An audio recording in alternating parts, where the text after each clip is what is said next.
count as advice that I would be liable for to say that if they got rid of the gambling tax, that you could gamble on whether they're going to announce not TES 6. if they're going to show anything related to TES 6, or if Todd Howard is just presenting to show off Fallout Season 2. Because the thing is, it's not really a bet. You might have good odds though, because to me, like, the second that I heard Fallout Season 2, I was like, oh yeah, that's what he's going to be there to do.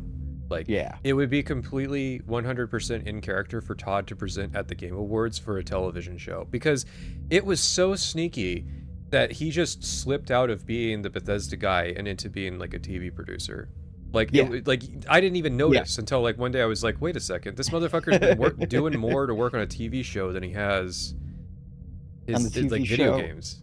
The TV show and the Indiana Jones game. Yeah, that wasn't part of his company and kind of failed. So the most successful thing that Todd Howard's done in the last 5 years is a television show. No, I mean, apparently the Indiana Jones game did sell enough. It was pretty well, like, critically acclaimed. Well, you know, players, right? I mean, I heard that they were, like, the studio was happy, Microsoft was happy and stuff, and that they're probably going to do more. Microsoft could like lose a cargo container of gold bullion in the ocean and like still get on like IGN and say Phil Spencer would be on IGN saying that like he's happy that it happened. Well, yeah. You got to see the upside here, you know. We're seeding the coral reef with gold because it's vital for the development of the local ecology. And it's like, why were you transporting a cargo container full of gold bullion?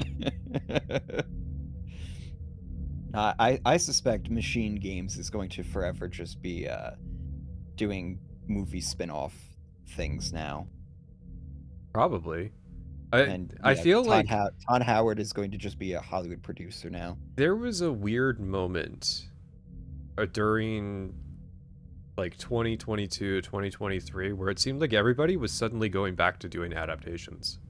Like everybody had a Marvel thing or a DC thing that they were working on. And that just went away. I don't know if like COVID killed it or like just the downfall of the MCU like killed all interest on the gaming side of doing those adaptations, but like it seemed like for a few years the games industry was throwing in the towel and going back to that business model of just doing adaptations, like licensed slop. Well, I mean, like, why do that when you could instead make like a successful franchise and have Hollywood make your turn Hollywood into your bitch? Like, look at fucking like Naughty Dog and stuff. They've gotten so much good like business off of the show, and Fallout too as well. How do you know they've gotten good business though? Because they haven't made any games, and everybody's made fun of the one that they announced. So, I'm assuming. Yeah, I mean, you're assuming. Good press is good press. What do you think of Netflix plus Warner Brothers? It's like a money black hole. How the fuck is that even? How is that merger even going to go through? I guess the Microsoft Warner Brothers one went through. Yeah, I mean, like Warner Brothers has no money, and Netflix is a clown company. The funniest thing with Netflix was the investor realization that they weren't a tech company. They are like Netflix started as like a logistics company because they were mailing DVDs to people. And then like they were a tech company because they came up with a streaming thing that they didn't even really come up with. Like it's not really their tech and they put it on the back of AWS anyways. And so like there was this just gradual realization that, oh no, they're like a logistics and a media production company that's being priced like it's Amazon. Like they were in FANG. They were in the Facebook, Apple, Amazon, Netflix, Google. Like, why the fuck is Netflix listed next to all of these actual tech companies? Because they were really what it was the timing of it. They were rising as Amazon and these other big companies. Well, and they were huge. Rising. They were huge at their peak because they had everything. For like a moment, you could watch anything on that service. Yeah, and everybody was there. And then everybody saw like how much money they were actually making. Like, fuck that, we're just gonna make our own. And that's why Warner Brothers and Paramount are in at the same trouble right now. And they were prudent. They were like, they swapped over to producing their own shows. Like they did that really fast. Most companies like would have been caught completely off guard by everybody else doing like streaming services, thrown in the towel. But Netflix like freaked out, hired anybody with a pulse to make movies for like 2 years. And there were so many bad Netflix original series. There were like that have just been lost to like cultural, just the cultural memory hole. Were any of them Star Trek? No, Star Trek was on Netflix for a bit, but they're Paramount. No, there's I was just about to ask. Yeah, who owns it? Paramount. Oof. Yeah, no, what was funny was Warner Brothers trying to get bought out by Paramount, and Paramount's like, bro, we don't have the money. Yeah, like, a bigger locale company than Warner Brothers. Bought out. What the fuck are you talking about? It'd be like if EA approached Ubisoft being like, hey, can you buy us out? They're like, no, I don't have I don't have a place for you to stay. Do you have a place that I can stay?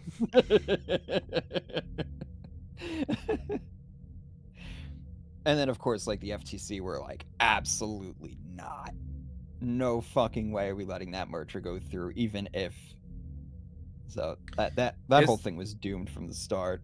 So it's just funny now to be watching Netflix buying out legacy media. Surely has come full circle. Well, it's like just Warner Brothers was an embarrassing company.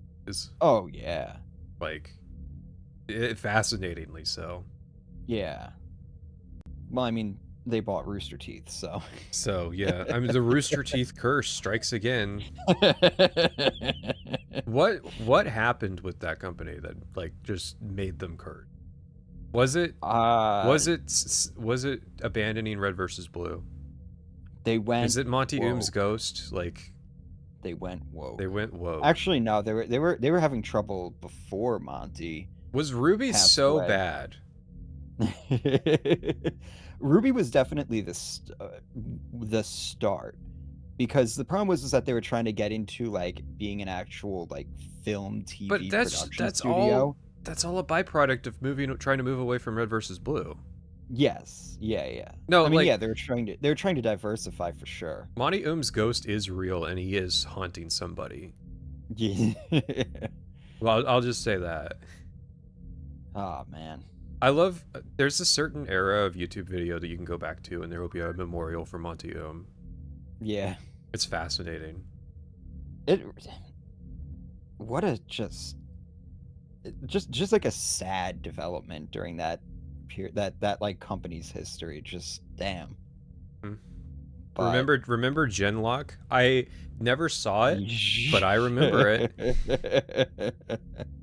I remembered it now that it was mentioned. What was the movie? Laser Team? Something like that? I think they did a sequel as well.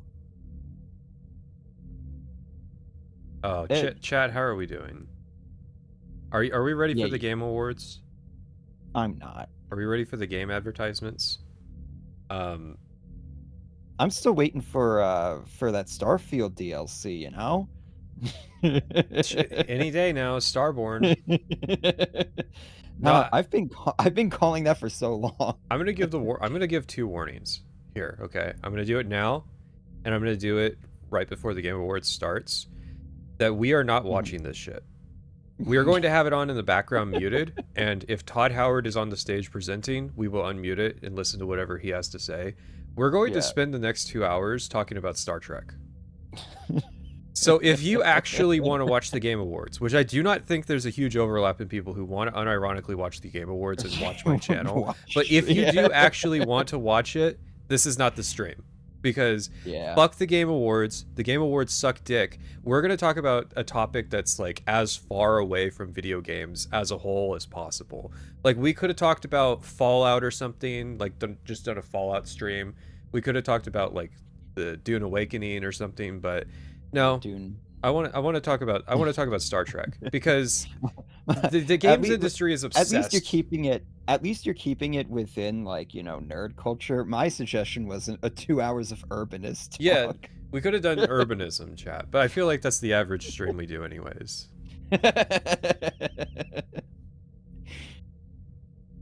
Yeah, you've been threatening me with this forbidden knowledge of Star Trek for a while now. Yeah, I went back and rewatched that segment where we talked about Star Wars, which good stuff. I want to re-edit that to have more clips from the movies in it, because if it was like that 2-hour stream clip but it had all of the like in context scenes happening, like I have a vision for making that really funny. What was it? I don't even remember what that stream was about, but it just got derailed into that shit. We were watching Indigo talk about Fallout and the death of Interplay. Because his videos paused in the background with William Shatner's face. Because like, what happened was Interplay made like a Star Trek game, and so he started talking about the Star Trek game, and I was like, we started talking about how like Star Trek has been just like, I'm not gonna say raped as a series, but some other verb that's almost as drastic as raped. And we got into what was worse, Star Wars or Star Trek.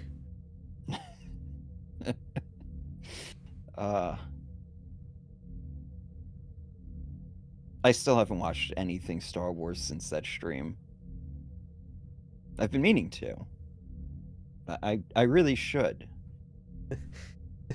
At least watch the new movies. Yeah, at least, yeah. You got to do it.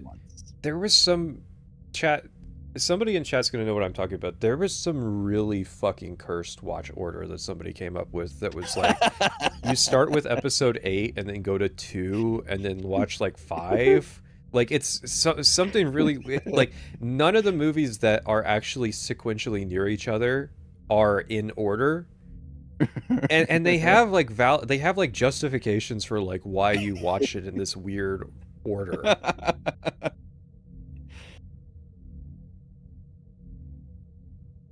That would be a fascinating way to like actually watch more than episode 4 and 5.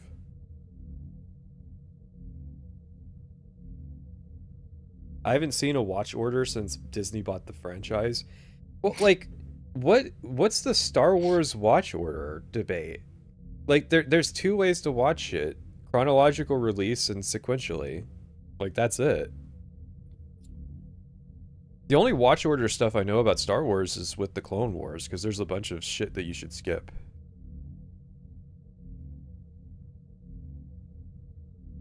But yeah. So I'm just putting this out there because Jeff's got me on the email list for official co-streamers that he should probably make a better awards show, and then we'll actually watch it. And like, my metric for like a better awards show is that it has to actually feel like they're talking about video games. Yeah. And not just whatever it is that they do there every year.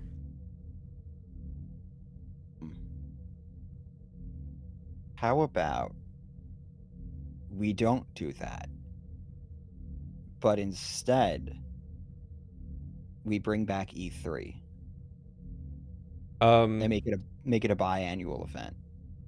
So like, you're saying that we could have a show where we do trailers, and then we could have an awards show that's just the awards. No. Just fuck the awards. Just do the trailers.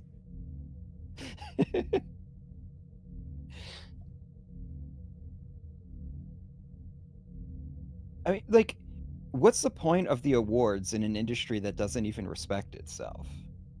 It doesn't respect the artistry and like that, you know, like the work that actually goes into, you know, people slave away on these projects for like 4+ years, and then everybody just gets laid off at the end of it. There was 2 things recently. There was Walter Goggins talking about not playing Fallout. Nice. In order to play, and then there was the Helldivers director saying that he refused to play the game. He refuses to play Helldivers? Yeah. I see. So like this was two things that happened back to back, and I had a post that was it the one that got 1 million views on Twitter? I've been getting lots of views on Twitter recently. I don't know why. I need to get Twitter Blue so I can get paid for it. But yeah. Yeah, seriously. I need to start grifting on Twitter. That will be the dark woke arc. But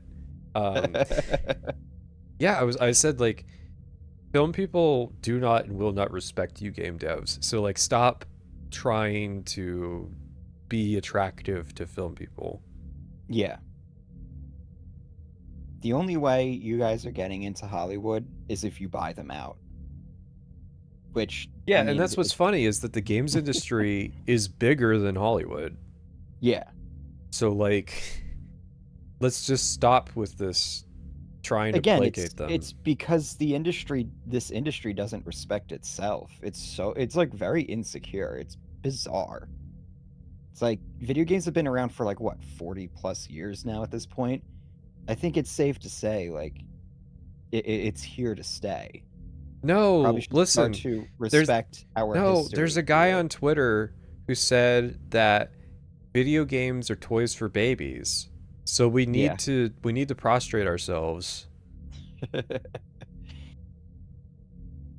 It is very baffling. It's like YouTubers who don't like they don't view their work as like work. Yeah.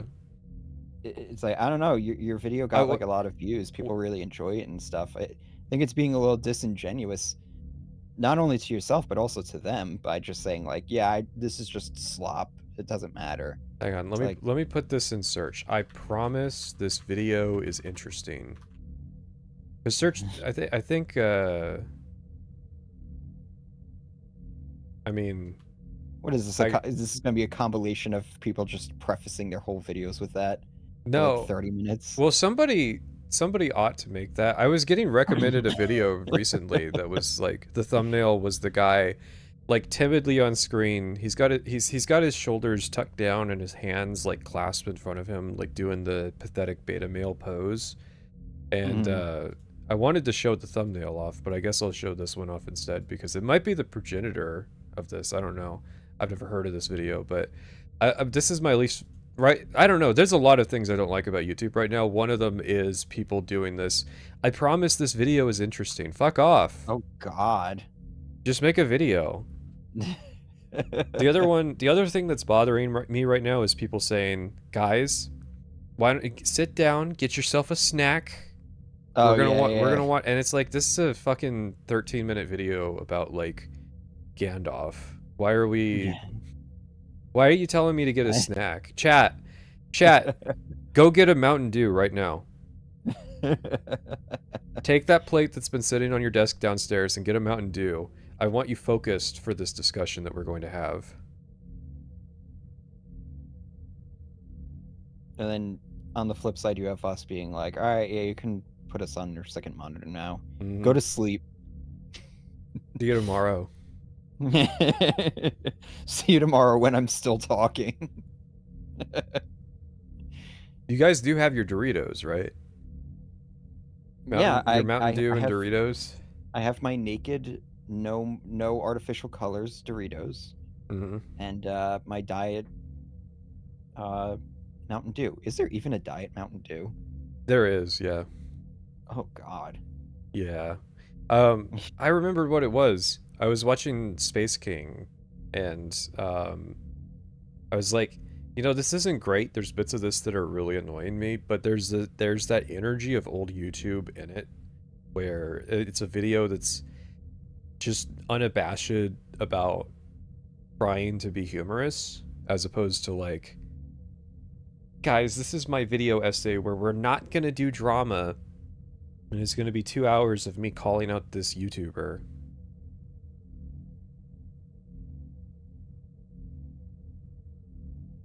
Like, so much of YouTube sucks. I mean, usually I get annoyed by people like posting like, man, all of YouTube is bad, but It is like getting harder and harder to find enjoyable stuff to watch.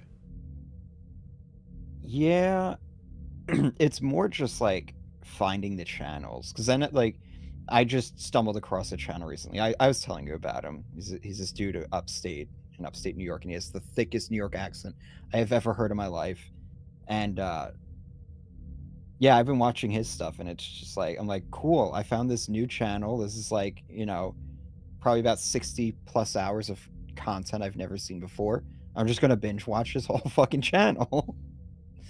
That's pretty much how I go through YouTube.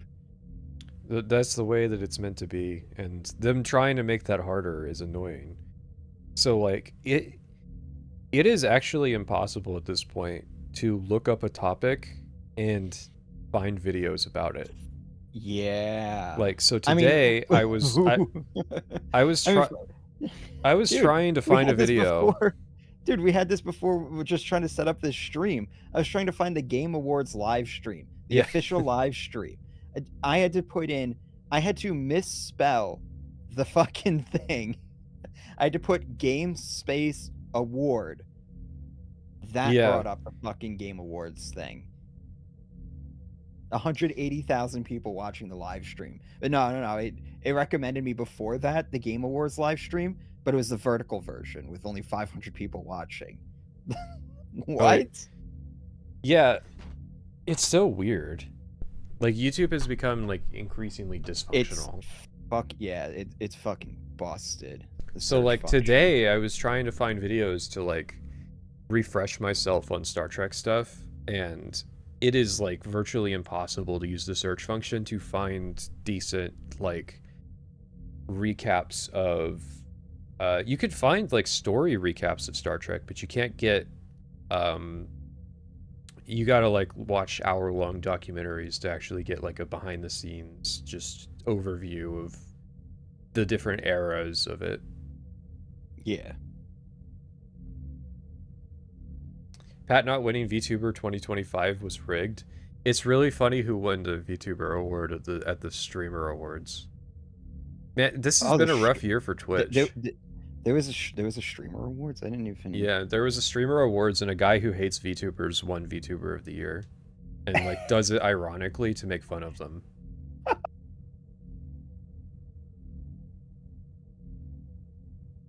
And, like, at some level, I kind of get it, because a lot of the VTubers are annoying, but at the same time... They make fun of Hassan during it. Well, see, now that all justifies it. There we go. Really, I thought Hassan was in on the with that group. No. He's going on the down and out. Oh, he's becoming persona non grata? No, I mean, he's still got tons and tons and tons of viewers, but there's more and more people that are, like, climbing above him on Twitch. And so, like, because he's only got I forget what the exact number is. It's still, like, some ridiculous amount of daily viewers, right? But he'll bitch every day about, like, why are they judging me for fucking electrocuting my dog? It was still the funniest thing that my fucking mom called me, like, have you heard of Hassan Piker? And I was like, yeah, I have. What have you heard? He's like, I heard he shocks his dog. Because she's been in the left-wing anti-capitalist stuff, so I was worried that, like, she got into watching Hassan. Okay. And then, like, the fact that the first time she ever heard about Hassan was him electrocuting his dog was like that was the sign that it was over for me, because he lost the white woman audience with that. Yeah. I'd hate to say it, but the white woman audience, they do actually care about dogs. Just look at their dating profiles.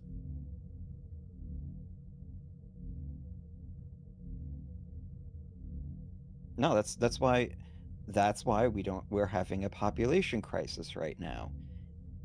All the white women want dogs instead of men. And I thought Pat was a left-wing anti-capitalism. I'm not anti-capitalist at all. Like, well, I'm pretty staunchly a capitalist. I'm left-wing in some respects. I'm dark woke. The thing is, if you're like a professional YouTuber, content creator, whatever, it very, very unlikely you are anti-capitalist. Even if you say that you are yeah. Yeah, I can agree with that.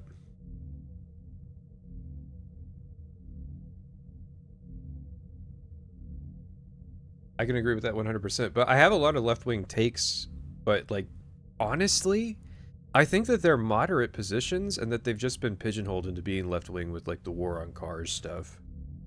Oh yeah. Where no, it's become a right-wing position to like own cars and trucks and stuff. You're left-wing because you ride a bike. Yeah, pretty much. You're a leftist because you ride a bike. No, like unironically, that's like 90% of it. How many trees are you saving? So true. I only do it to save on the carbon emissions. That's why I'm very hurt that my favorite pop artist, Taylor Swift, will ride a plane from East St. Louis to West St. Louis, even though anybody who's sane would take an aircraft from East St. Louis to West St. Louis. But, you know, she's a bad person. Is that really a thing? She took a plane from one side of St. Louis to the other.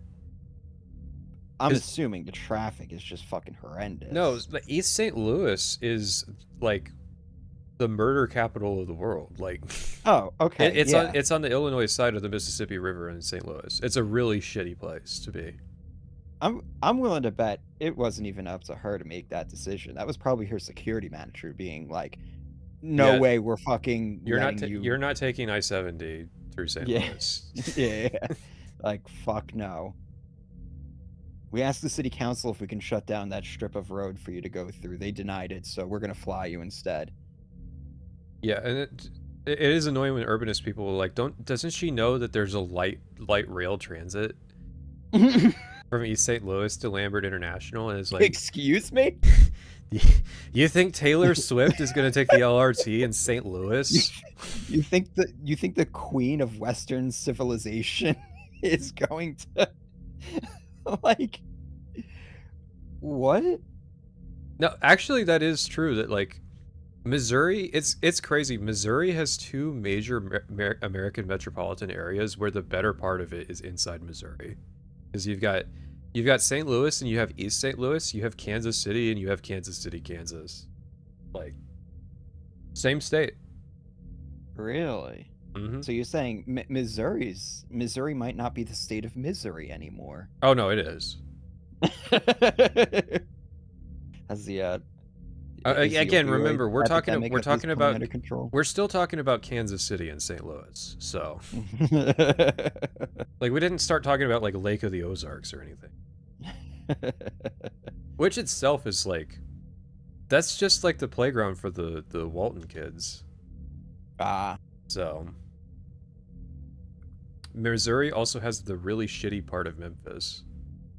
That is technically true, yeah. Down in the boot heel. All right, we are at the Game Awards begins in 2 minutes. So again, I'm gonna say for the record that if you're watching this to actually watch the Game Awards, this is not the stream. We're gonna be talking about Star Trek. We will unmute it whenever Todd Howard speaks, but that's about it. Don't worry though, I am an official co-streamer. It says right there, official co-streamer. There it is. Jeff Keighley gave me the pass to co-stream the Game Awards. So you think they're gonna? You think this will be the year where they don't have copyrighted music playing? Do you think that Jeff Keighley finally figured out what the co-streamers need to do their job?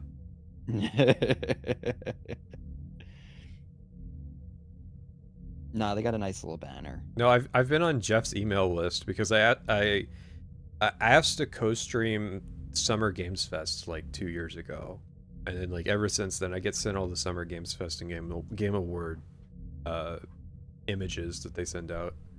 Okay. You think he cares? No, but I am taking the piss out of this because fuck him. Yeah, we need this show to either be good or to fucking die. Yeah, so I'm gonna make my VTuber as big as possible so you can even see. There we go. This is the proper way to watch the Game Award. Can I cover up the Game Awards logo with an image too, just to make sure? I like that like animated background they have. It looks like a flag waving or whatever. Mm-hmm. It looks very I don't know. In current year, in the year 2025, in Trump 2.0 America, I don't think invoking anything even remotely nationalistic would be no, everybody's code switching to that.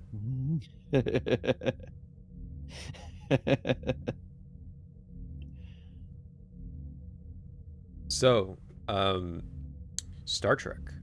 A long time ago, we had a conversation about what has been treated worse, Star Wars or Star Trek. Now, I'm going to give you a big clarifying statement that Star Wars is funnier. Star Wars is a lot funnier, and Star Trek is a lot more tragic. So... So you say that. But it's up to you to decide what is worse. I will answer some of these questions you guys have asked me. Is my grandpa frustrated with the writing in TOS as we are with New Trek? So that actually gets into the origin story of how Star Trek is a thing with me. So my dad watched it when it was being rerun, and then because this was the era when there was like 4 TV channels, you know. Mm-hmm. My dad's family had 3 sons, so the sons typically got to dictate. You know, it was a battle on who got to do it, who got to say what was going to be on the TV, because his dad held a lot of influence. But the boys would get to watch Star Trek when it was on air, the TOS, the original series. Okay. And the reason I bring that up is my grandfather was kind of a blue-collar guy up until he got into the management of a coal plant. And then suddenly he had to turn around and be anti-management, you know, or anti-union, like very conservative. Because he had been like pro-union before. And, you know, he had to code switch. So he had a lot of issues with Star Trek that you'll probably figure out as we talk about what Star Trek is kind of about. So in a rather roundabout way, I can answer the question that yes, my grandfather is upset with the writing of TOS because he hates unions. So we'll start with this. How much do you know about Star Trek? Okay. How much would you say I knew about Star Wars? You had seen episodes 4 and 5, and I feel like you were familiar with most of the relevant cultural context. Okay, so I know maybe let's say take 25% of that knowledge, and that's about how much I know about Star Trek. That's pretty normal. Oh, my stream for the Game Awards is already buffering. Oof. No, to be clear, I'm talking about my father when he was a kid. And his relationship with his father, aka my father, my grandfather. My relationship with Star Trek is very different than father's. My relationship was my dad was very much into it, and so it was in the house when I was a kid. Okay. And but this was not the original series. I have barely seen anything from the original series. Okay, for reasons that we will talk about. I don't even know when the original series aired. I've got all of the dates written down for you because I knew that this is what you need to understand this. So I was more into the TNG series. That was what we had in our house growing up. And then actually this is relevant when Netflix started being a thing because we lived in the country. We used to have to go to Blockbuster to get like you couldn't even get the full season because they're like 22 episode seasons. So we would get part of, like, the first 8 episodes of the season from Blockbuster. Netflix was a big game changer because they could mail the discs to your house, and so you would get the Star Trek seasons. Oh God, what the fuck is happening with? Oh yeah, I see that. What the fuck? Closed captions are. We're having technical difficulties at the Game Awards. Listen, we're not watching this. So, anyways, yeah, and then we went from TNG to Voyager.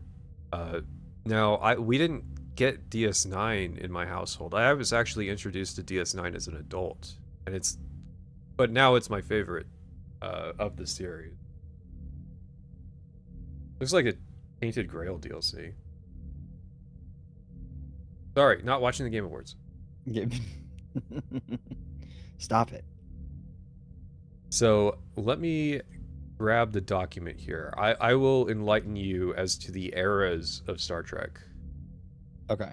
That will be helpful. So, stop the chat there. The original series aired from 1966 to 1969. Damn. Just to give you an idea of how old all of this is. Yeah, because like Star Wars, the first Star Wars film, that was like the mid to late 70s. Yeah. Yeah, so I will get to that. So Star Trek initially aired in 66 to 69, and it did all right, but it didn't do good enough to kind of stay on the air. Its success actually came from syndication. When they started rerunning Star Trek, it was actually more successful than when it had originally come out, and that was why they started putting more and more money into continuing it with other series. Because the next Star Trek is like Firefly. Kind of, yeah.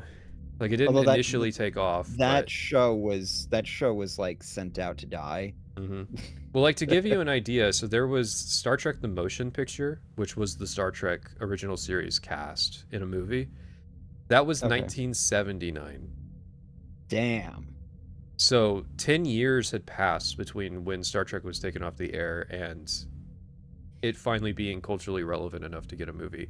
There was the animated series, which was decently culturally respected as far as like 70s era animated series, like licensed adaptations go.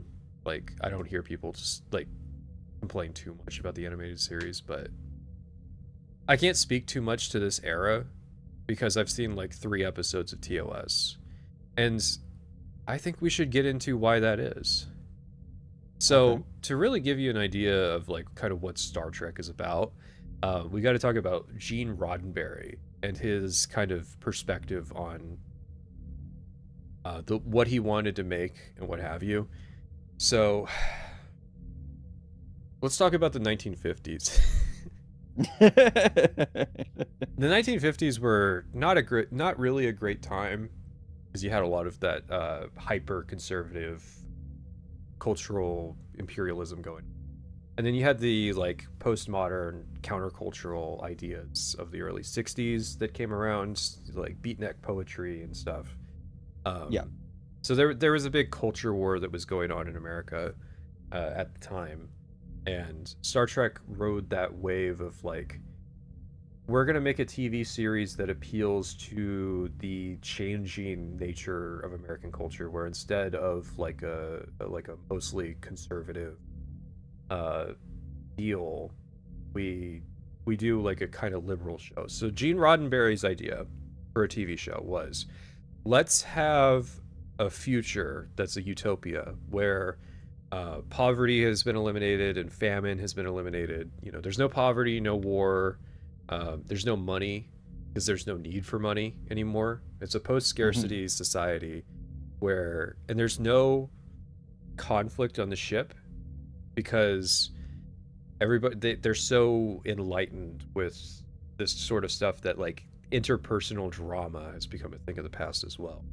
This was kind of Roddenberry's ideal for how it should be. Now let's get into the problem the problems with it. Because Roddenberry would talk about how like the upside of what he was trying to do was like, well, you know, diversity of ideas is, I cannot believe that Guild Wars 2 is still a thing. Diversity of ideas is important, and it's like, but there is no diversity in Star Trek. Not in the stuff that Gene Roddenberry had the most influence. If everybody gets along, what's the diversity in ideas? Because that sort of thing results inherently in interpersonal conflict. So that was always kind of the issue that I had with it. But Star Trek worked when you had that Roddenberry ideal, but it was tempered by other writers, because he was the producer, he's the showrunner of Star Trek, and then there would be writers under him who, to varying degrees, hated his fucking guts. But in a decent professional way, where he was the pushback against their ideas, where it's like, no, we can't have an episode about Captain Kirk's girlfriend getting an abortion, because that's too. But you know, like, but yeah, so I don't really know too much about the original series, and that's gonna, listen, I am pretty aware of what that's going to say when we talk about they ruined Star Trek, because you can argue that the era of Star Trek that I was into was ruining it, but at the same time, my dad was a fan of the same stuff, so I don't think Star Trek fans really saw the TNG era as much as the modern Trek ruins it. Mm-hmm. But the only other thing to mention about Gene Roddenberry, I'm sorry, I don't know any of the context of what happened, but he has been like posthumously Me Too'd. Ah, okay. But in probably like a actually real. Yeah. Well, no, you know. I told you guys at the start of the stream that we're not watching the Game Awards, like. So okay, yeah. Well, so far we've seen. Oh, the show hasn't started yet. Yeah, right. this is the pre-show. These are the cheap slots. Yeah, which it's like, but they advertise that the show starts at 7:30, so you know.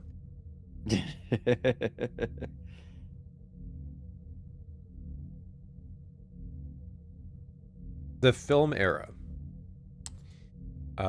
There were, I think, 6 TOS films. There was the motion picture in 79. You'll notice after Star Wars, this was this was kind of that time period when they were trying to develop a lot of film or science fiction film. So okay, that was one of the reasons why Star Trek was picked. Yeah, but it's already an established thing. Yeah. So you had the Wrath of Khan, which is like the Star Trek film that people will talk the most about in terms of being good, and then I do want to point out what's funny on screen right now. Best esports game presented by Gain. Mm-hmm. No, wash your fucking dirty underwear, you fucking filthy gamers. We didn't want to have this disclaimer, but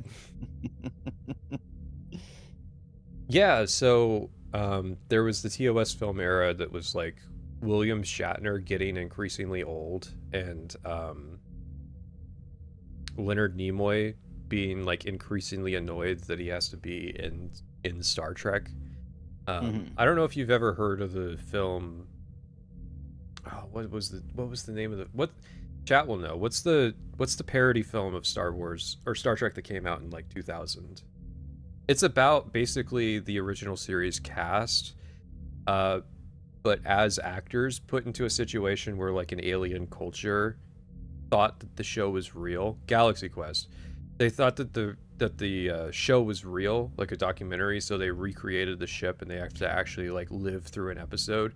And they have a stand-in for Leonard Nimoy, and he's like constantly fucking annoyed that he has to like do the quote at every convention that like his tagline for his character. And that was Nimoy with Spock.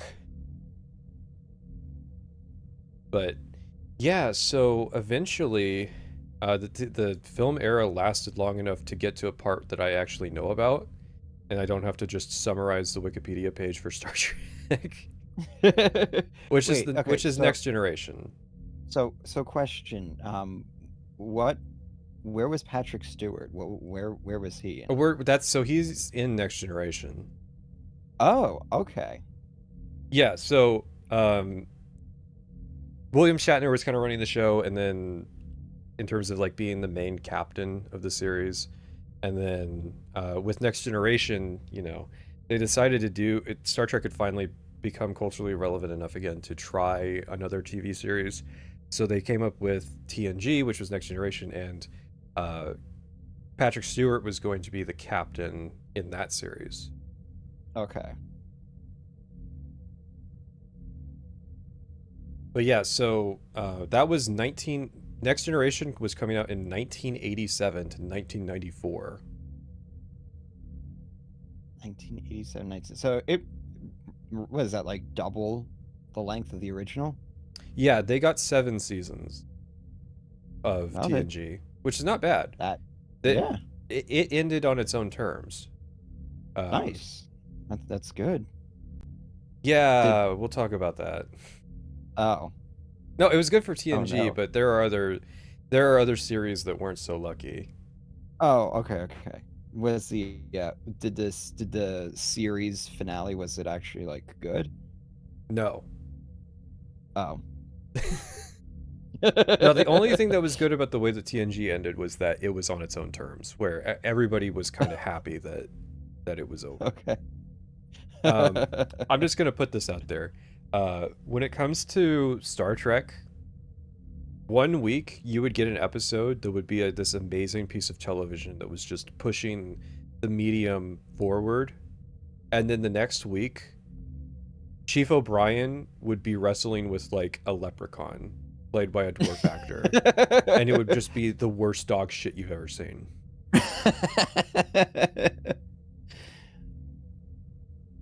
So why is that? This was the era when television wasn't like a serialized story. Like today, every TV show is just like one storyline across 8 episodes. Yeah. TNG was the era of television when you would get 22 episodes that would be 22 different stories. You might have 1 or 2 like 2-parter episodes here and there throughout the series, but yeah, it was just like hit or miss. Every episode was just like super variable in quality, and that's why if you go and watch Star Trek, you should just look up like a viewing order. And skip the bad episodes. And most people would say you should skip the first season of TV.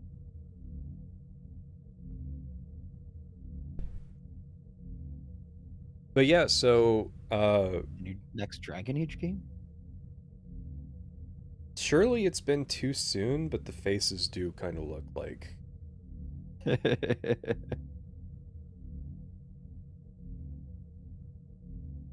No, listen, it's going to be an avowed sequel.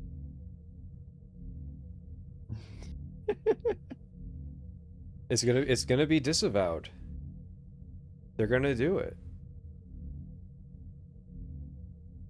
So TNG, I don't know, are you familiar at all with the cast of that show? Nah, not really. Yeah, so you've got Patrick Stewart being the captain. You've got Jonathan Frakes as the commander. And then you had characters like, you got the android guy, you've got the black blind guy, you've got the Klingon. Oh, wait. Oh, what LeVar Burton? Fuck is this? Yeah. Okay. I knew. You probably recognize all the names from the series. I'm sorry, I'm bad with names, even though I've seen the entirety of TNG. Michael Dorn is Worf, who plays, you remember the super mutant that's in On the Mountain? Oh, in New Vegas? Yeah. Fuck. That's Michael Dorn. Ah, okay. And Brett Spiner was Data, and man, I just want to point out, Obsidian really pulled some like crazy ass talent for Fallout New Vegas. Well, he was reprising his role. He had done that with Interplay. Oh Jesus. Yeah, and he had been on in a lot of Star Trek because he was in DS9 too. But yeah, see, you had Captain Picard, and he was a French man played by an English actor, of course. He was a Shakespeare actor. Oh. That they hired to play it. So he was kind of like, he was well spoken, and he really sold the role of like, we're gonna be diplomatic and approach things, because the show is basically like gunboat diplomacy of like, we've got this military but also like Carnival cruise ship going around the universe and like doing either diplomatic missions or like science missions or what have you. Because like the main conceit of the series was like, it's this liberal socialist utopia, so nobody's working for money. Everybody's working because they either want to, or they want like the acclaim of like, yeah, I had a prestigious role in this society, right? Yeah. And the Enterprise is supposed to be like the best of the best, and so that makes, you know, Picard the best captain. But he was mostly just like a go around, and you know, he'd be stern. He wasn't like a pushover, but a lot of he was like going for like the peaceful option. Like he was the like textbook Paragon captain. Yeah. In terms of like Paragon Renegade Shep. Yeah, and this whole time, like everything you're describing, I'm like, you know, thinking Mass Effect, because Mass Effect is, you know, well known. Kind of the same, but Mass Effect, but if Earth was a lot better off economically. Yeah. Which the funny thing about utopias is if you're bad at writing, it turns into a dystopia. Because there is a plot line. It's in DS9 where so in Wrath of Khan, it's established that World War III had been fought with like genetically modified soldiers, and so there was a ban. Humanity has a ban on genetic modification because they're superstitious and think that that was what led to the war in the first place. Because these modified people were like so dangerous that they just couldn't allow you to get genetically modified. They do, but it's got to be like the kid was going to be born with Down syndrome. Okay. So there's a plot line where like one of the characters was like gene modified as a kid because he was going to be like retarded, and then they just kept going and made him like super smart and athletic and all of these things. And so his parents, it gets outed, and his parents get in trouble for doing it, and they get sent to re-education camp for 18 months, and then they come out of it thinking that like genetic modification is bad, and it's like, that sounds like hell. That sounds like a Stalin-esque like re-education camp. That's not, you know, that's not cool. No, what happened to that whole diversity of ideas thing? And I love that episode because there's like a roundtable discussion of all the characters talking about it, and Worf's like, yeah, those genetically modified people are fucking freaks. And it's like, Bashir is sitting right there. Like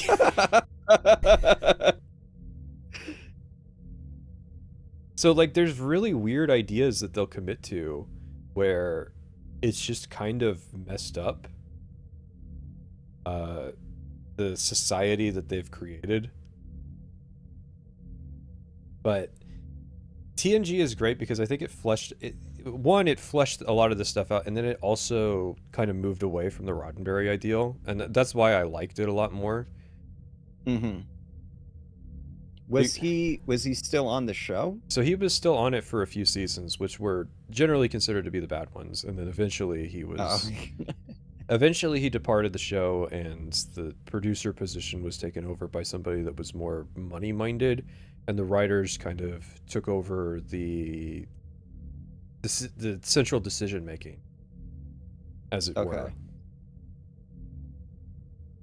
But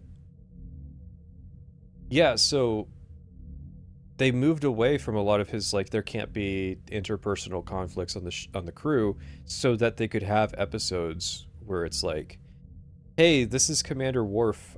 He's actually a deadbeat dad who's like not taking care of his son, because he was like basically the 24th century equivalent of a weeaboo, where he was really into like, so he's a Klingon, but he was adopted by humans on Earth. So he grew up in kind of Earth culture, but he's a weeaboo in the sense that like he's going back to the Klingons to like emulate being part of their culture. And then like, so he has a kid in the process of doing that. And then he realizes that he really doesn't want to be a dad. So he just, when the kid's mom dies and he ends up having to take custody of it, he just sends him to go live with his Belarusian parents. And then it's like, it's really funny because sometimes his son Alexander will come up and then Worf will be like, oh yeah, I have one of those. Oh yeah, I am a father.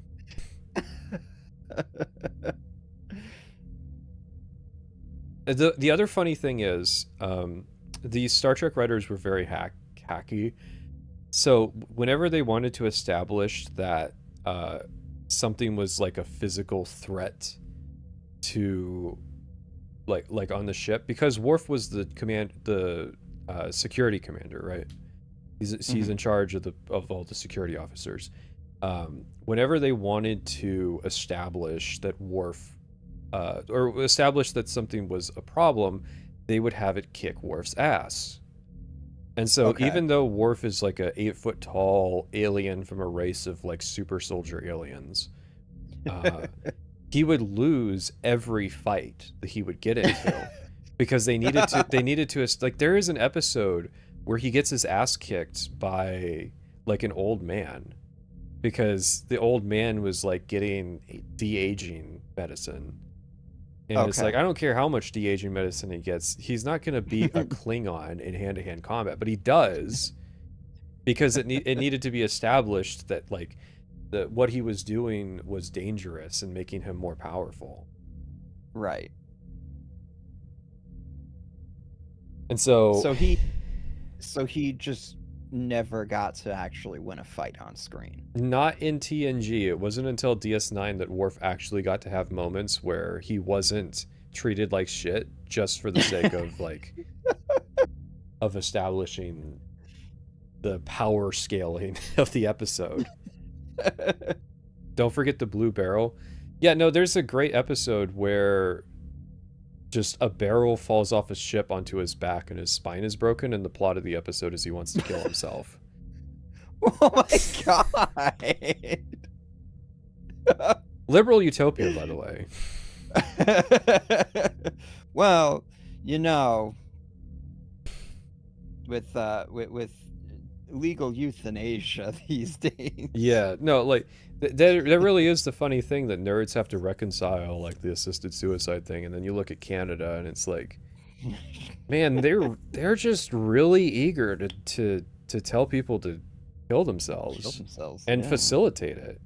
I mean, like, we are genuinely living through a thing where I think that I'm going to look back on this time period and be like, man, some fucked up stuff was happening like north of the border that and I just really didn't think about it all that. I made jokes about it when it was going on. Well, what's crazy, it's like Destiny and what's it called, and Bungie, where it's like we didn't realize how bad things actually were north of the border until we started to look, when Trump started, like, you know, making fun of them basically, and everybody was like, wait, what? Wait, they're doing what to retarded people? Their economy is, oh god, what happened to their currency? What is the exchange rate now? What the fuck?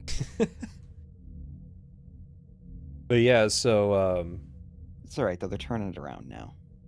Worf would have all these episodes because the reason that he was adopted was that he was the son of like the previous emperor of the Klingon Empire, and that had been killed in like a conspiracy. And so he gets a lot of episodes where they have to like go to the Klingon homeworld and deal with like politics. Mind you, the Klingons as a race had started as like dudes in blackface being stand-ins for like Russians.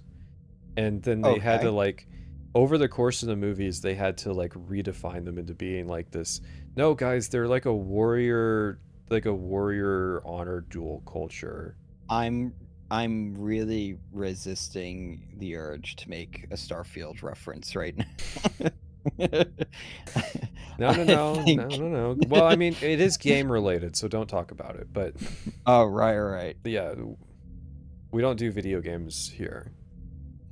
They're too low class for us. We're talking about Star Trek.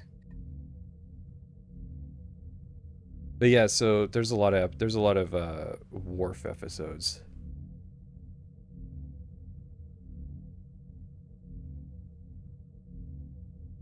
So this is the good season, right? No. Or the good series? Oh, no, the good series? Yeah. It's not my favorite, but it is a decent one, because there is a lot of episodes where it's just like there is a problem, and then like, you know, there will be a border dispute, and Picard will show up and be like, are you really going to start a war over this? You know, like Picard does there's a lot of great stuff of Picard, just, you know, where he's an intellectual and he'll solve problems diplomatically where he can, but he's also not a pushover.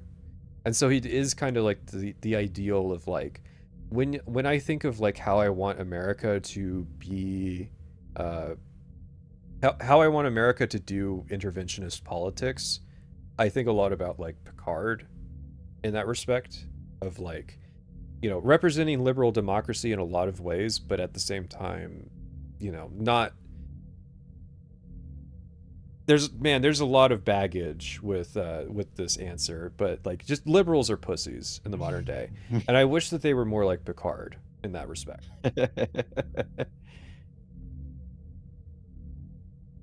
Picard is the ultimate dad stand-in for nerdy guys without a father figure. Well, I did talk earlier about how like I was watching Star Trek with my dad, so. And my dad did not grow up with TNG.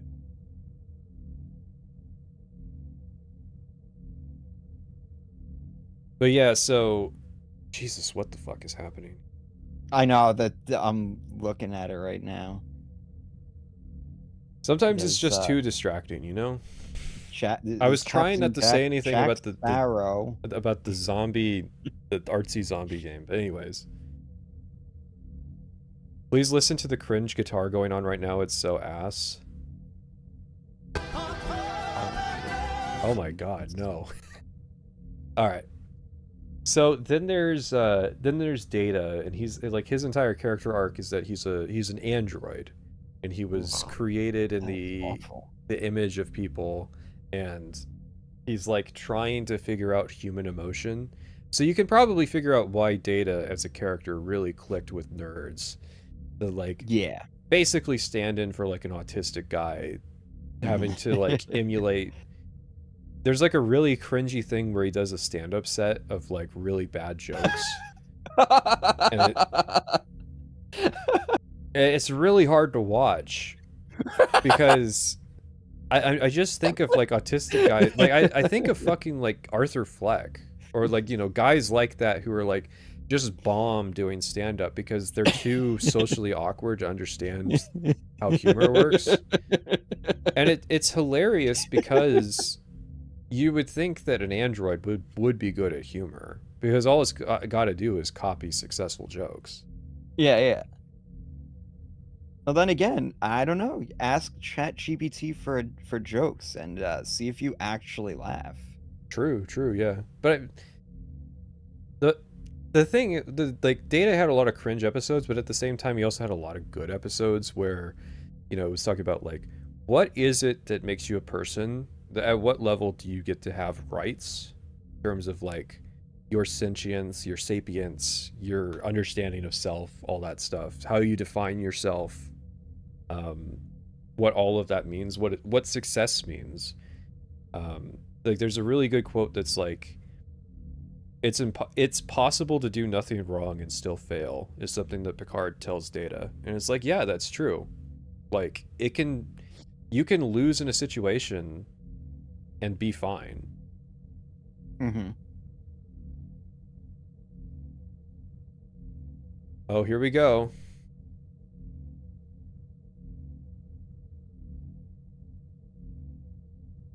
Oh no, wait, no. Actually starting now. Okay, I thought that was just like a Kojima bit.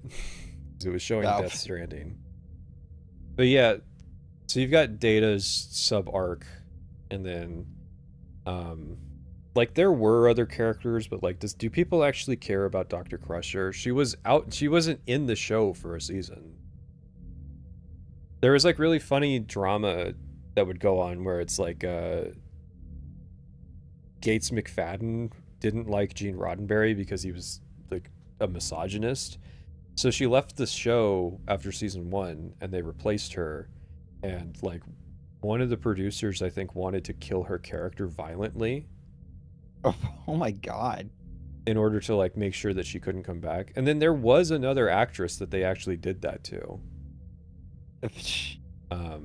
Who was Tasha Yar's actress? It's really bad that I remember all of the names and not the actresses. Denise Crosby. She was like the security chief before Worf, and they did kill her off so that she couldn't come back.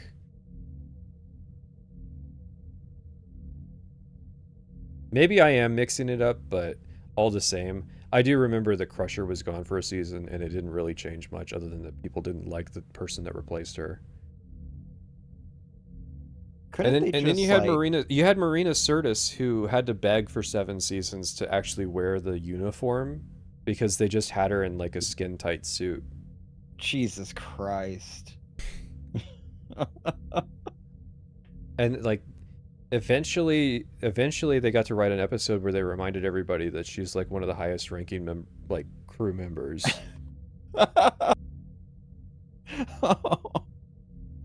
Oh my god. So yeah, there were a lot of issues like that. Because Roddenberry was a womanizer, and like that was reflected in Captain Kirk back in the original series, who would have sex with tons and tons of aliens, and then that was paid forward with Commander Riker, who would do a lot of the same things. Like there's an episode where there's like these non-binary aliens that are on board, and Riker has to grapple with like, but is it gay? Is it gay to have sex with they them pussy? Oh no. Oh boy. Oh, that sure ages. Yeah. There was another episode, so there's this kid character played by Will Wheaton, and there's another episode where it's like an allegory for like getting groomed by a pedophile. Oh, but no. Like, it's really fucking weird because there's like a stellar being that comes to hang out with like this 14-year-old boy, and then like okay, the culmination of the episode is like we finally got him to leave the ship. But Wesley feels bad about it. He was friends with that guy. That guy on Discord, he really likes me. He's really enthusiastic about the stuff that I'm into.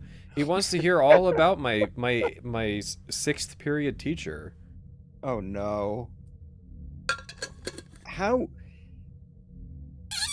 appropriate was this era of Star Trek for like kids? Like what age group are we talking about? No, it was like all ages. Kids could watch it.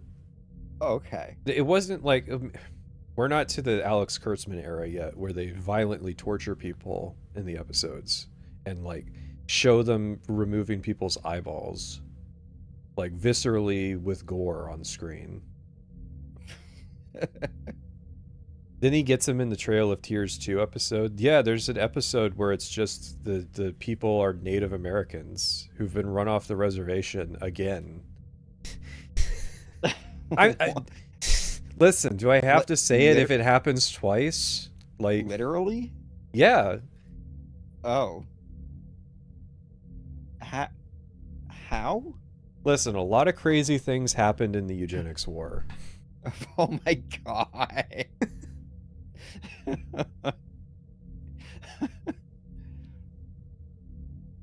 I'll be honest, so far this universe does sound more interesting than the Star Wars universe.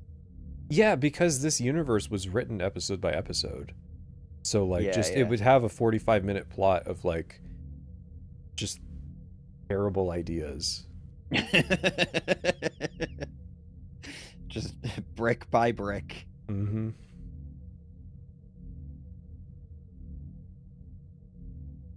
Like, yeah, there's... what's a muddier extended universe? Star Wars or Star Trek? I feel like it's got to be Star Wars. It could be... There's a lot of Star Trek, but I feel like there was a lot of finer control over it. Mm-hmm.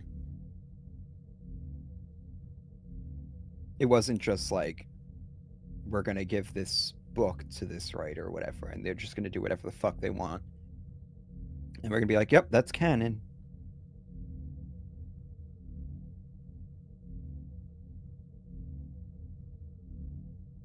Didn't Todd Howard say the Fallout shows are canon? I think, yeah. I mean, why wouldn't they be?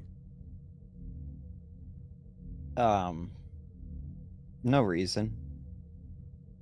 All right, I'm just gonna read the summary of this episode, and I want to get your thoughts on what I pitched you. Okay. Okay. The story focuses on Counselor Deanna Troi, who unexpectedly finds herself impregnated by an unknown alien species. Her pregnancy then progresses rapidly, and the child she bears, named Ian, then ages incredibly quickly. Ian's motivations for his actions don't make much sense, and the episode never acknowledges the non-consensual way the alien used Deanna's body. So yes, there is a, I mean, you know, a rape episode. Where that's just kind of brushed under the rug because it's week by week. It's like, we're not going to go back to acknowledging that even happened. I see. So there's no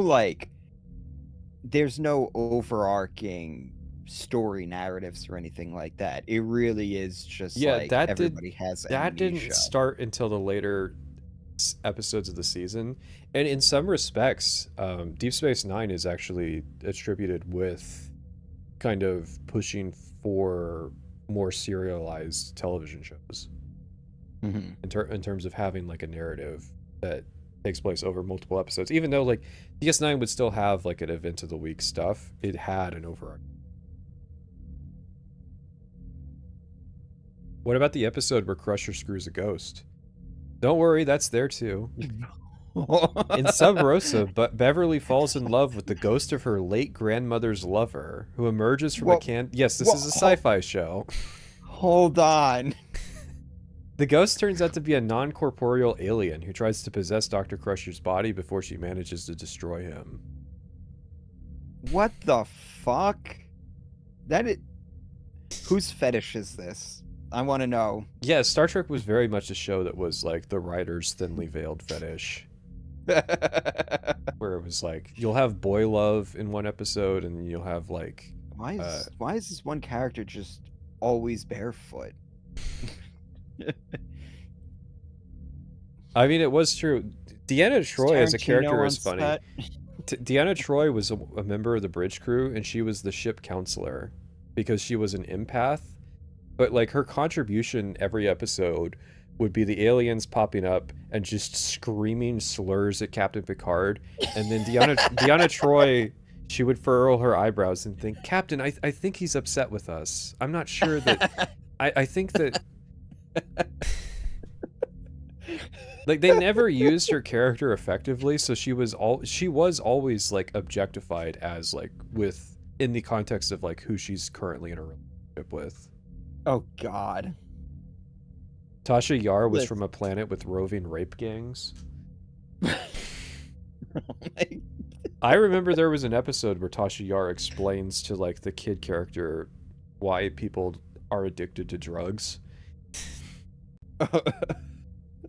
She's just like, yeah, I mean, just some people do it because it makes them feel good.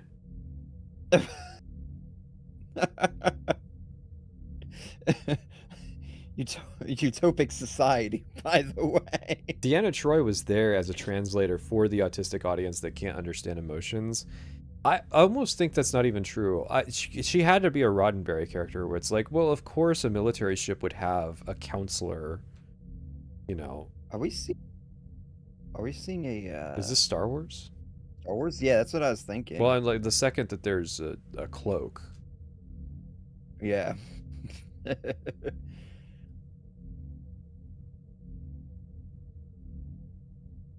But yeah, so Yar lasted 1 season, right? Yeah. Season 1 TNG is wild. It is wild because it was made by somebody who was a television producer in the 60s. Tell me this is a Rey Skywalker game. Star Wars. Fate of the Old Republic. Oh. Oh no. Casey Hudson. He's back. He's back. Back from the dead. And Jeff's happy to deliver that. Yeah. Well, anyways, we're talking about Star Trek here.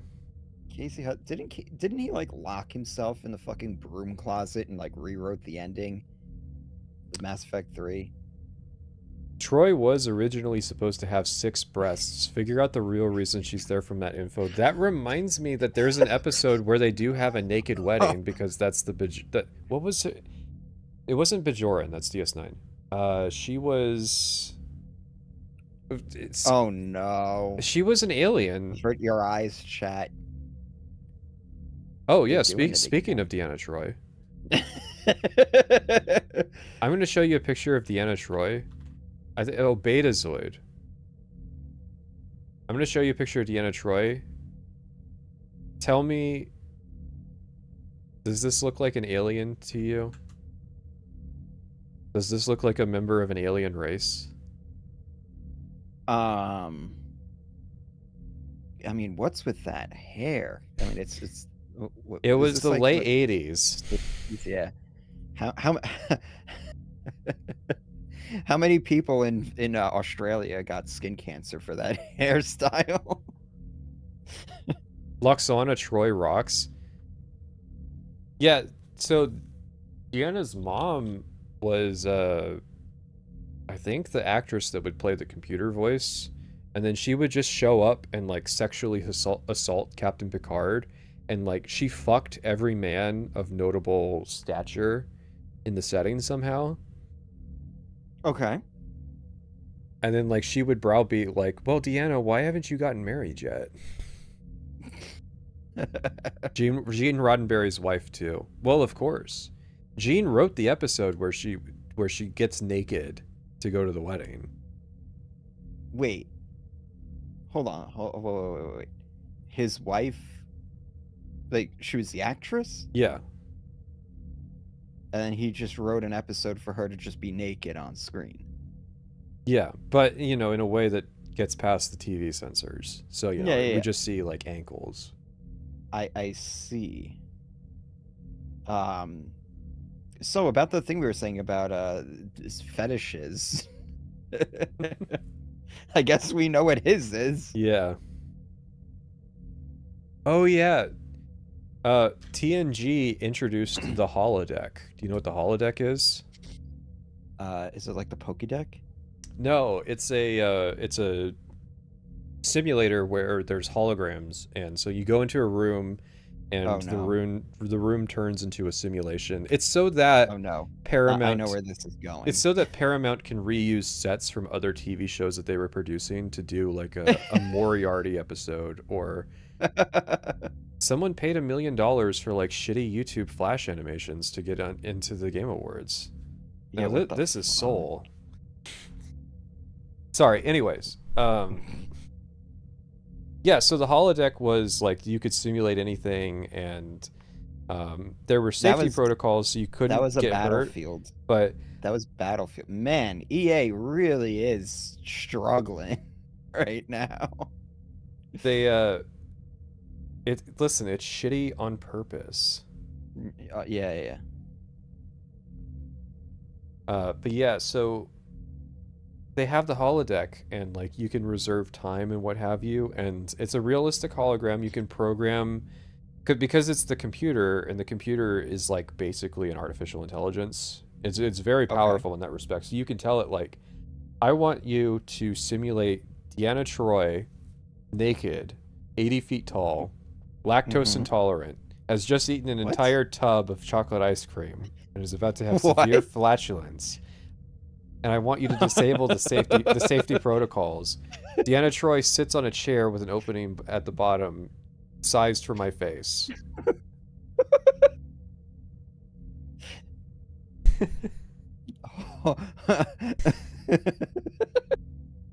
But very much like the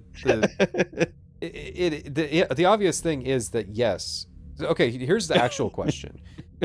If you come inside of somebody in the holodeck that is a hologram, after the simulation ends, does the semen splash onto the ground?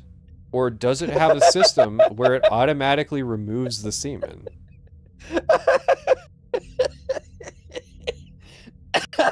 How does it know?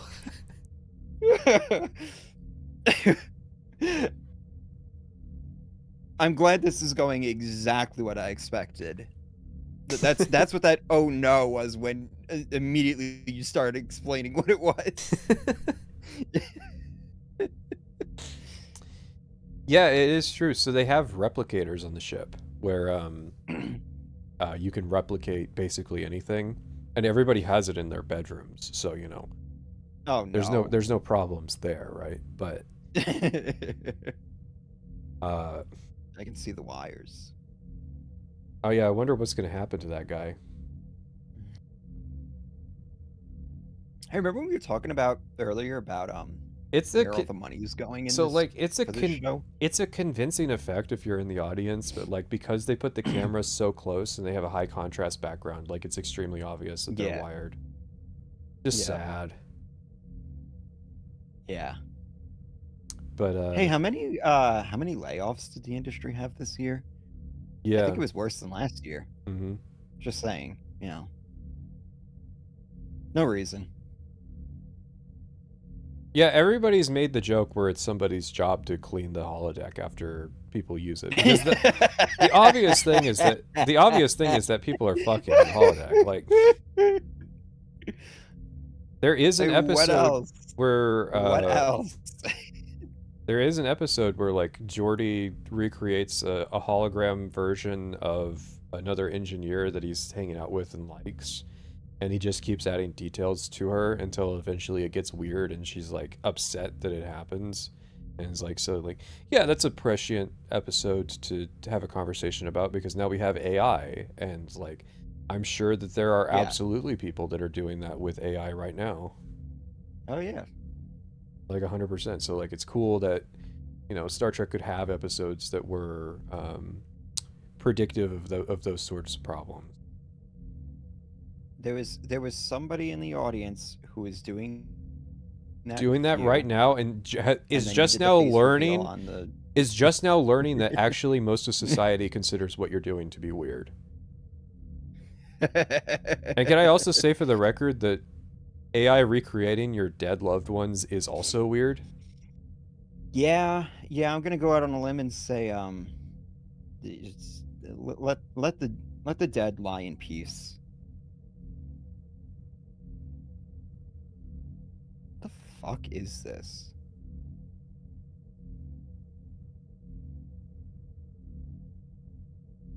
This needs to be the Game Awards. Yeah. We're gonna do this to Jeff Keighley. That needs to be yeah. I was gonna say Phil Spencer, but I was talking Phil Spencer cam. I was talking to one of my friends about Claire Obscure, and he was super like he loved the game, and I remember when I first saw it, I was like making fun of it and shit. And he's like, yeah, you weren't into it. And I was like, yeah, because I probably saw a fucking trailer like this that's on screen right now. What the fuck?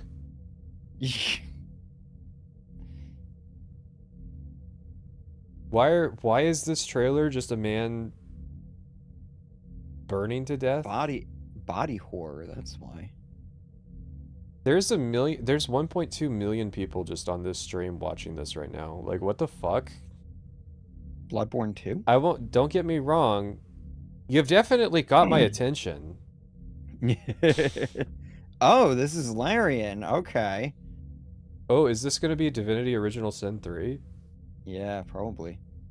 It might not be Original Sin. Yes, DOS 2 had a plot line that was like kind of like this. So it was Larian that did the weird statue. Oh yeah. People already puzzled that one together. I saw it on Twitter. No, you saw people guessing on Twitter. There's somebody whose like Twitter account is just gonna be like naming different things. Told you it's Divinity. Yeah. I liked Divinity Original Sin 2. It was really fun killing all of the NPCs and not engaging with any of the quests.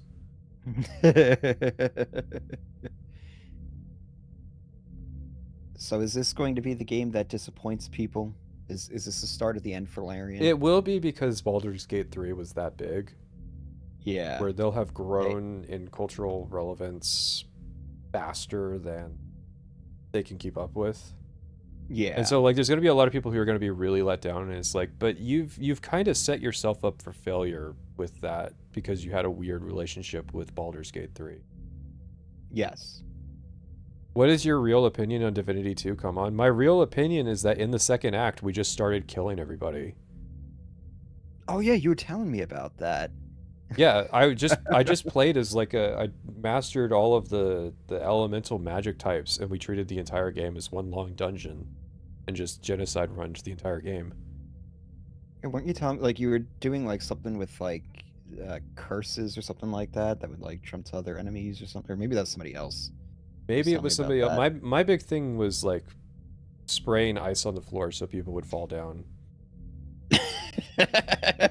Because I was playing it with somebody, and they were doing like a warrior build type, and their build was really cool. It was more powerful than mine, but I had a lot of like really situational useful abilities. It was one of my favorite magic systems. Yeah, I mean, like that's why actually Baldur's Gate 3 let me down, because I loved DOS 2's magic system. Yeah. And then you had shitty. Then you had shitty fucking 5th edition D&D garbage magic. Yeah. Maybe you know, like maybe they were done a solid by Wizards of the Coast, right? And now like Divinity, maybe DOS 3 will actually be better than. No, it's gonna let people down. Probably. But yeah, Star Trek. Let's talk about the Borg. Yeah. Well, no, let's talk about Q. They have John Delancey playing like this omnipotent character who shows up to just antagonize Picard and be gay and do crime. So he's just omnipotent, and he's like fucking with the crew. My dad really hates Q.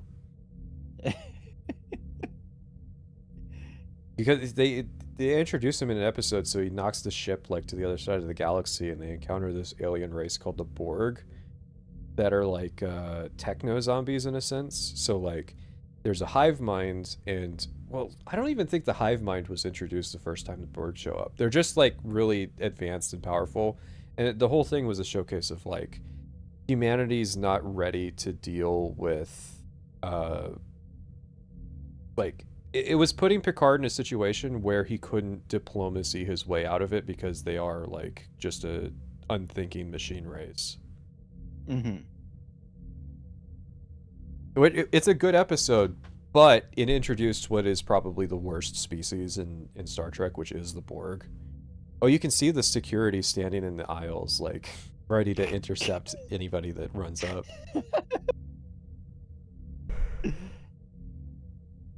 But yeah, so the Borg are like zombies where they like, well, they kidnap people and assimilate them into their hive mind for some reason, because they need like 10 quadrillion peons to do things. It's very weird. Okay. I think the Borg are just kind of a shitty race. The only thing that works about the Borg is that and it came after, I think it came after Roddenberry left the series. They are Star Trek being critical of Star Trek, because they're the logical conclusion of the Federation, where it's like, yeah, they are this they're this, you know, they believe all the same things, and they all get along with each other. And there's a brainwashing camp where they make sure that you don't commit thought crime. And nobody works for... Yeah, it's Starfleet and their socialist utopia taking to the logical conclusion of like, yeah, you get assimilated into the hive mind and comply because it's for your own good. Yeah, naturally. Somebody's sitting there right now being like, what's wrong with the Borg? No, there are multiple people. I don't like them, but... Like, in the first episode, they are an existential threat, and then in later appearances, it's more of a critique of Starfleet as an organization.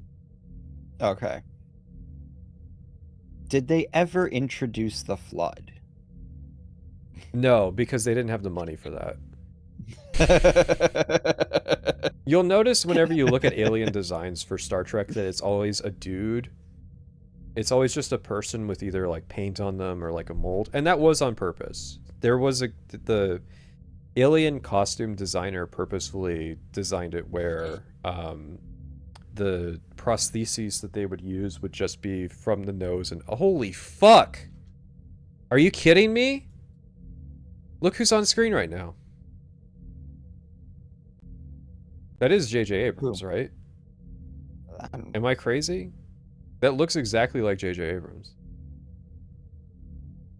Like, he's short, he's got the thick rim glasses. Oh, yeah, it is. That's J.J. Abrams.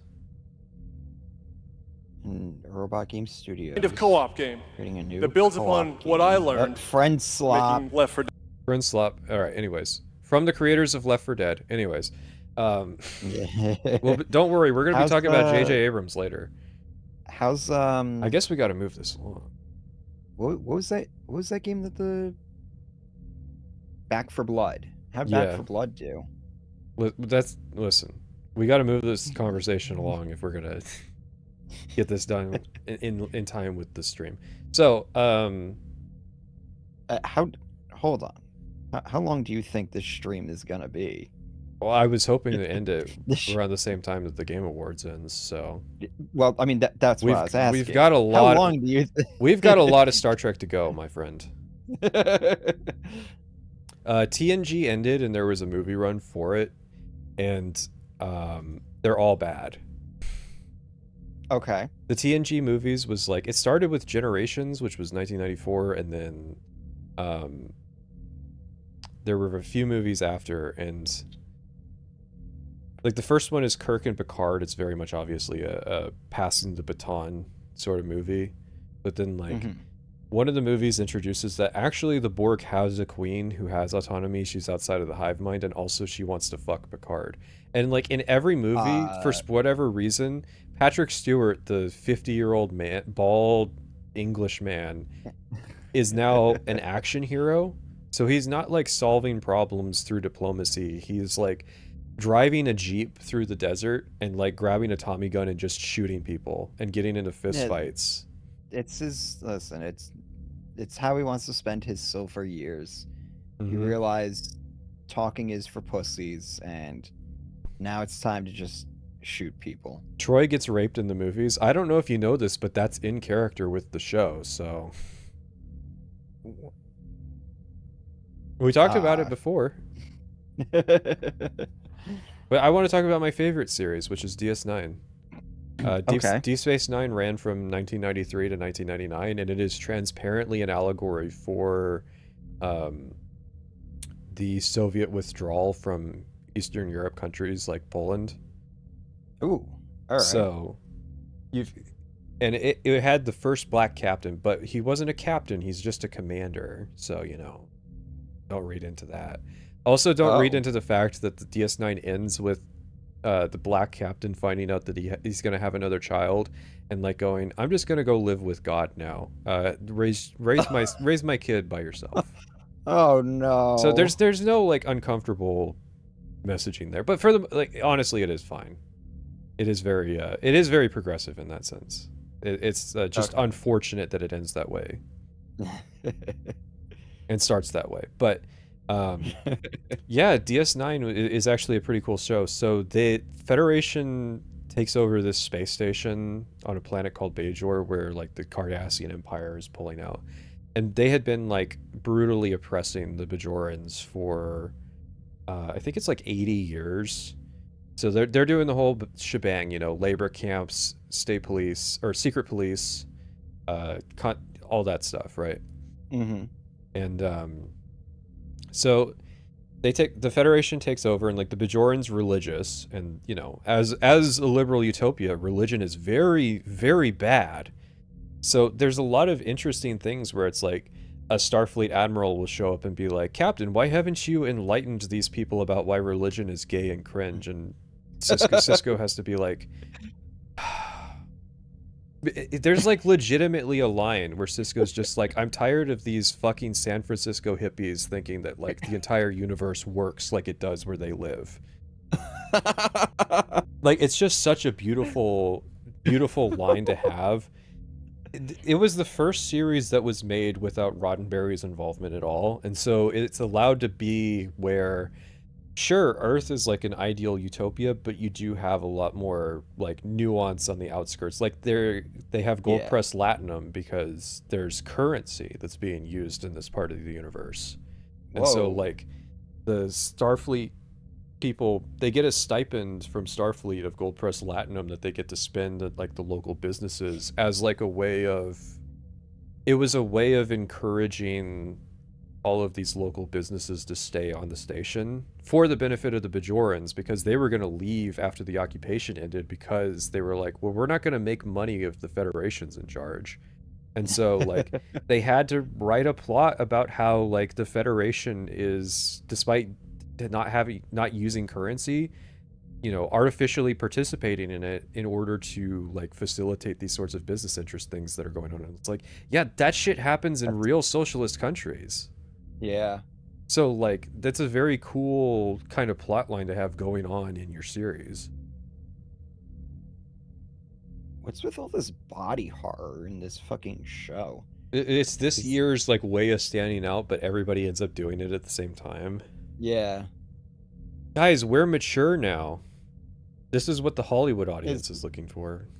Is this what like the people working in the industry want to do now, is just like rip off their own skin? Yeah. I'm concerned, guys. Deep Space Nine has the best Star Trek pilot, which is not a high bar, to be fair. No, every first episode of Star Trek is dog shit except for Deep Space Nine. Where it's like, you know, you can actually sit down and watch the first episode of Deep Space Nine and like be mildly engaged with it like it's a movie. Like it's a pretty cool, it's a pretty good first introduction to that. And like all Star Trek series, it had a bad first season though. Okay, so that curse remained. If you had like no introduction to like Star Trek, whatever, would it be a good place to start? Like, are you gonna It's be tough, man. lost? It's tough to say. I think you could, Mm-hmm. but I think that you know, I don't know how do you recommend people start with Star Trek? It's been a question that's been asked for a long time. Yeah, it doesn't. It's weird. Like Star Trek's one of those series, one of those franchises that's just kind of weird, because it's like anybody who's into it seems to just be like, yeah, you know, I just kind of ended up watching this when I was a kid or something. Like, it was never like somebody went out of their way to get into Star Trek. Yeah, and that's kind of why the series has died. When we talk about the Abrams film, we'll get into why it didn't really get to take off again. But no, we got to talk about Jadzia Dax. She's an alien. She's got the tiger stripe paint on the side of her head, of course. That's how you know she's an alien. And she's got a worm living inside her that has the memories of all her past lives. So it's like a parasite that implants on you, and they transfer it between bodies whenever the body grows old. And so she's got all these memories of different lifetimes, and she was a man in her, like an old man in her previous life and a mentor to the captain, but now she's a hot, beautiful woman. So, you know, this like, is getting weird. So, of course, you know that, like, the worst fucking people think that that's, like, a trans allegory or something.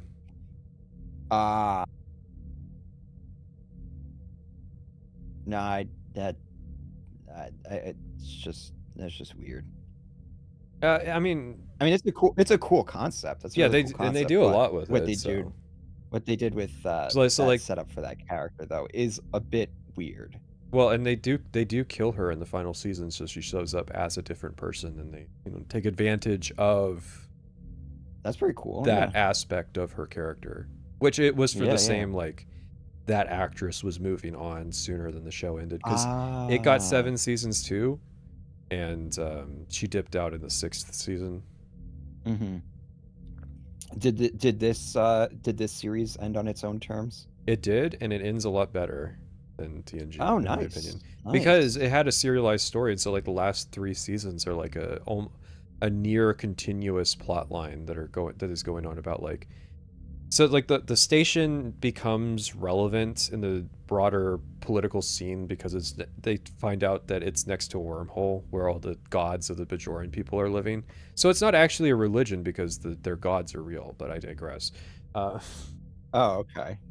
But, like, so there's aliens that are living on the other side of the wormhole, and it turns out that they're, like, they are the dominant major military power on the other side of the galaxy, and so they get in with the Cardassians, and there's a war arc in the latter part of Deep Space Nine, and it's pretty decent in terms of. And so we got to talk about Captain Sisko, the Captain Sisko. The series Deep Space Nine starts with the Borg attack, where Captain Picard had been like taken over by the Borg and led a military. He was assimilated and then led a military attack to try to get to Earth. And Sisko was a commander on one of the ships that was defending against the Borg attack, and that's how his wife died. And so he's in the first episode, Picard is the guy that takes Sisko to Deep Space Nine, and they have a conversation where they'd never talked about this before, so Picard didn't know that he had killed Sisko's wife while he was assimilated. So they have a bit of tension over that. Sisko decided after his wife died to get a job as a starship designer and built.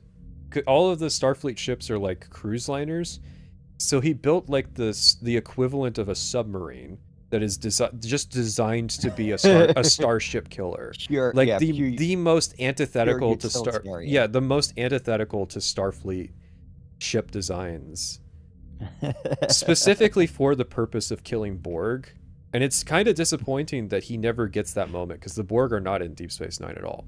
So he never gets the chance to actually use the ship that he designed to but so he is Renegade Shepard through and through in everything that he does.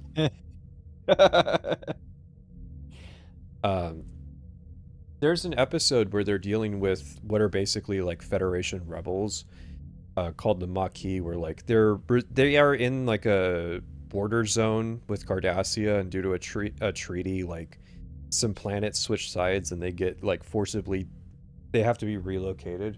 And so there's like a rebellion going on in this sector, and they eventually, like, it boils to the point where people start dying, and so like Sisko takes his like super military cruiser out to their space, and he just goes to their planet where their colony is, and it's like, you've got 90 seconds to turn yourself in, or I'm making this planet uninhabitable for the next century.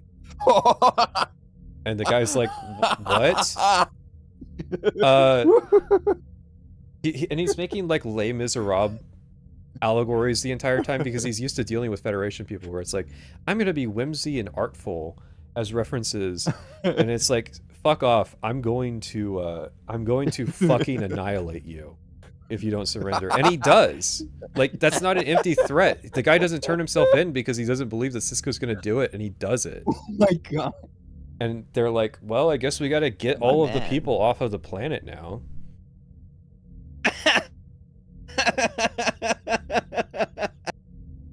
So it's like, there's a reason that the aliens refer to him as the Sisko. because he is singular in his endeavors. And it's Avery Brooks plays him, so it's a very he's a very like deep voiced, kind of tall, bald, black guy, grows a goatee partway through the series. Like he's got a very baritone voice, and delivers a lot of lines with authority, and it's just I love Sisko as a captain. That sounds like I want that as just a show. Give me like 4 seasons of just that. Yeah, of just Captain Sisko being Renegade Shepherd. There's a reason I always end up playing Renegade Shepherd. Worf, who is a Klingon, was taken aback by how hard Sisko genocides the planet. Oh my god. So DS9 also had the whole thing with the humans who were handed over to an alien empire due to a treaty, and they form a separatist movement which Sisko helps the aliens destroy, right? Yeah, he's because that's the Maquis, and it's because they are like undermining the Federation's attempt to handle the situation properly by making it easier for the Cardassians to justify, brutally repressing this area. And so it's like, again, it's very much a thing where it's like, yeah, that's how liberal interventionism should work, where it's like you cannot be tolerant of these types of separatist movements, even if they are morally justified in rebelling against the Nazis, because they're making it easier for the Nazis to do their thing. Yeah. And so it's like it is very much interesting the moral grayness of a lot of the situations that DS approaches. Like in one episode, it's like one of the best episodes of Star Trek, Captain Sisko just ends up participating in the political assassination of a foreign senator just to involve a foreign military power in their conflict, make them an ally.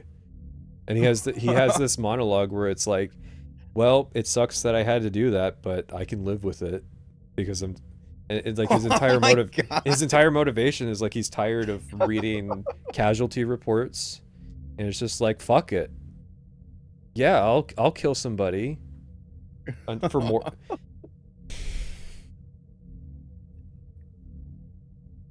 It's an awesome series. I'm gonna have to watch that. This actually sounds like my jam.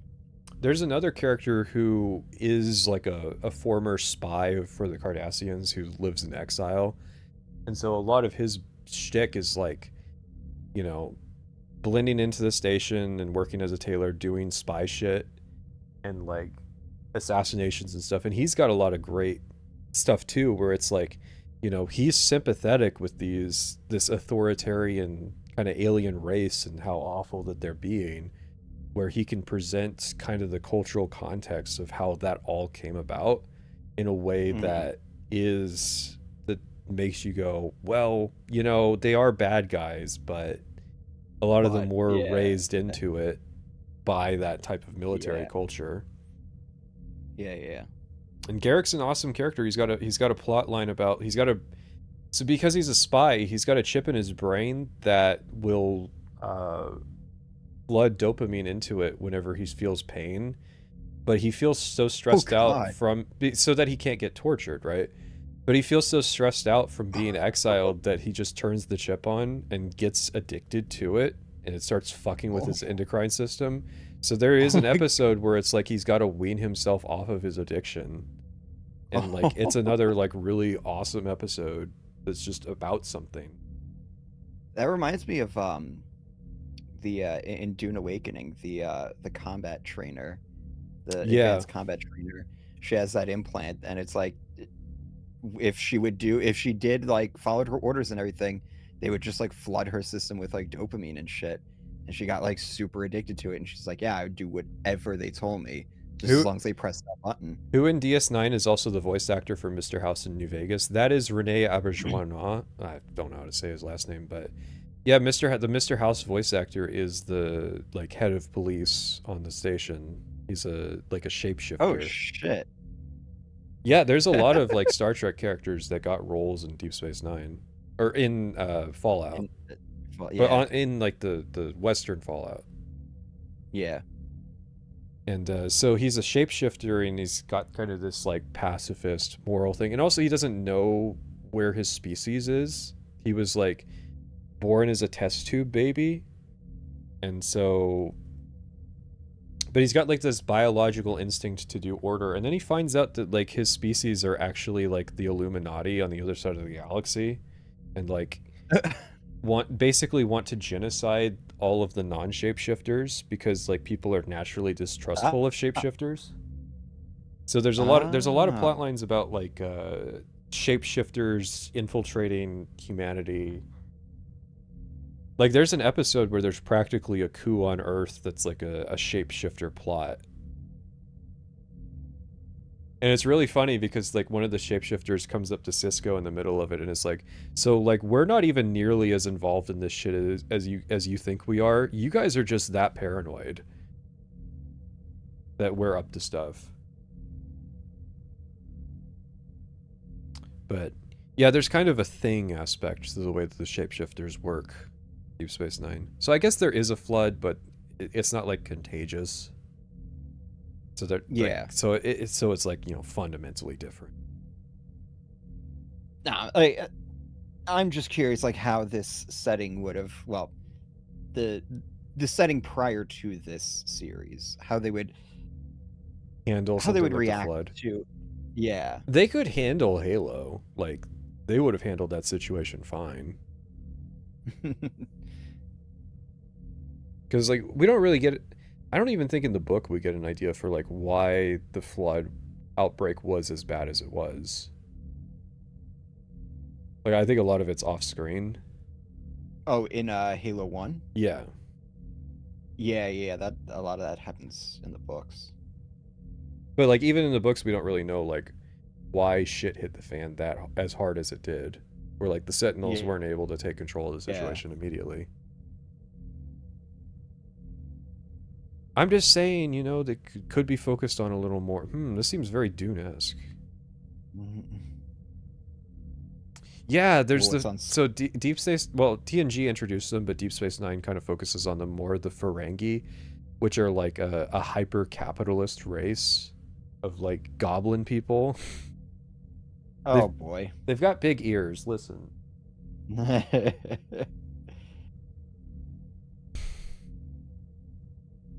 But the Ferengi are like a lot of like humor episodes, even though one of the humor episodes is like well, Quark is gonna have to cross-dress for this episode and show off how females can actually contribute to business deals or some shit. Like there is a cross-dressing episode of Deep Space Nine. And hell, Garrick was like, the actor played him like he was a homosexual. The like parasite alien lady was like, would talk about being like, she was attracted to a person and they had both gotten new hosts and they just happened to both be attractive women. So I guess this is going to be a lesbian plot. They stole my apes, Odo. They stole my apes.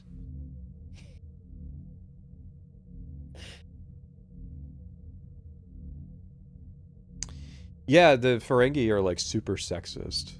They don't let their women wear clothes or do business. So like one of the episodes is like Quark's mom is actually decently successful at making money, and she gets fined by the government for making a profit. Man, that's are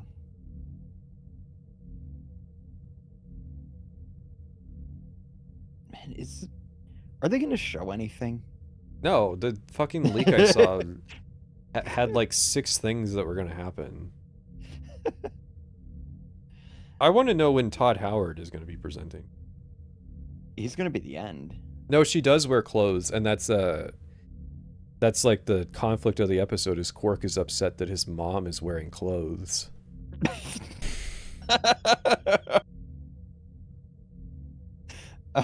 No, do you remember the Starfield line where I have Walter say, "You let your females wear clothes and make money"? That comes from Deep Space Nine. Because, oh yeah, that's Quark's actor is fucking Walter from Starfield. Wait, really? Yeah.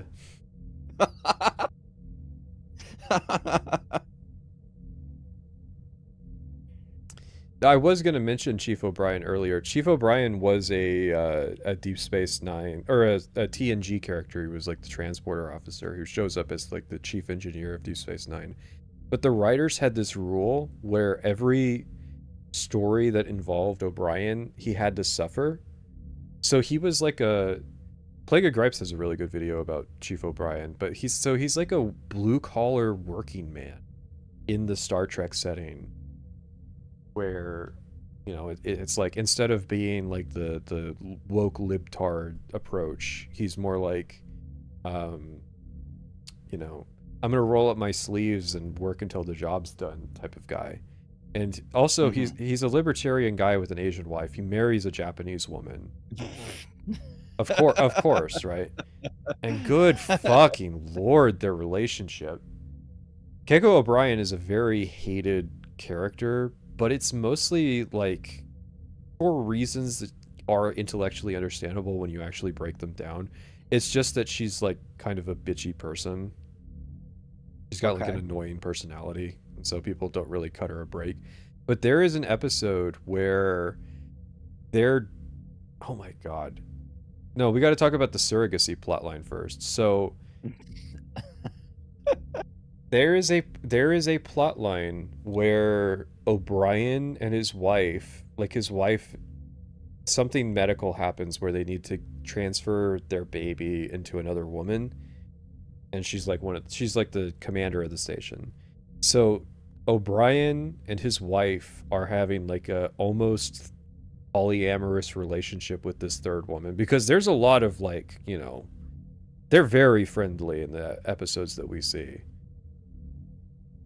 But anyways, they have this baby, and eventually they lose it, not because it dies or anything. Why do I see Halo? Oh, sorry. Okay, what the fuck is happening? Anyways, they lose the baby on this planet that has like time dilation, and they get her back, and she's now like a grown woman. But she's a grown woman who wasn't socialized because she was like an infant when she showed up.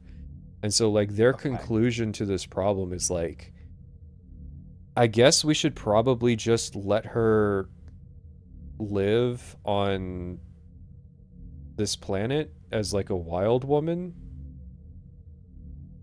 It would be too hard to rehabilitate her.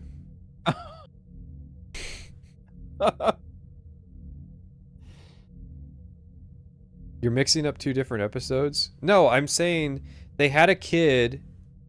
There was a plot line where they have this kid earlier in the season, and then like towards the end of the show they have the episode where they just lose Molly on the time dilation planet.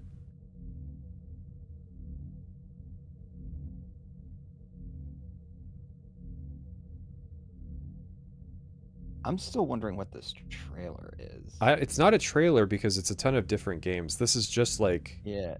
This is their sizzle reel? I wonder why it costs $1 million. I guess this is just a really elaborate Game Pass ad. I thought I saw stuff that wasn't on Game Pass, though.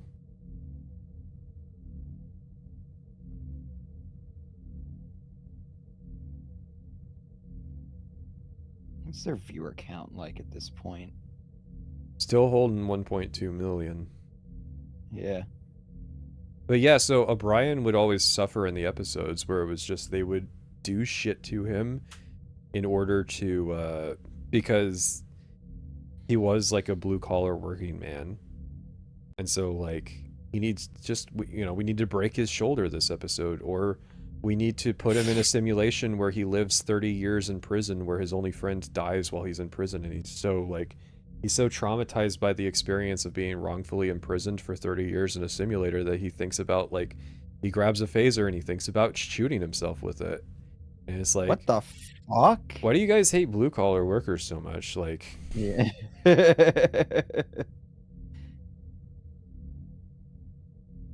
No. There's somebody else that turns into a lizard in Voyager. Rick and Morty shit. You're gonna hear, so like, it's got to be a miserable existence that every time you hear about a suicide plotline, that your immediate thought is, "Oh man, this is just like that show I hate, Rick and Morty." People are doing that with Smiling Friends right now. I don't know if you've been watching that show. No, I don't even know what it is. See, like, I have no clue what you actually engage with. But anyways. That's why we're doing this stream. Well, people are like really obsessed with saying that like Smiling Friends is going to be like the next Rick and Morty. In what way? In a good way? No, in a bad way. In a bad way, obviously. Oh. They want it to be like, this is going to be the next big fringe show that everybody, like, it's overrated and, you know. But there's a reason why Rick and Morty was hated for... And it's because it wasn't just like the nature of the show itself, it was the way that its fans would like over intellectualize what the show was actually about. Yeah.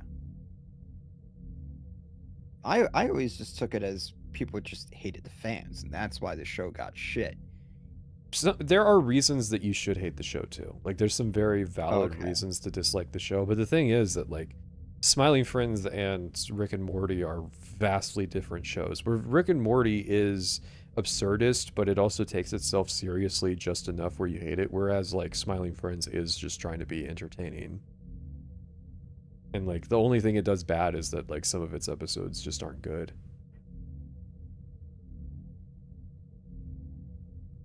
Oh, this show. Yeah, you've probably seen memes of it. Yeah. To be fair, you have to have a high IQ to understand Smiling Friends. What is this even on? I think if... Chat, is it fair to say that if you were going to cut into anywhere in Deep Space Nine, it would be... it would be the episode where Worf enters the show? Because that's like a solid two-parter in itself. And it's got a very solid storyline, and it introduces a lot of the like political thriller aspects of Deep Space Nine and what's going on with like the Klingons and the Cardassians and the Dominion and all that.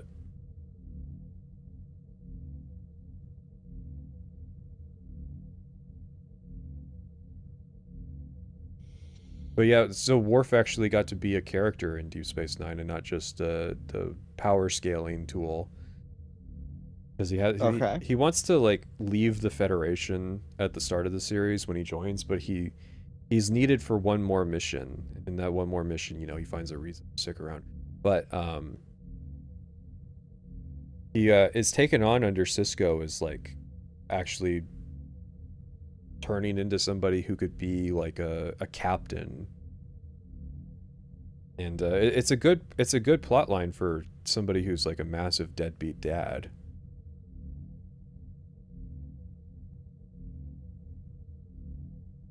He still did some power scaling with the Jem'Hadar. Yeah, but it's a lot better. They don't do it like they did in TNG. If they did it like they did in TNG, it would just be the Jem'Hadar beam aboard the bridge of the Enterprise. He love taps Worf in the shoulder, and then Worf's unconscious for the next 10 minutes. That was how it would be in TNG. In Deep Space Nine, Worf is kidnapped and forced to fight Jem'Hadar every day and just like recover from his wounds because they are like my prediction here, guys. This is a Kojima game. No, it's not his style. I could be wrong, but it's not his style. So. Oh, it's Remedy. Because the Jem'Hadar are like this. The Klingons are like a warrior race, right? The Jem'Hadar, like they're orcs basically, whereas the Jem'Hadar are like a genetically modified soldier race, and so there's a lot of like contrast between the differences between what those two cultures would be like. Mm-hmm. Wow, Control is getting a sequel? Yeah, that's... I'm having my mind blown right now. I thought they were allergic to money. Yes, it's a studio that says that games need to not make money or something like that. Is it them? That's the Alan Wake people, No. isn't it? Yeah, it was Alan Wake. Yeah. I'm sorry, I get the two confused. They are similar in like their aesthetics. Yeah.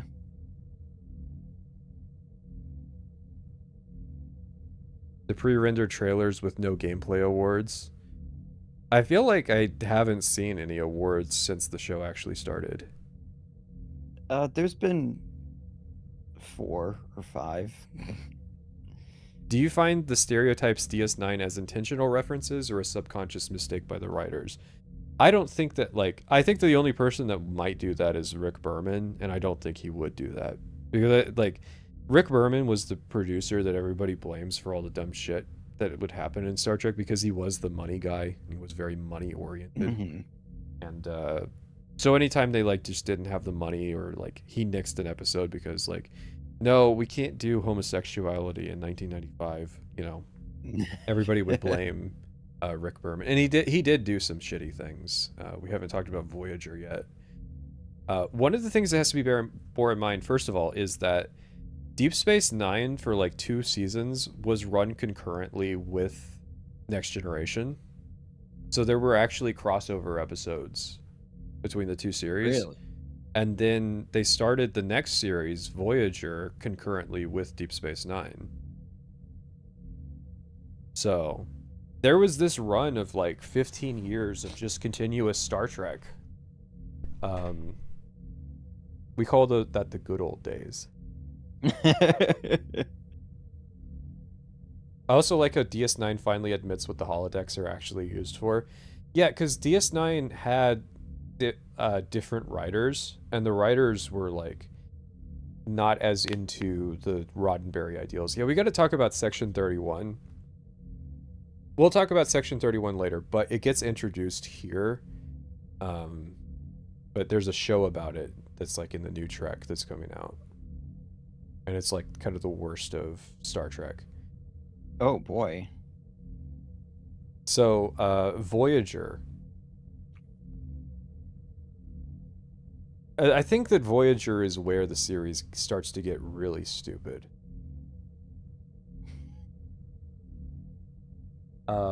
So, Lady Captain, first things first.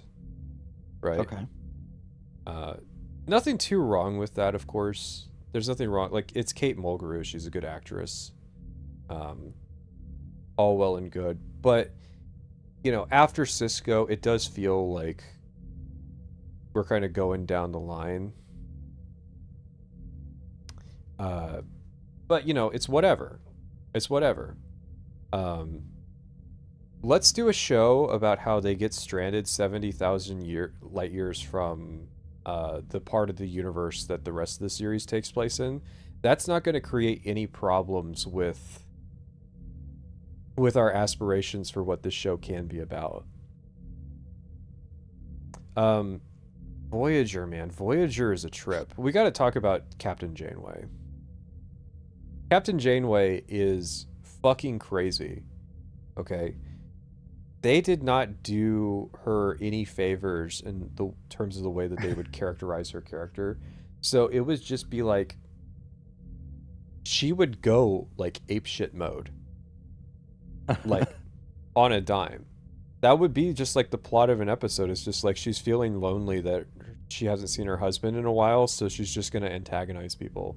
Like, there is a character named named Harry Kim, whose like entire bit on the show was just to get yelled at by her.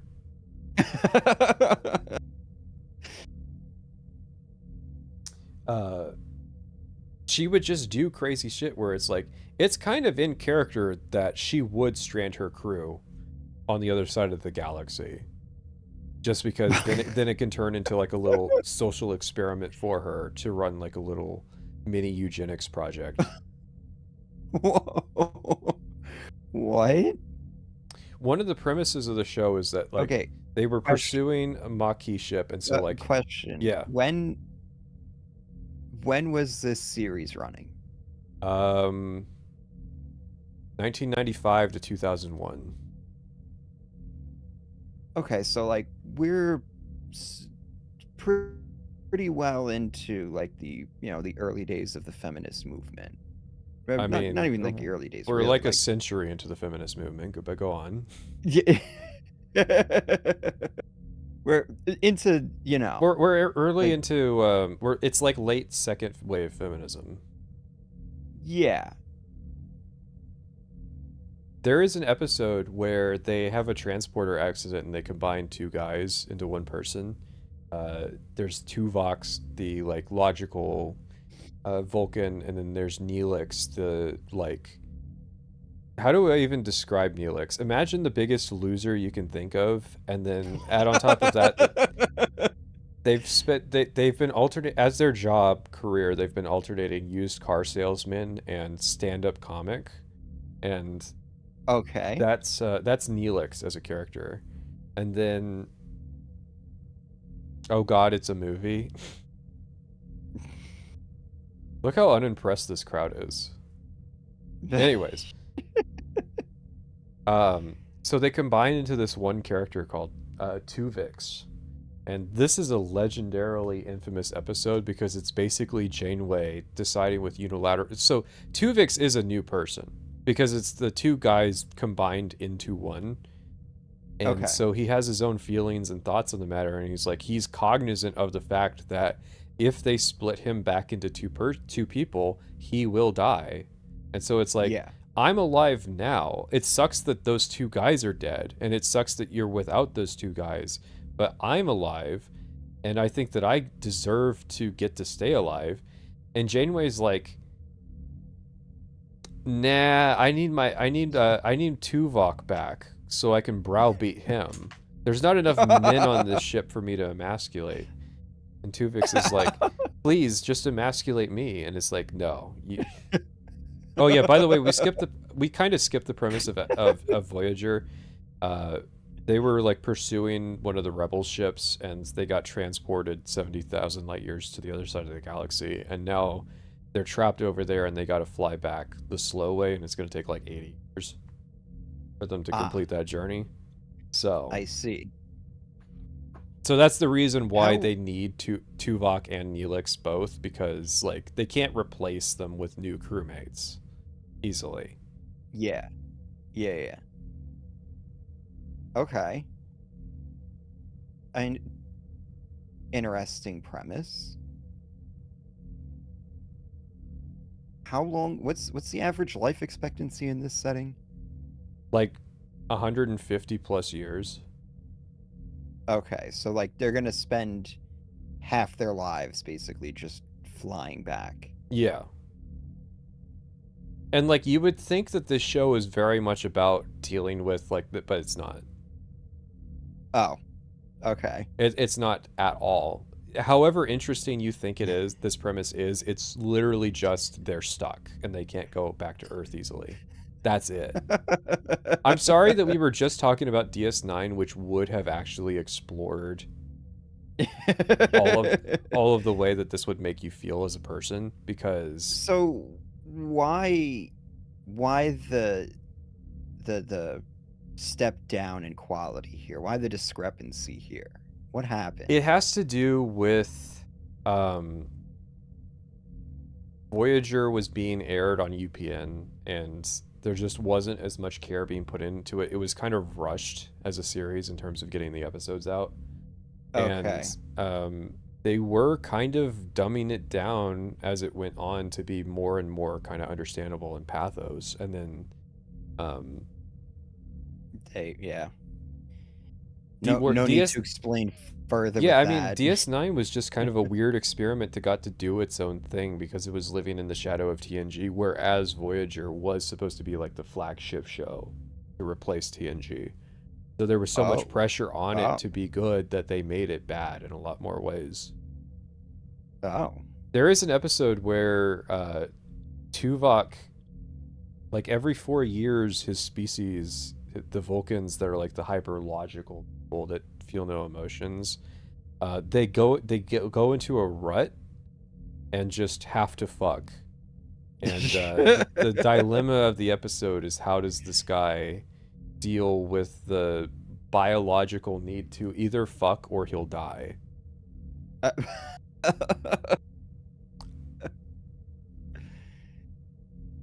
Surely somebody would just, you know, be sympathetic and be like, all right, sure. There's also another there's another episode where how does it get resolved? How did let's just say it involves the holodeck. Oh no. No. Yeah, I mean somebody's got to clean it, you know? There's another episode where they go faster. They invent a warp drive that goes past warp 9 because that's the artificial limit that they wrote in, and they do it, and the pilot character does it, and he gets sick, and he starts to like degenerate. He's going through this degenerative process, and it won an award for like a prosthesis for like how fucked up the degeneration was. But it ends with him kidnapping Kate Mulgrew to take her to a planet to degenerate with him, so they both turn into lizards, and then they have babies on the planet. Okay. And a lizard baby. Then I'm not talking like Argonian lizard people. I mean like actual salamanders. That's the next evolution of humanity, you know? He was evolving, by the way. Humanity is apparently evolving into salamanders. And the lizard brain wins. Yeah, so by the way, they have a ship that can go so fast that it exists in all points in the universe at the same time, and they just managed to find where they landed the ship, like, down the road. Like, just in the next star system. They were everywhere in the universe at the same time. But they were, like, they ended up having sex and salamander babies in the next star system over. Okay. So I need to see like pictures of this salamander thing. I mean, just literally just imagine a giant salamander. Like was the budget really just that hard? Yes, like, they spent all of the money on the makeup. And we got to resolve this somehow. Let's just have Kate Mulgrew and this guy make salamander babies, and then they'll just revert it in one scene, and just pretend. Let's just go back to like nothing happened. The next episode. We're just gonna go to the lizard shop, pick up a couple salamanders, and just, you know, record them. It costs like $20 to shoot those scenes. Mm-hmm. It'd be fine, guys. But you know, they made a warp drive that allows you to occupy every spot in the universe all at once, so they solved the problem of being lost. They can just go back to Earth, and even if they turn into salamanders after the fact, they figured out how to reverse it. So like there's no point for the series to continue after the salamander sex episode because they resolved the premise of the series. They can reverse the salamander. The salamanderification. So the salamander thing was a byproduct of the drive. Yes. Okay. And we're never going to talk about the fact that we did actually invent it. But the only downside is that you turn into a salamander if you use it.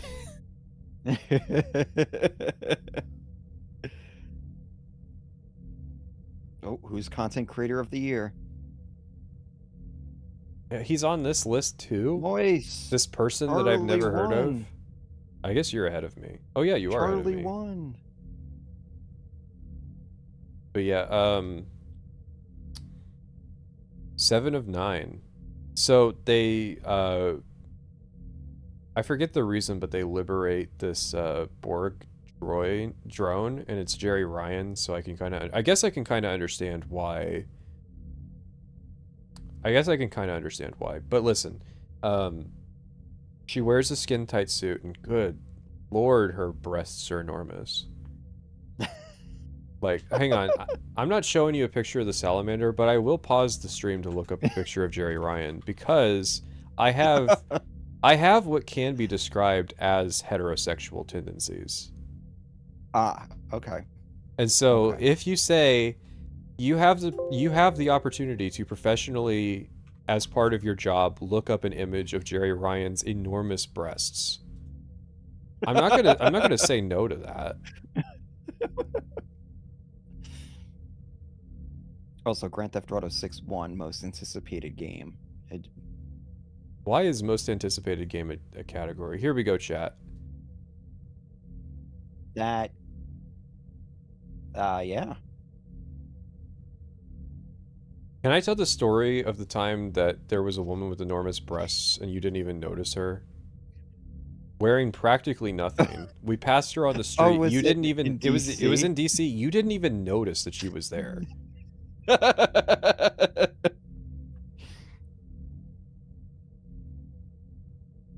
I forgot something. That looks so uncomfortable to wear. Man, you figured out Jerry Ryan's main complaint about working on Voyager was that her outfit sucked. Oh actually, you know what's bad is her Borg outfit was even more uncomfortable. And not because it was sexual, but just because, like, she couldn't fit those breasts inside of the inside of what they made for her.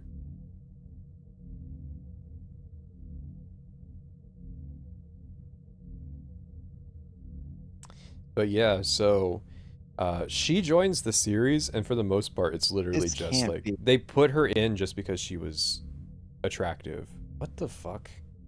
This can't be the lizard people. No, that's Jerry Ryan. No. I'm looking on Google right now. Star Trek lizard. I'm trying to be as transparent with you as possible. They weren't lizard people. They were literally salamanders. Not salamander people, just salamanders. The future of human evolution, everybody.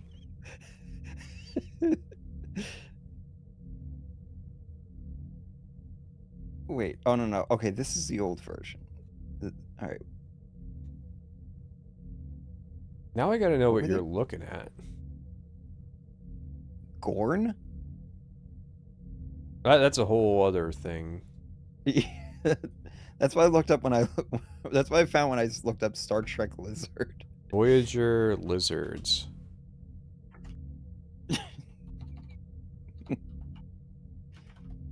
Oh, they aren't dollar store.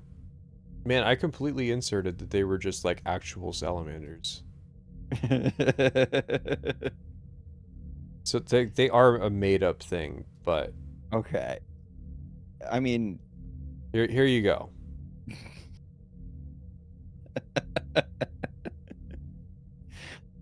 The future of humanity, everybody. Sign me up. This is where we're all going. This is what TikTok evolution. does to you.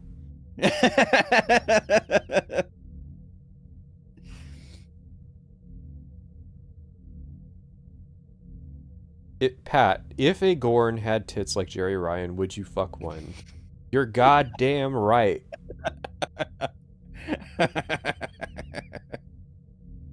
Isn't that just Argonians? Argonians spawning. Why do they have breasts?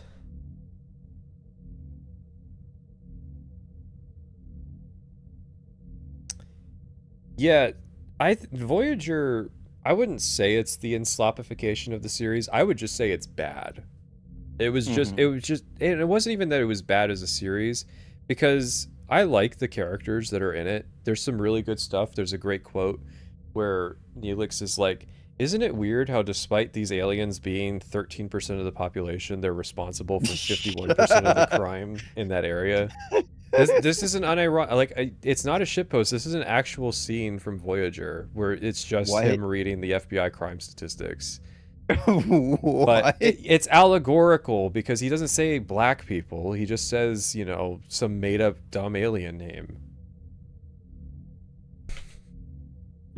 The Binkarans. Despite the Binkarans only being 13% of the Glumtar Confederacy, maybe they commit more crime. But yeah, No, there's just statistically more bad episodes in Voyager. So, like, one of the things that is established is that they have a limited supply of photon torpedoes. They can't make more. They only have, like, 80. And then they end up shooting, like, 500 throughout the course of the series.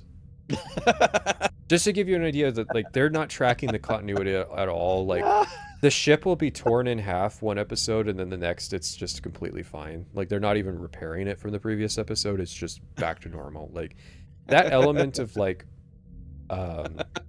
threat of the week, return to normalcy, that was very much a thing in Voyager, and it really just hindered the experience of watching it. Oh, yeah. I mean, what is there to say about the Doctor? He's played by Robert Picardo. He's kind of a really funny character. He's a hologram, so he can't leave the medical bay for most of the series. Well, okay, so if it's gonna take them 80 years to get home, right? Yeah. Couldn't you just say, like, the time between each episode is, like, you know, so and so many weeks or some shit? Yeah, you could, but like, it's obviously not. It's obviously not. They jump like 90% of the distance thanks to a MacGuffin at the end. Like the Borg. So the Borg are trying to take over the universe, and they actually have access to trans-warp space, which is almost instantaneous travel across the galaxy, and yet they're only relegated to they're relegated, like, the Borg are in control of less space than the bad guys from Deep Space Nine somehow, despite, like, being virtually unstoppable and having this advanced travel network. And it's literally just so that they can bullshit a reason why Voyager's on Earth in the final episode. Actually, it's worse than that. They don't even show them being on Earth. The final scene is, like, Voyager approaching the planet, and that's it. You would think the series would end with scenes of them, like, meeting with their family again. And it's like, no, it's literally just, well, they're at Earth. End the stream. Time to end the series. We gotta start the next series, Enterprise. And it was literally that, like, literally, I believe the story is that, like, the day that they filmed the final scene of Voyager, they had already destroyed the set to make room for the new Enterprise sets. The day. They didn't even think to, like, keep it around in case they wanted to make Voyager movies. They didn't. They did not want to make Voyager movies. They abandoned that series hard. So, like, oh boy, I can't. How it's gonna be coming up. I can't wait to hear about how they made Lara Croft ugly. This is going to be the Twitter discourse for the next fucking year. Is Lara Croft is ugly and she's got no tits. Yeah. Couldn't you guys listen? I know that it's acquiescing to, like, the worst section of the internet, but couldn't you guys just placate them so that the most annoying people don't get to talk about Lara Croft being ugly and not having tits?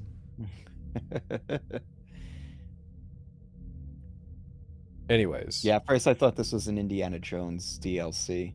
So, Enterprise. Well, okay, so what was the reception like to Voyager? It wasn't great. Okay. People liked it at the time, but, like, yeah, there was a lot of fans who were like, this isn't as good as TNG or... That, by the way, that game's being made by Amazon. And actually, Deep Space Nine was not particularly popular either when it was coming out, despite being decent. Because of the way that Deep Space Nine was, you know, you'd have a good episode and then a bad episode. You would have that order. If you were watching Deep Space Nine week by week, chances are you were going to hate it. It's only become popular in the modern day because of the way that you can watch just the good episodes with streaming. Yeah. So that is something to consider as well. How many good episodes are there? I would say, like, probably 60% of the series. Oh, okay. That's more than I was expecting. Yeah, no, like, it's a decent amount of the series, but I had a conversation with somebody who was like, well, I mean, if 40% of the series is bad, then can't you say that the series is bad? And it's like, sure, but, like, we're talking about the 60% that is good.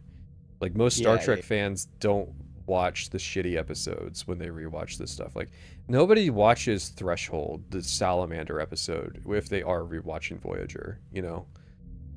Yeah. It's like, you know, Evangelion's a great show. You don't rewatch Magma Diver. I disagree. I don't understand. Why do people hate Magma Diver? I've never gotten like a good reason. Short of just like, I think the thermal expansion bit that's in the episode is like just kind of cringe. Yeah. The episode people actually hate that I don't understand is the one with the autonomous Eva that the military makes. I don't remember that one. It's something. It's been a while since I've watched. Yeah, it, it's like the military comes up with an Eva, and the like war becomes overloaded, so it just starts marching across the countryside and like jet alone. And I like that episode. I like all episodes of Evangelion. Oh, you know what? I was watching that series with my cousin. We might have skipped that one. Maybe. It's a hated episode, and I don't understand why, because I think it's pretty important to showcase that, like, one, they were interfering with other militaries' attempts to deal with the Angel problem by sabotaging their EVA programs. And then two, I mean, that's the main reason that you should watch that episode, is that it is, like, very important to understanding that, like, there is a reason why the Japanese military just summarily executes everybody that was involved with the Evangelions. And it's like, yeah, you need to watch Jet Alone to really get that, to get what's going on there. Well, I almost think like the tropey anime-ness of Magma Diver is the endearing quality, because it's taunting you with the like slice of life aspect before it takes all of that away, and it's like, actually, we're just going to psychologically torture Asuka in this next episode. Like, I think you need to have stuff where it's like, here's what it would have been like for these people to have a moderately normal life together. Yeah. That's why I say you watched it the first time and then you never watched it again. Nah.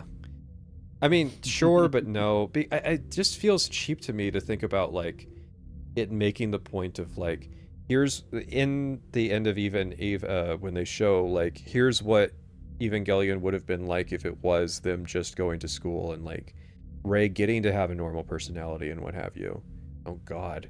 And, what the fuck? I mean, already? Is this more frames than the actual show? Oh no! I was commenting about the forest. No, I'm talking about Invincible. Yeah, whatever the fuck this is.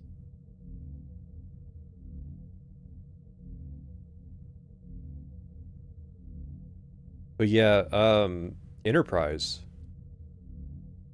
came out in 2001. So would it surprise you that there is a season that is about that starts with Earth being attacked by terrorists? And them having to go invade space Iraq? Isn't it weird that around that time, right? Like after, not post 9/11, like a lot of franchises were like chomping at the bit there to do something with it. You didn't see that with COVID. Everybody just wanted to pretend COVID wasn't a thing. Yeah, people talk about why doesn't COVID kind of made a storyline a lot more, and it's like, why do people ignore COVID even though a lot more people died of it? And it's like, listen, you just answered your own question. I do. Listen, I firmly know that there was a lot of deceptiveness with the COVID death fatalities, but a lot more people did die in COVID than 9/11. So it's like, you would think that there would be more, attempts at thoughtful examinations of what was going on with that era, and we just kind of ignore it. Yes, there was a WMD plot in Space Iraq. They did actually have WMDs. Oh my God. Oh my god. Okay. I mean, what? No, so the thing is that Star Trek was always allegorical. It's just that Star Trek was always allegorical in a way where it was exemplifying here's how liberal interventionism should work, and then like Enterprise was very transparently a flipping of the script where it's like, why are you taking the side of the like global hegemony and the invasion of Iraq? Which, I mean, in fairness, today I think that the invasion of Iraq was justified. It was just done wrong. It was like the right war, the wrong approach. Where it's like they wanted to, oh Jesus, they wanted, how is it that we talk about the Iraq war and everything in every stream that I do? The Iraq war was justified and we would have won the conflict if they weren't pitching the idea of trying to do it as fast and as cheaply as possible. But like Saddam Hussein was a bad guy. Yeah. He wasn't like a Gaddafi or an al-Bashir type where they like come up with reasons why like actually Saddam Hussein was based and he was helping with the local economy and he was getting everybody to go to college, and it was like, no, he was a massive destabilizing factor in the region who was like at odds with literally everybody and going to start World War III if he kept his antics up. Yeah. So it's like, you know, it was a good thing that we took care of Saddam Hussein, but then we did it in the worst possible way where we killed like a million people, a million like non-combatants in the process. And create a huge power vacuum and just all that other and then where it all runs full circle where they had a moderately liberal government before and now it's a theocracy. And so it's like, you know, what did we actually accomplish? It was nothing. And then it's like, yeah, you so why is Enterprise doing an allegory for this when on the side of George Bush? Like yeah. It was the people that were writing Enterprise were not equipped to handle it. Okay, how does WMDs work in this setting? Well, it's just like they have a thing that's like got a giant laser. They destroy Florida, by the way. Like 8 million people in Florida die. It might be 6 million. I'm not sure the exact number they give, but like a giant laser gets shot at Florida and like glasses part of it, and then like the most thoughtful part of it is that there is like a bit of a confrontation of like, because there's like xenophobia and like anti-alien sentiment. We got to kick all the aliens off of Earth, and there are people who are like, maybe we should, oh Jesus, people are going to be pissed about the best indie game award. Anyways, maybe we shouldn't be racist against aliens just because this different group of aliens attacked us. That's about it in terms of the thoughtfulness. Everything else is just like, I don't know, maybe it's like, because maybe when they were making it, the timeline lines up where it wasn't confirmed yet that the WMDs weren't real. Because I think it wasn't it a thing that we didn't actually know until the war was over? This is a very pedantic like timeline thing where it's like, it's got to be obvious that Pat, you should know that in May of 2003, like, you know, the average American knew that there weren't WMDs, and it's like, but Saddam Hussein's whole shtick was that he would lie to his own people about having weapons of mass destruction to scare them. Yeah. And that was basically like just blown out of proportion and then like taken advantage of to justify the military invasion. Yeah.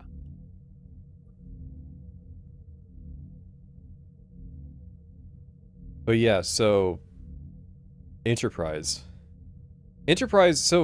is not considered part of that like TNG era where there is a lot of visual congruity between TNG, Deep Space Nine, and Voyager in terms of the way they look, and then they tried to overhaul all of that for Enterprise.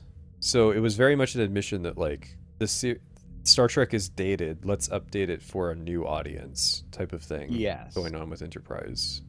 That's you know what? That's probably why they fucking did the whole 9/11 thing. Yeah. So we're like, oh, here's our opportunity to like really be relevant right now, guys. And then like at the same time they're doing like the TNG movies. That was the funny part. Was that No, I'm blanking on what the funny part is. Sorry. But yeah. There's an episode again where the interspecies couple lose the baby again.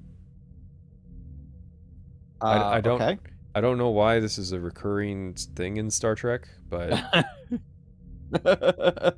so wait, is this Enterprise the same couple? No, this is a different series, a different couple, but Oh, okay. Yeah, so Enterprise did not end on its own terms. It was canceled after 4 seasons, so they had to hurriedly wrap it up. And what they did was they ended it by suggesting that actually it was all just a holodeck recreation by characters from TNG. Oh my god, man. Maybe that's where Bernie got the idea for how to retcon like everything after he left Rooster Teeth. Just say it's all a simulation. Oh man. So the people that were actually rough. It's weird because it doesn't please anybody, because it doesn't, like, Star Trek is ending, so why piss off the fans that are left that are still watching Enterprise? Yeah. So Enterprise is a series that I only ever saw because it was on Netflix streaming. Like, my parents never wanted to watch Enterprise. Never wanted to expose you to it. Yeah, well, I think they just weren't into it themselves. Okay. No, the events of Enterprise did happen, but the series does end with, like, Commander Riker, you know, he's the chef, and it's like, this is actually just a holodeck simulation that is recreating it. It was Riker's simulation too, so you have to ask uncomfortable questions. Yeah, I mean, he is the type to come inside a hologram, so... I mean, why does it matter that Private Sessions knows that the events of Enterprise did happen? Yes, it's historical, it's not like it's retconned, but at the same time, leaving with the implication that this wasn't the actual events, it's just a recreation after the fact, that is like a shitty way to end a series.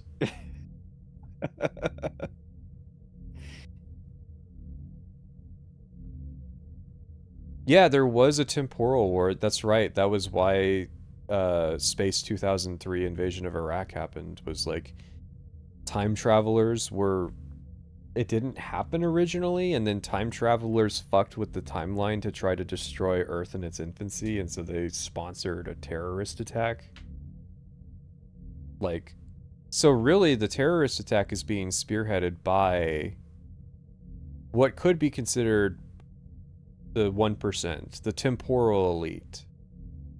Mm-hmm. Like, we're going to be hearing about this on Twitter, too.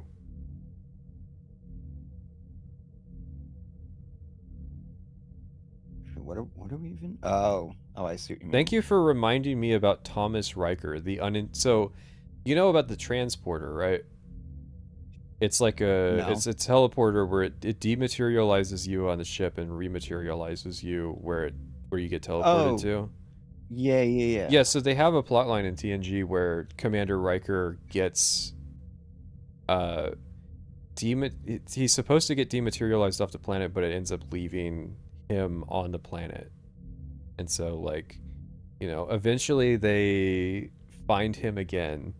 And it's like, he's got to reintegrate into his old life despite being abandoned. And it's like a really shitty coverage of it because they treat him like a piece of shit, even though, like, he's got every reason to be mad about the fact that there's just a doppelganger of him that got to live his life instead and is being treated better than him. Noting a lot of commonalities with the trailers that they're showing. Right? Again, the body horror thing. Lots of gore, lots of people popping out of half cut apart bodies and all that. Is the industry, like I said, we need a wellness check here. No, for, it's like all these different... It's really funny that the Federation, like people in the Federation will make fun of you for being scared of using the transporter, despite the fact of how many fucked up things happen to people who use the transporter. And it's like, Barkley, you pussy, why are you scared to use the transporter? And it's like, bro, two episodes ago a guy got cloned. And trust the science, bro. Yeah, I mean it's like fine. it's like a really uncomfortable fucking, like, again, what seems like a utopia to you can very quickly turn into a dystopia. Dr. Maquis said it's fine. Yeah.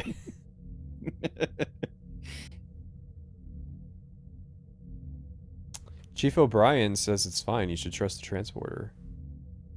Don't you literally die when you use the transporter? No, they did try to acknowledge that, like, you're not literally being deleted from existence. You're, like, entering into this field that, like, you are dematerialized, but you do exist in the field.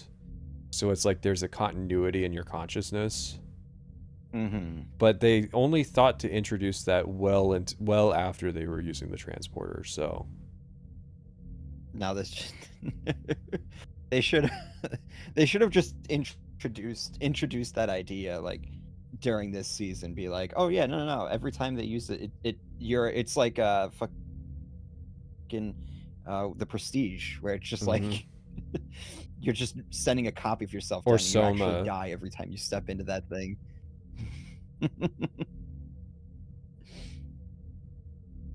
That would go over well.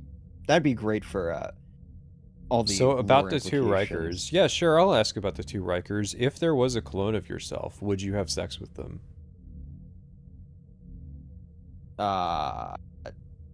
No. Why would I? I feel like it's more of a why wouldn't you?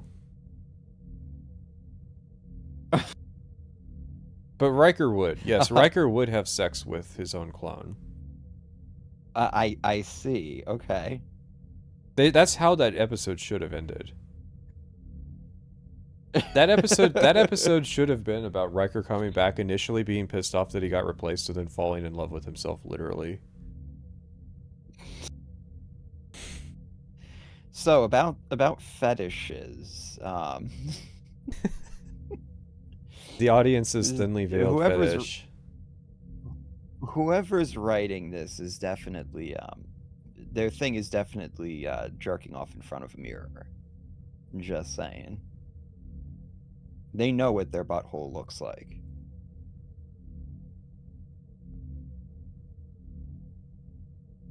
Star Trek Nemesis. I mean, there's not... we're already done with... To me, no, Star Trek Nemesis was one of the TNG movies, and someone wants me to bring it up to you, but it's literally just, it's the one where Deanna Troi gets raped again, and I don't remember why people are so mad about it, other than it's just kind of a shitty movie, but it's like all of the TNG movies were shitty movies, so I don't know why you're mad about it. I'm sure someone in chat will explain it. Right now? This is the new this is the new James Bond. I say with no context of having just seen the trailer, if that's true or not. I don't think it is. But yeah, Enterprise only got 4 seasons, and then that was it. Star Trek was over. No, I'm just kidding. Because in 2009, J.J. Abrams would direct a Star Trek reboot called Star Trek. It would be about the original series characters. Have you seen that movie? No, but I know that the actor who played the main villain in Heroes, he was the captain, I think. Yeah. No, he was Spock, but yeah. Yeah. So that's all I know about it. That was supposed to be like the big Star Trek reboot. It's like, we're gonna do a new movie, kind of like soft reboot the franchise and get people back into Star Trek.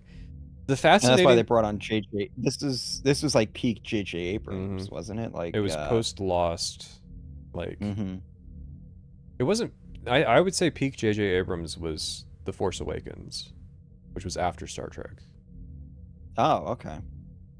In terms of like how well he could sell tickets, but the thing that was dumb about Abrams Trek is, so I grew up watching Star Trek, right? And then I'm a teenager when Abrams Trek comes out. Like, I'm the right age for it. I'm the right demographic because I've been watching Star Trek for most of my life. So it's like, you know, this should appeal to me. Yeah. And it did not. Why is that? Well, so the first thing is that you've heard of J.J. Abrams being obsessed with lens flares, right? Yes. This is the movie that spawned that criticism of him. Holy fuck! You can't see what's going on in half of the shots because the light of God is shining in my eye.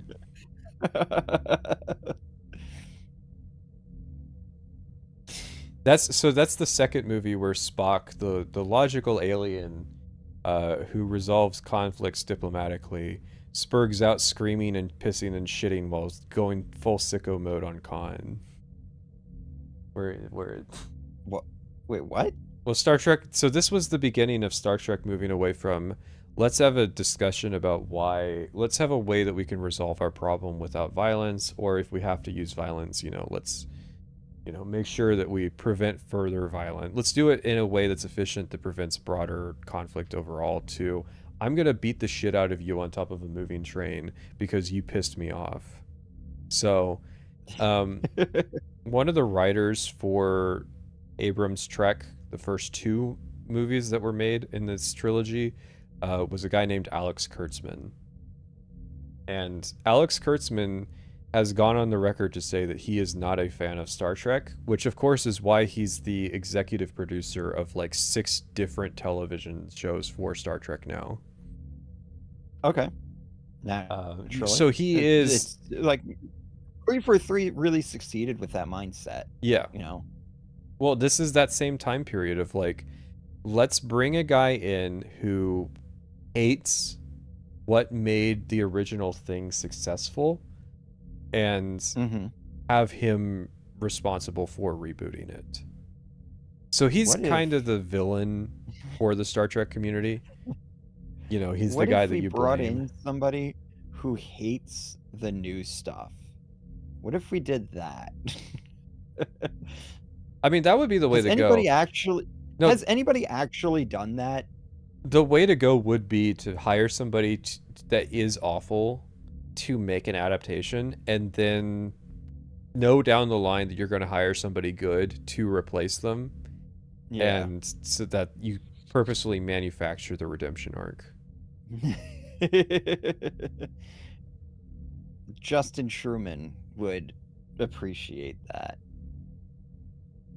But yeah, so I mean, like, there was... Also, there's no way Expedition 33 is winning Game of the Year. I have no... I still haven't seen Todd Howard show up, so... Yeah, right? Like, is he presenting Game of the Year? Is that what he's presenting? I just heard he was presenting something. We got to be getting close to the end here, right? But yeah, they're definitely like giving Expedition 33. I mean, I'm almost a Kurtzman Trek, so like... Yeah, so I mean, like, the first movie is alright. It's like kind of the second one that tried to reboot Wrath of Khan that is just dog shit.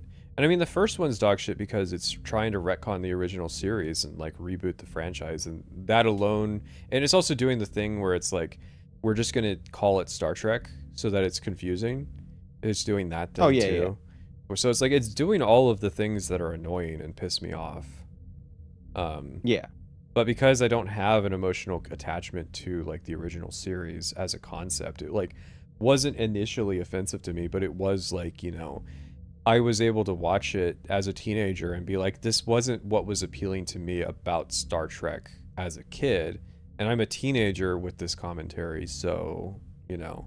Yeah. And that's kind of why it wasn't able to take off as a thing, because it wasn't really considered that good by Star Trek fans, and it wasn't particularly popular with kids in terms of bringing it about to a new audience. Like, I knew one girl that wanted to fuck the Spock guy from Heroes. I knew one girl that wanted to fuck that guy in high school, and that's about it in terms of like popularity among teenagers. Did she wanna bang him as Spock, or did she want to bang him as Siler? She wanted to bang him as Spock. Okay. See, I would have been concerned if it was the other one, because I mean, there are women who like Jeffrey Dahmer, so yeah, I'm true, very true. There was somebody that was obsessed with trying to get me to get Dahmer glasses frames to replace my Chud Jack ones. And I was like, I think that's a good bit. I should get Dahmer frames and wear those for the next biking trip if I do one. What are Dahmer frames? Are those aviators? Yeah, aviator glasses. That's what Jeffrey Dahmer wears. So you get like a gold aviator glasses and wear those and be like, guys, I heard the complaint that you don't like my Chud Jack glasses frames, so I hope you like these a lot more. But it's all a rather roundabout way of saying that, like, yeah, women are fucking attracted to serial killers. Like, it's the dark triad. There's been studies about this. Well, here's the thing about the glasses. People are like telling me that they look bad, but I think they look fine. I think most of the frames that people say would look good on my face look like shit. There's no attractive glasses frames. Okay, they all look bad. Like, I was tempted to just get like new ones that looked exactly the same, because if it makes people judge me, then like I would consider that to be a good thing.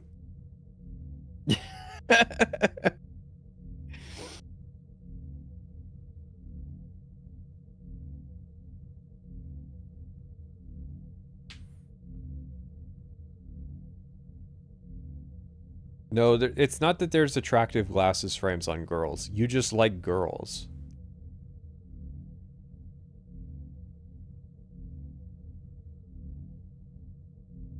But yeah, so there was a third Abrams era movie that Alex Kurtzman wasn't tied to. So of course it's the one that I fucking never saw and was unsuccessful, because, you know, the first two were dog shit. So like, why would you watch the third one? And then it turns out that was the one that tried to turn things around. It's like, well, it's too little too late. Yeah. So they ended up not being successful until, like, I didn't hear that it was good until it was already too late. Yeah, that's what I've heard. That I didn't know that those were movies. I thought those were shows. No, so those are movies. The Abrams stuff, those were movies. And then, well, see, it's modern Star Trek, where everybody will say that the shit's good, and then you watch it and it's like the worst thing you've ever seen. But, so maybe Beyond is bad. I don't know. The point is that I've heard it's good, but, you know, it's Star Trek. Replacement theory, you know? Yeah.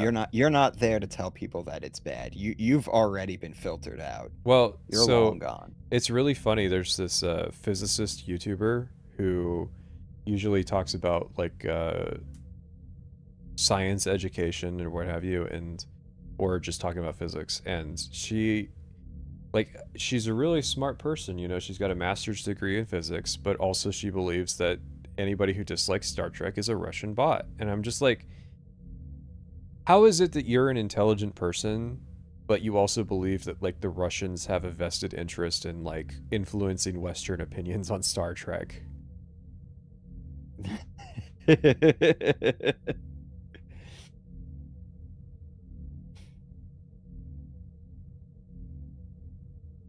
No, see, so people always say that. I don't know if you know who Red Letter Media are, but they did reviews of the Star Wars prequels, and they did reviews of the Star Wars movies, and they said J.J. Abrams should direct a Star Wars movie, and then that's what ended up happening. So people blame them for that happening, And it's my personal opinion that they could have gotten 10 times more views on those prequel reviews, and it still wouldn't be their fault. I don't know if you know this about the film industry, but if somebody has a super successful film, they tend to get hired to try to make other super successful films. Like that's just the way that Hollywood hires people. So it's like, yeah, of course, the guy that did decently with Star Trek is going to get hired to do Star Wars. Oh, so the Star Trek movies... The notion that there's a YouTube reviewer that... They did all right.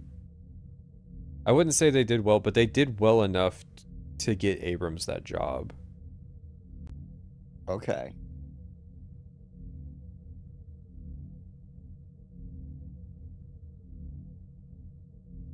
Revisionists also blame Red Letter Media for making people think the prequels were bad, which is funny because they fucking include clips of like stuff that was going on in the 2000s where people were talking about the prequels being bad when the prequels were coming out. So it is funny that people blame Red Letter Media for the perception that the prequel movies are bad, and it's like, no, people thought that the night that they came out.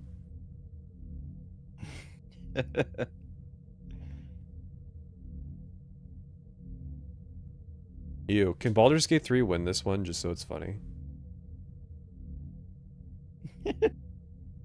So you have to add it to the compilation. I have it muted and I fucking read his lips of him saying Baldur's Gate 3 because I have it burned into my memory, the montage you did of him saying Baldur's Gate 3 in your Starfield video. That's burned into my mind. Baldur's Gate 3. Best. Avowed. Kingdom Come, Deliverance Avowed. 2. Avowed. Oh shit. Oh shit. Avowed.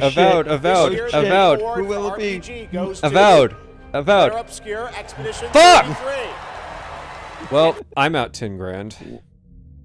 Who won it? Fuck. Who won it? I haven't seen it yet. I was hoping for KCD too. They really... I'm telling you guys, Expedition 33 is not winning. And Wuthering Waves. This year, the fans selected Wuthering Waves as the winner. Weren't people complaining that they neutered the player's voice award? I feel like if it is the case that I remember last year there was a controversy that there was brigading by like gacha games where they would put notifications in the game for you to go vote for the game and the player's voice award. You would get get like in-game shit. Yeah. I'm sorry, Avowed Sisters, but it just looks like we didn't. How funny is it that Obsidian gets 2 games nominated for Best RPG and wins neither of them? You're spoiling my... I'm sorry, did I take that joke from you? But seriously, we've never seen that before in a Game Awards. Where, the same company gets listed twice. It's almost like Avowed would have been a good game if they just focused on making it instead of making it and TOTO. Yeah. 3 games? Because he had Grounded 2 as well. Well, 2.5, because the Grounded wasn't even complete. It's an early access game. True. No, it's I'm so fucking annoyed that they made Outer Worlds 2. I'm just annoyed from the post-launch discourse surrounding it, particularly from Obsidian themselves. Yeah, I found it I just stopped writing about it because it's so annoying. It's irony poisoned. Where it's actually worse than Starfield. Like, no, absolutely. The denial and the gaslighting. Yeah, and the gaslighting and stuff. And it's like that's why I cannot, as much as I want to not fucking do this video. This is like, who gives a shit? Nobody's gonna give a shit enough to make a video about it. It just makes me so mad that Avowed could have been good. Yeah. Like, all of the problems with Avowed are not problems in Outer Worlds 2. It's almost like they should have been combined into one game.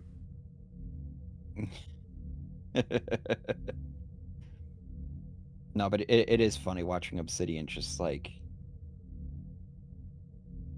Didn't win anything there. You guys had 2 fucking RPGs. RPGs are apparently something you guys are supposed to be experts at. So they've got guards to stop people from running up on the stage, but do they have guards to protect Jeff right now? Because he's always here at this fucking podium.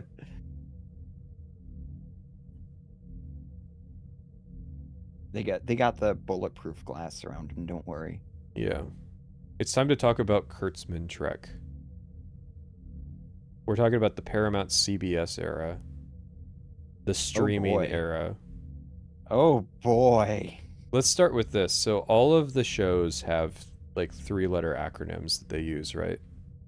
So you've got TOS, TNG, DS9, VOY for Voyager, ENT for Enterprise.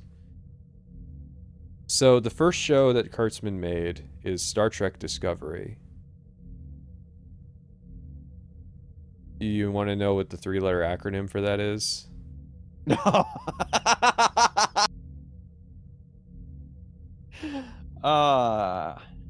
Listen, it's STI now.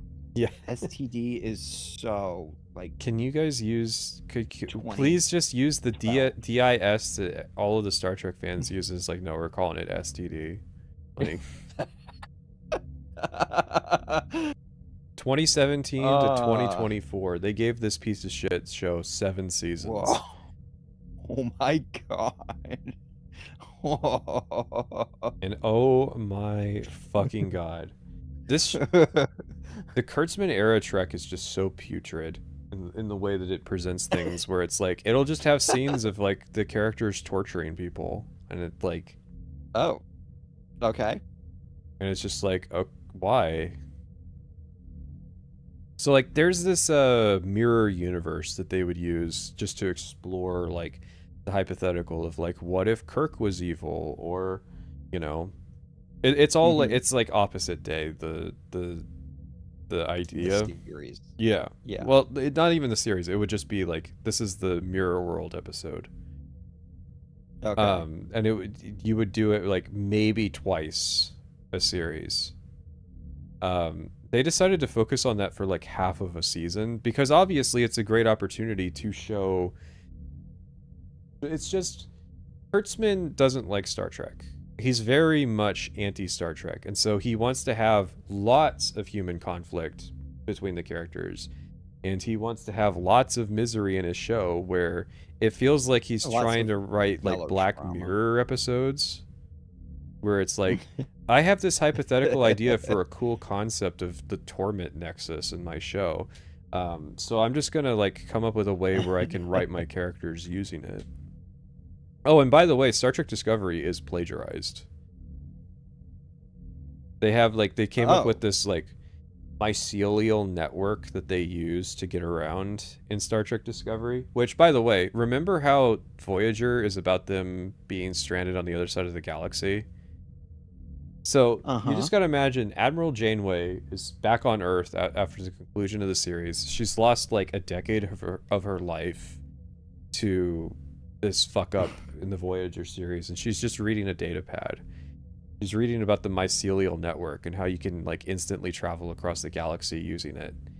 She's just sipping on her coffee and she's like, why the fuck didn't I hear about this when I was in this situation? I'm stealing that joke, by the way, but it is like a very funny thing of like, why the fuck, you know? And I think that joke was like a thing in the 5th season, so I'm pretty sure they capstoned the series with like the mycelial network getting destroyed, just so that like, well, look guys, we answered the criticism.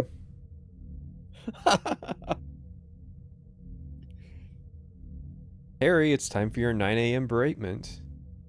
Harry Kim was getting his dick flattened every episode by Janeway.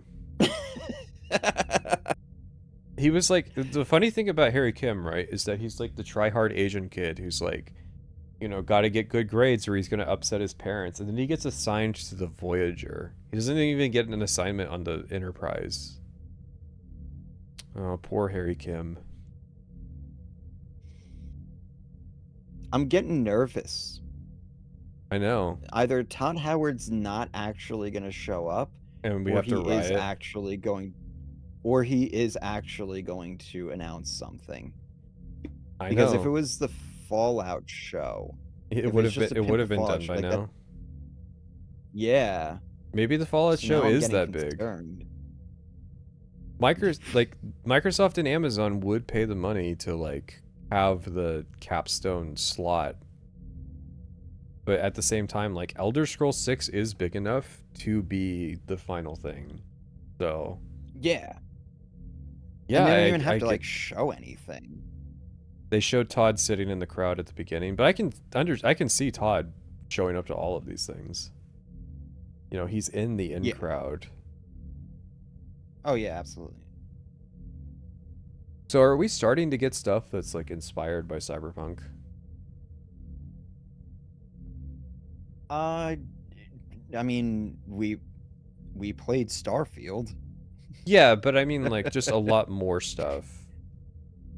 That's just kind of like in terms of the way the art style. I think what we're getting now is post cyberpunk redemption arc. Now everybody's like, well, yeah. So post Phantom Liberty, good now. We're like, yeah. I guess, is it admirable that Emil Pagliarulo would be inspired by cyberpunk during the bad days? Because obviously he didn't get to play Phantom Liberty before he made Starfield. Well, no. Let's see. Because it came out in 2020. Yeah. In late 2020. The theory was that it was based on the trailer. Because it had a super iconic demo. It was like a 42-minute demo. That's my guess. So there's Star Trek Discovery, and it's like the adoptive sister of Spock, but she's a black woman, of course. Okay. And what year is this? 2017. Okay. It's a very woke show. I was actually talking to my dad about this. Like, it's a very woke show, but in ways that are interesting in the context of the year we live in now, where it's like, it is, but it isn't.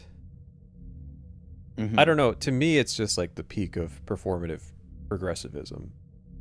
Yeah. So like the bow that I wrapped it all in was how Star Trek the original series was a rebellion against like the 1950s authoritative oppressiveness, whereas I equate the 2010s to be in a 1950s-esque decade of that same kind of cultural insanity, but propagated by liberal-minded people this time, and now we're living through the conservative counterculture. And it's kind of ironic that Star Trek came full circle from being the counterculture idea against that conservative oppressiveness to Star Trek Discovery being one of the like performative elements of the liberal authoritarianism that spawns a conservative countercultural thing, but just with a lot less relevance. You know, Star Trek the original series was a lot more relevant when it came out. Well, you know the go woke go broke. It happens. There's a reason that's what's fucking bizarre about the Kurtzman era, that he has 6 shows. He's gotten 6 shows from them, like 7 season shows out of it. Listen, he has actual pictures of the executives on Epstein's Island. I mean, it's got to be some shit like that. I think it's just CBS are dumb. Probably. They made the fucking Halo show, so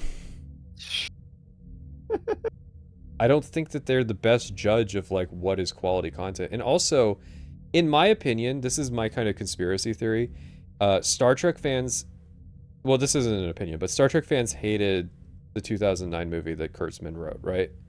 I think that he managed to get his hands on the series, and he's decided to just run Star Trek into the ground to spite the people who made fun of his writing.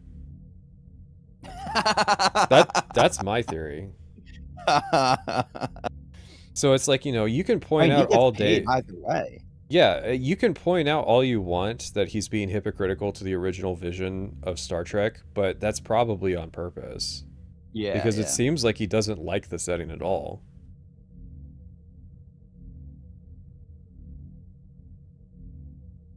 But so in 2020, in 2020 they made Picard, Star Trek Picard. Okay. Let's bring the geriatrics back. I think I've heard of this one. You've probably heard of this one because here's the thing: Star Trek Discovery is like, it's an Enterprise-esque show where at least it's off doing its own thing, so who gives a shit? But Star Trek Picard is like them. They had done it with like William Shatner too, where Shatner came back after the fact, and it was pretty shitty, kind of the stuff that he would get up into. But like, good fucking lord, Picard was just atrocious in terms of like, Romulus gets destroyed in the Nemesis movie, and so they like, or I don't know if it's in Nemesis, but Nemesis leads up to it getting destroyed, and the Federation is like, meh, fuck these people, we don't care. And so like the show is very much now like, let's showcase this person who lives in a trailer park, and she's like, man, it must be nice that you get to live in a chateau, and meanwhile I'm just a normal Earth citizen and I'm living in a dystopia. And wait, what? Yeah, a lot of the show is just like them. It's very weird in terms of like they've abandoned the liberal utopia thing, where now they're pointing out that Star Trek was a dystopia, but they're doing it in a way where it's just kind of offensive, like it's dumb. Like, it might be interesting to have characters in the show that are like, yeah, I'm from Earth, but I'm from the part of Earth that like isn't doing particularly well. Because like Sisko's dad, the part where they stopped counting they just stopped counting the murder rate. Yeah, they just removed it from the statistics. Now that's liberal progressivism. But like, so Sisko's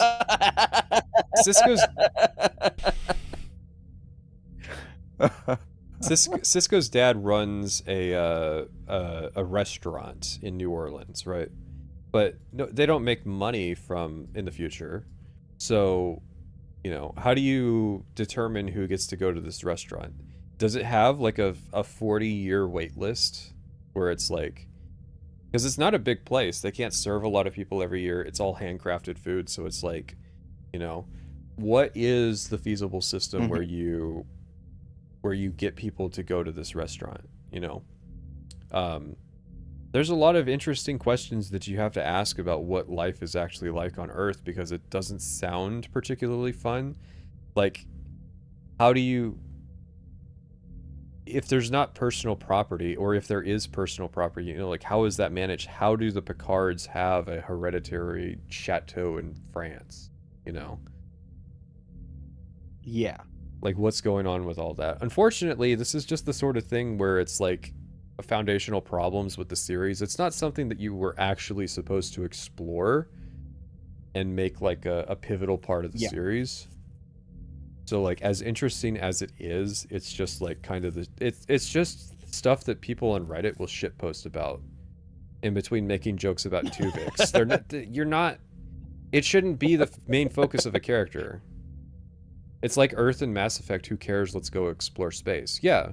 And even then, Earth and Mass Effect is better than Earth and Star Trek, because they acknowledge that, like, yeah, it's probably gonna kind of suck. If you take some perverse pride in that overheated acid-washed slum you call a homeworld, that's your business. Is this Todd Howe? Oh.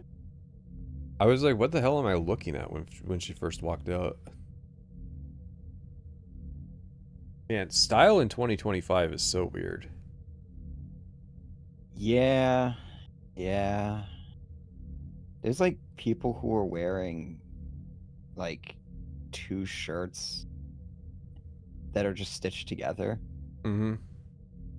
Oh my god, those shoulders. No, again, it's just like bizarre. Some people are like, to me, the games industry is by nerds for nerds, and so their version of dressing up is wearing a blazer on top of a t-shirt. You know, it's like, yes, it's not, it's not, there's no high fashion concept where it's like, I'm gonna wear this $2,300 jacket with like purposely cut out high shoulders that are like high fashion in France. It's like, that's just not really what the games industry is supposed to be about. It's supposed to be about being a fucking dweeb. And so it's like, you know, she's obviously spent a lot of time thinking about the outfit that she's put together. By the way, I should probably move my VTuber model so you guys can see her. We can see her shoulders at least. Yeah. I think her shoulder pads are probably taller than Caius's. Yeah. She does got that World of Warcraft outfit on. But yeah. The punchline is that her jacket is probably, you know, like more than a fucking programmer makes at a. Yeah, probably. I mean, it's the pants for me. The weird corduroy boots, the extremely loose-fitting pants. Yeah. It's just like, what the fuck? Yeah. The shirt that's buttoned down to her navel. Oh my god. Is her, like, upper lip, like, did she get that surgery that cuts the tendon out so that... Oh, shit. I'm being too mean to this woman. It's just that she dresses weird, and I'm not really a fan of it. Well, it's not even like we said, it's not even her. Yeah, this is how game. Okay, well, not the person in the back, but the guy in the front. Right, the guy in the front. That's how game developers should dress. Yeah. Where it's like, thanks, my wife dressed me today. Like that's what I associate with like with the way that like fashion should be, not these weird. I don't know. Maybe I'm just showing off my Midwest mentality, where like culturally we're kind of behind 15 years. Where it's like, maybe this is just how women on the coast dress, but to me it just kind of looks like shit. I don't know. As somebody who lives on the coast, maybe that's the West Coast. But yeah, maybe it is the West Coast, but to me it's like, if you showed up to a date dressed like that, like I would probably just go back to fucking men. You know, like dress like an adult.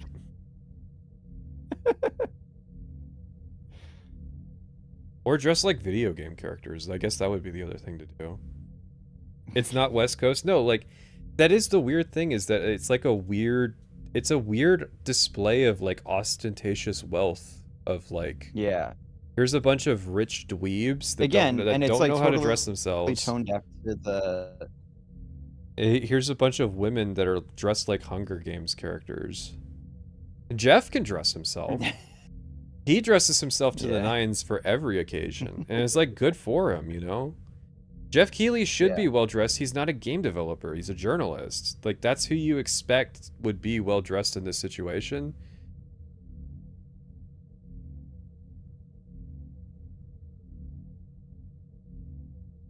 Does he even count as a game journalist anymore? No, he doesn't do journalism. He's just a presenter now. Yeah. Yeah. Still, like, good on him.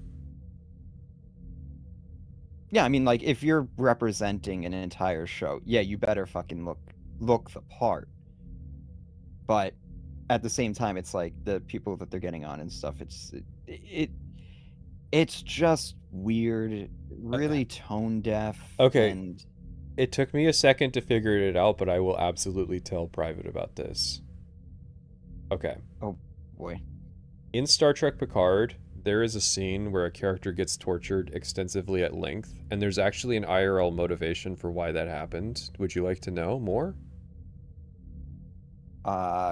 Sure. I mean, I'm kind of interested in what Total War 40K is going to be, but I can watch this later. But so, there is there was this kid in Voyager that played like a redeemed Borg droid. And he grew up, and his actor had like mildly, I don't know if I would say mildly, I don't even know what he said, but he had chud takes. He had, you know, right-wing takes, right? So they tortured the character that he played with a different actor in order to,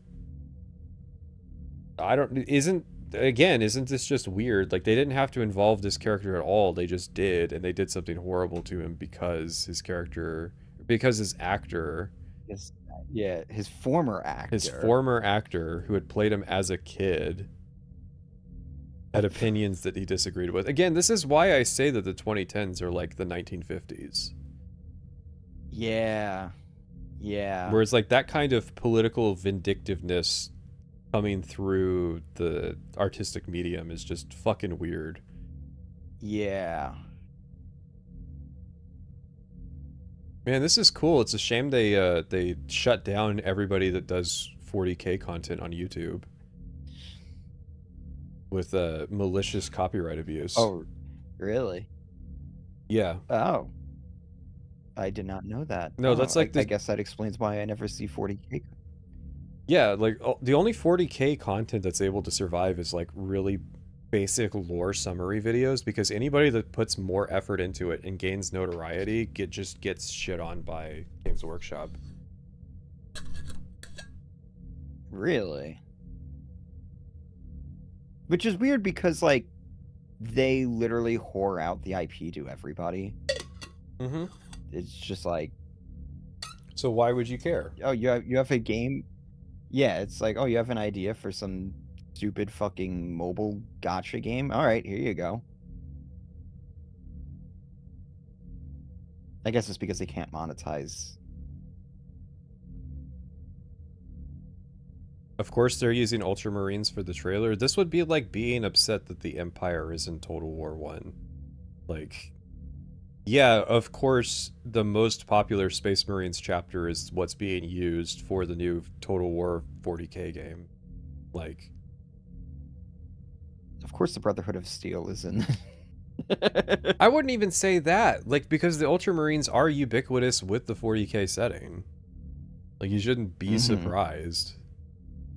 Like, it's gonna be the most popular factions in the game, so it's gonna be the Ultramarines, it's gonna be Orcs, and then I don't know, maybe the Tau and Necrons?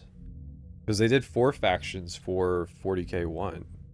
Oh no, what am I looking at? What the fuck? Well, there you go. You got your chapter customization, but what the fuck am I looking at? A mobile game. No, that looked like shit. What the fuck was that gameplay? Mobile game. Did they? No.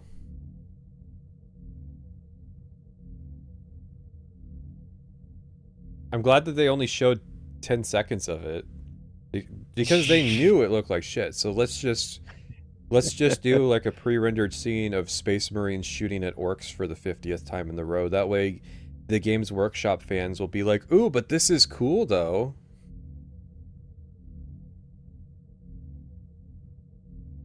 Being a Warhammer fan, it sounds like an oxymoron. It sounds like an abusive relationship.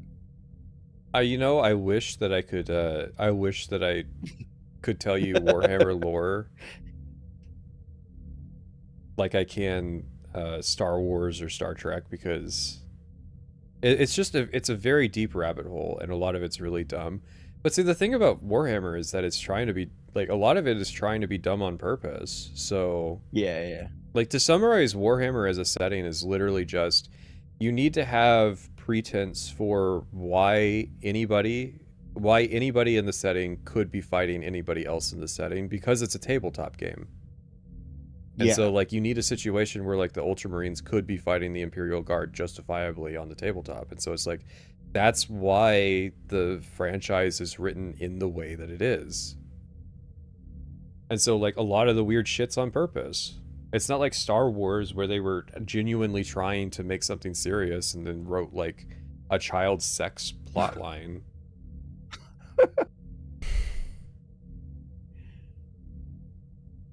Is this a Top Gun game? No, it's Ace Combat. Oh. There's only a bunch of those games. There's another franchise I've just never... I forget it exists. So there was Lower Decks, which was like Alex Kurtzman trying to ride the success of Rick and Morty? So it's an animated show that was like trying to be self-aware of Star Trek in the sense of like making all the jokes that people were used to, like, oh, you know, O'Brien must suffer, or awful. You know, who cleans the holodeck or what have you. Oh no. What's funny is that like it's the best thing that apparently came out of the Kurtzman era. Because it's like it is like a little amusing to like make jokes like that. It's just, you know, the bar is on the floor. If any other part of it was good, then like everybody would shit on it. Oh, another Star Wars game. Oh, is this Battlefront? Guys, Battlefield 6 did well. Push out another Battlefront game. Oh, or is it a racing game? Yeah, it's probably Pod Racer.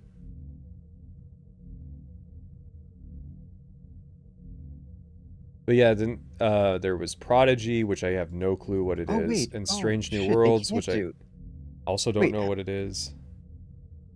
They can't do another another Battlefront game. They lost fucking EA lost the rights. Well, yeah, they're showing them pod racing. They're not. It's not going to be like an actual Star Wars game. It's a racing game. No. I'm just saying because I was sitting here like, yeah, well, where's the next like Battlefront game? And I just realized, dawned on me. I was like, oh wait, yeah, it's never going to happen. Gonna happen.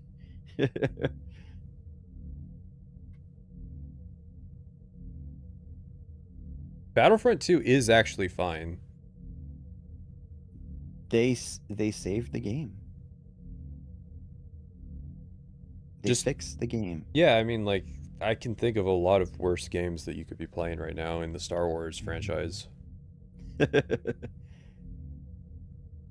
yeah, so Section 31 is the new show that it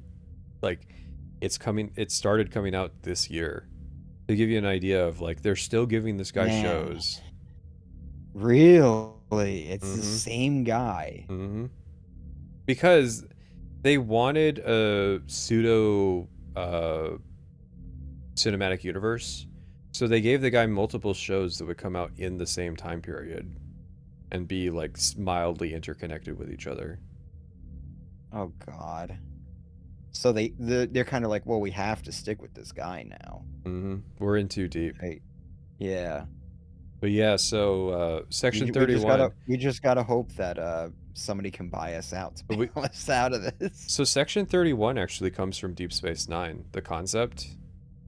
And the basic idea is that there was this clause in the founding documents of the Federation where it created this intelligence agency that is like so clandestine that nobody knows about it. Like the NSA, if they manage to actually stay under the radar far enough that like nobody in America knows they exist, not even like decently high ranked people in the government. So like only the top brass of Starfleet is even aware that Section 31 exists, and they all low-key endorse it.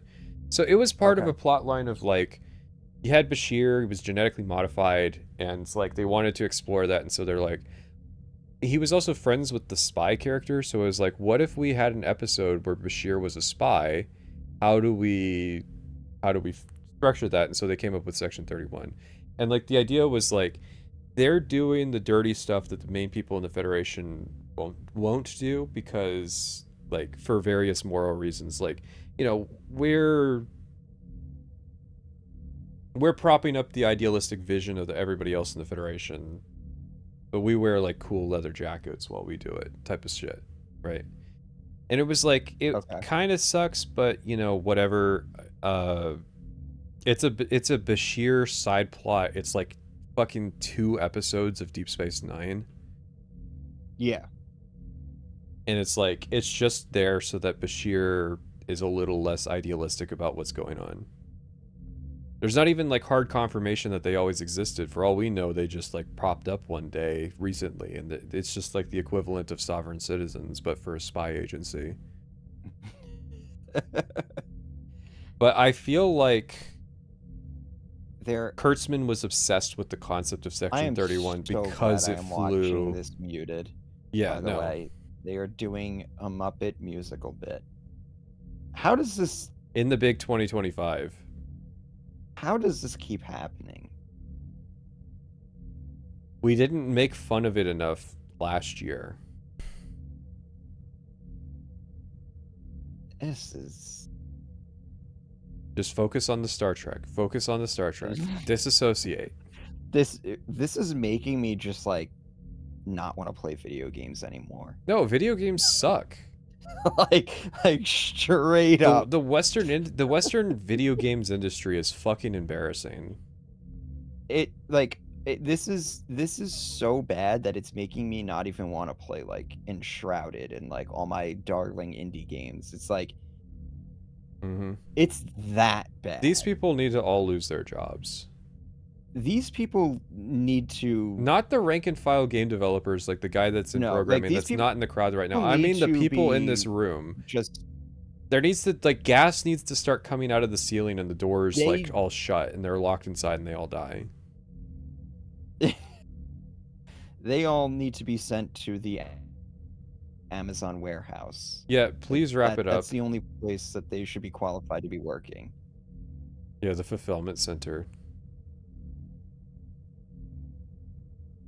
But yeah, I think Kurtzman was just obsessed with the concept of Section 31 because it flew in the face of what Star Trek was about.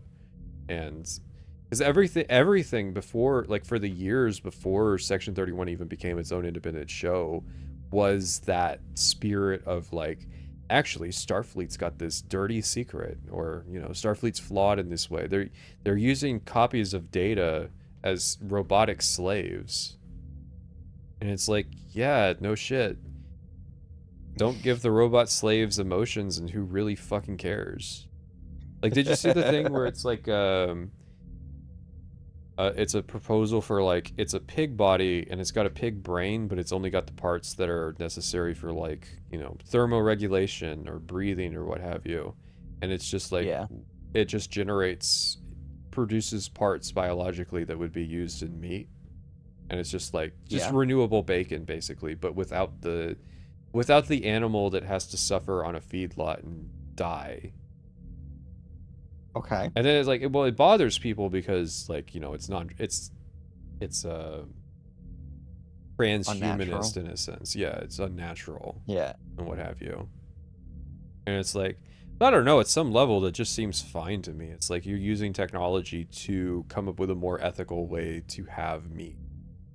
Because the other cope is that, well, humans don't need meat at all. And it's like, no, that's not true. We're opportunistic carnivores. Like, there's a reason that our ancestors were hunter-gatherers. Yeah. Yeah, I've always heard the theory that meat isn't good if something doesn't die. And I will think that, like, hunting should always be something that humans are able to do. And you should always be able to get, like, actual steak. But the future should be that, like, you know, your turkey is free range, your steak comes from a free range cow, but your, like, day-to-day meals should be, like, ethically sourced meat pig that has no higher thought function. You know, the pig isn't suffering. It's not a sapient entity. Its brain only works I've always said, I cannot wait for the future with, like, the technology where I can just print, like, the perfect steak. Just give me a steak printer. I think at some level it needs to be like a real animal. I believe in that stuff. Because I believe in, like, cooking with love. Like, there is a difference between... and it's not just the quality of the ingredients. I want both. I want both. Yeah, but you're not getting... If you're 3D printing a steak, then it doesn't come from a real animal. So, like, it doesn't have that spiritual element. But then I can get my 3D printed steak on the weekdays. And then, I want to go out for, like, a real steak. No, absolutely. For a real steak. You should always be able to go out for a real steak that comes from a real cow. Yeah. It's just, you know, it would be nice if all of the cows of the earth got to live good lives. I'm sorry. we're supposed to be talking about eating the bugs now. Eating the bugs. There's we're gonna start eating stink bugs now. That was the latest thing that I saw. That stuff is all just like BBC. I swear that stuff is literally just for Redditors to read and like either get pissed off about it or excited about it. It's not for like actual people. I don't even understand. It's like guy whose main party platform is eating bugs. I really understand the 2028 election, it's going to be about that's going to be the year of the insect.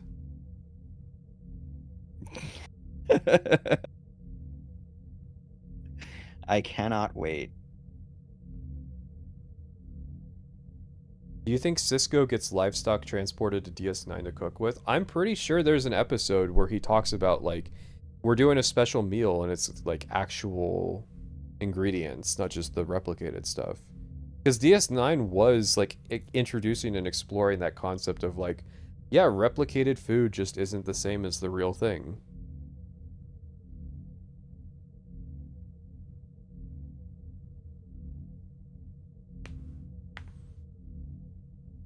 This sounds like it would be the series where they introduce the idea of every time you go through the teleporter thing, you're actually dying. Kurtzman Trek. It probably did. Yeah. It like that's 100% something that would be in Kurtzman Trek in the tone, and like he introduces a lot of like sex and swearing into it too. Ah, nice. Turn HBO so like it's not just enough that like nobody takes Picard this. He was the captain of one of the most important ships in the Federation. He was involved in all of these historic incidences that happened, and then he goes and is like, hey, can you guys do for me the thing that I had to do for 5 billion admirals when I was in charge of the Enterprise? And they're like, the fucking audacity of this man. I was gonna ask, like, have they assassinated his character yet? The way yeah, they literally kill him and then bring him back as a robotic copy, but intentionally flawed so that he dies the same way he would have died, like biologically, of old age or whatever. Sheer fucking hubris. Okay. So it's like, it's literally just so they can fake out him dying. Which, always a good thing. Is it ever not raining in Ghost of Yotai?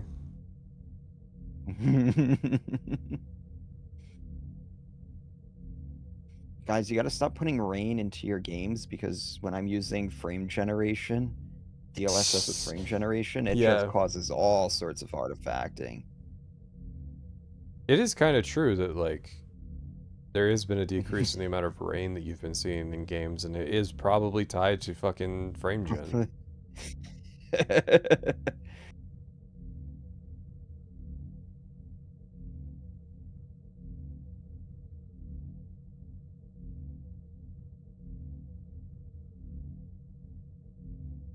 Pat is Charlie Kirk's son.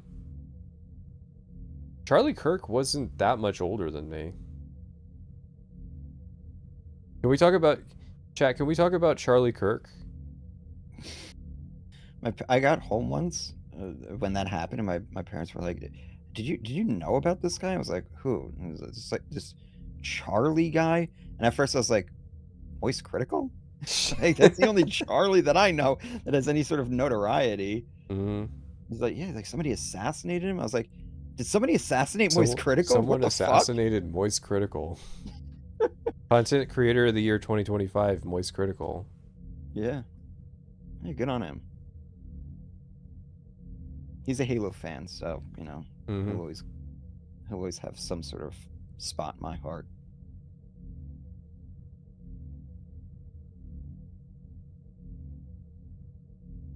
Oh, this is a completely different game? Okay. Who are you? Who are you? So yeah, I guess Star Star Trek or Star Wars? What happened? What got it worse? Oh, Star Wars. I disagree because I think Star Trek with the ideological component.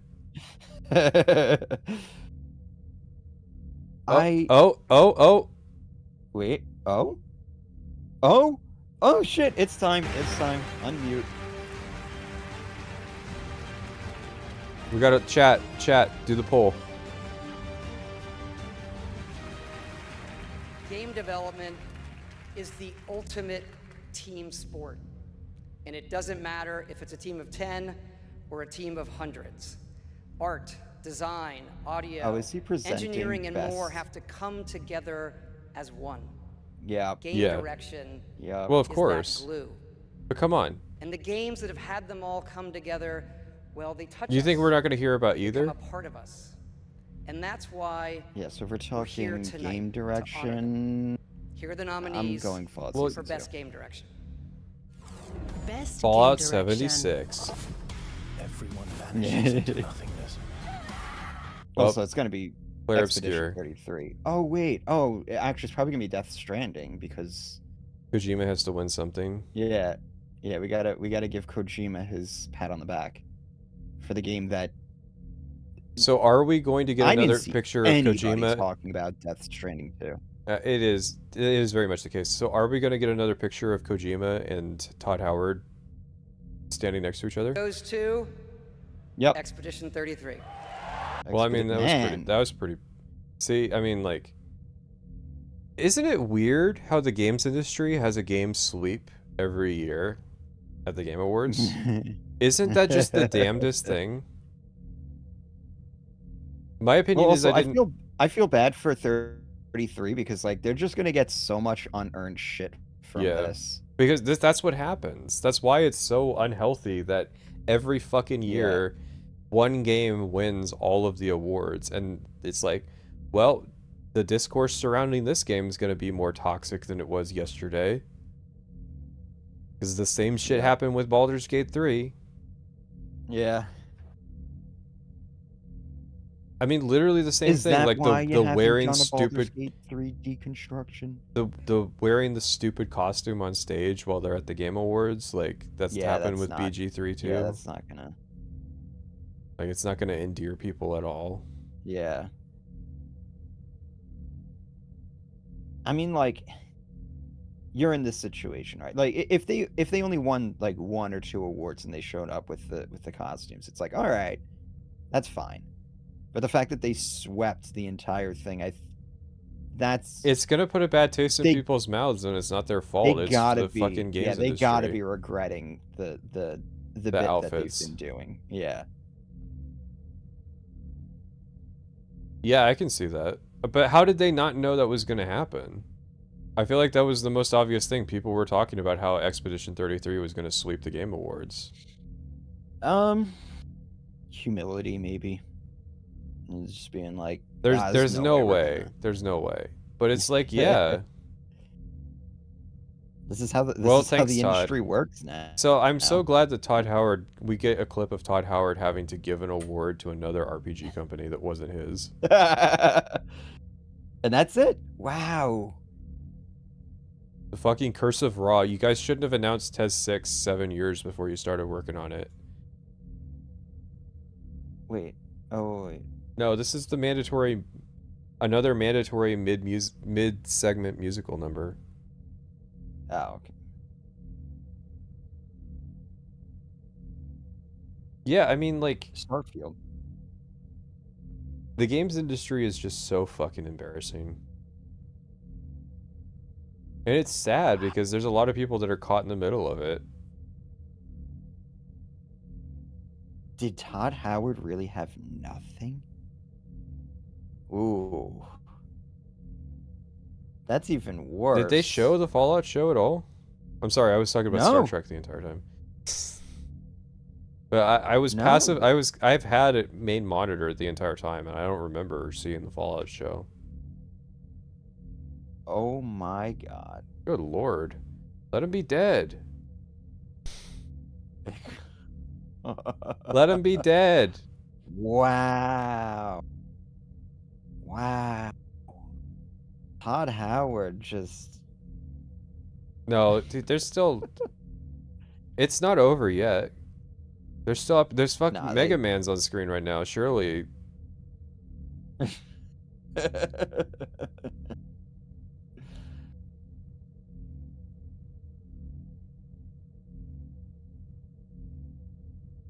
Fallout show comes out next Wednesday.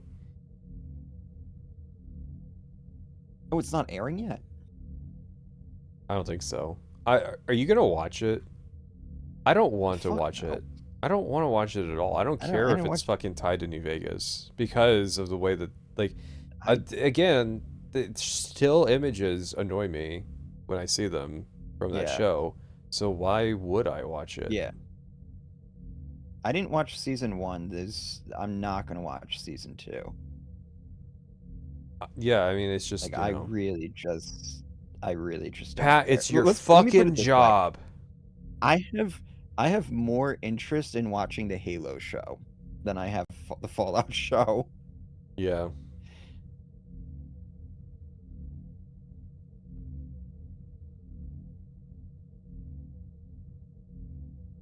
Wow.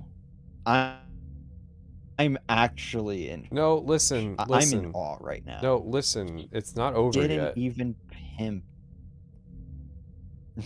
It's over. You're well, okay. So like the nature of that, like, it's gotta be transactional, right? There's no way Todd and Jeff are just such good friends that Todd's gonna do that apropos of nothing.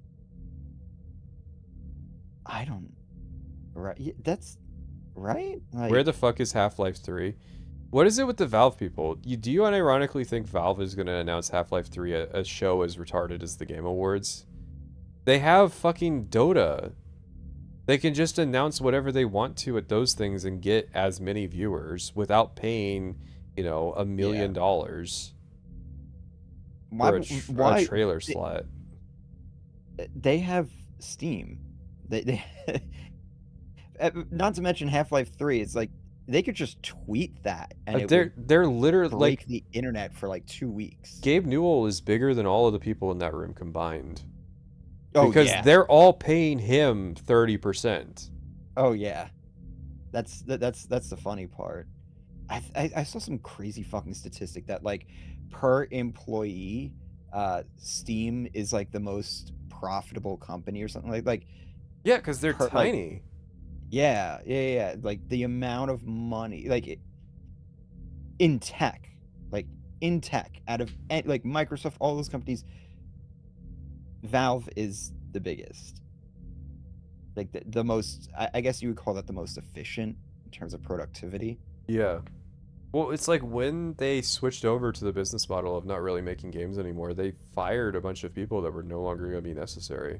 Like, yeah, I don't know why people think Half-Life 3 is ever going to come out. Like, why would Valve make Half-Life 3? They made Half-Life Alyx. Yeah, because they're trying to sell like VR headsets. But they've got a new VR headset coming out. That's part of their hardware deal.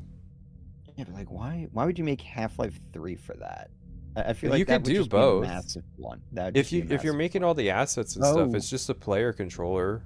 So I mean, they've got Source 2, they've got all that shit. Maybe.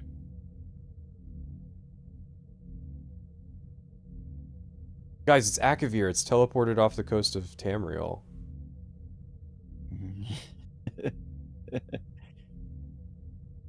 Hang on. The Game Awards is a teaser for something years and years away. Oh wait, I can't fast forward, Not Jeff tonight. Keighley. Our final world premiere comes from 61 members of the team that built Apex Legends and Titanfall. New independent studio with the hopes of pushing the shooter genre forward in a new original game. They've done it in complete secrecy, which is even more amazing because the game is very deep. The Todd Howard believers are in shambles right now.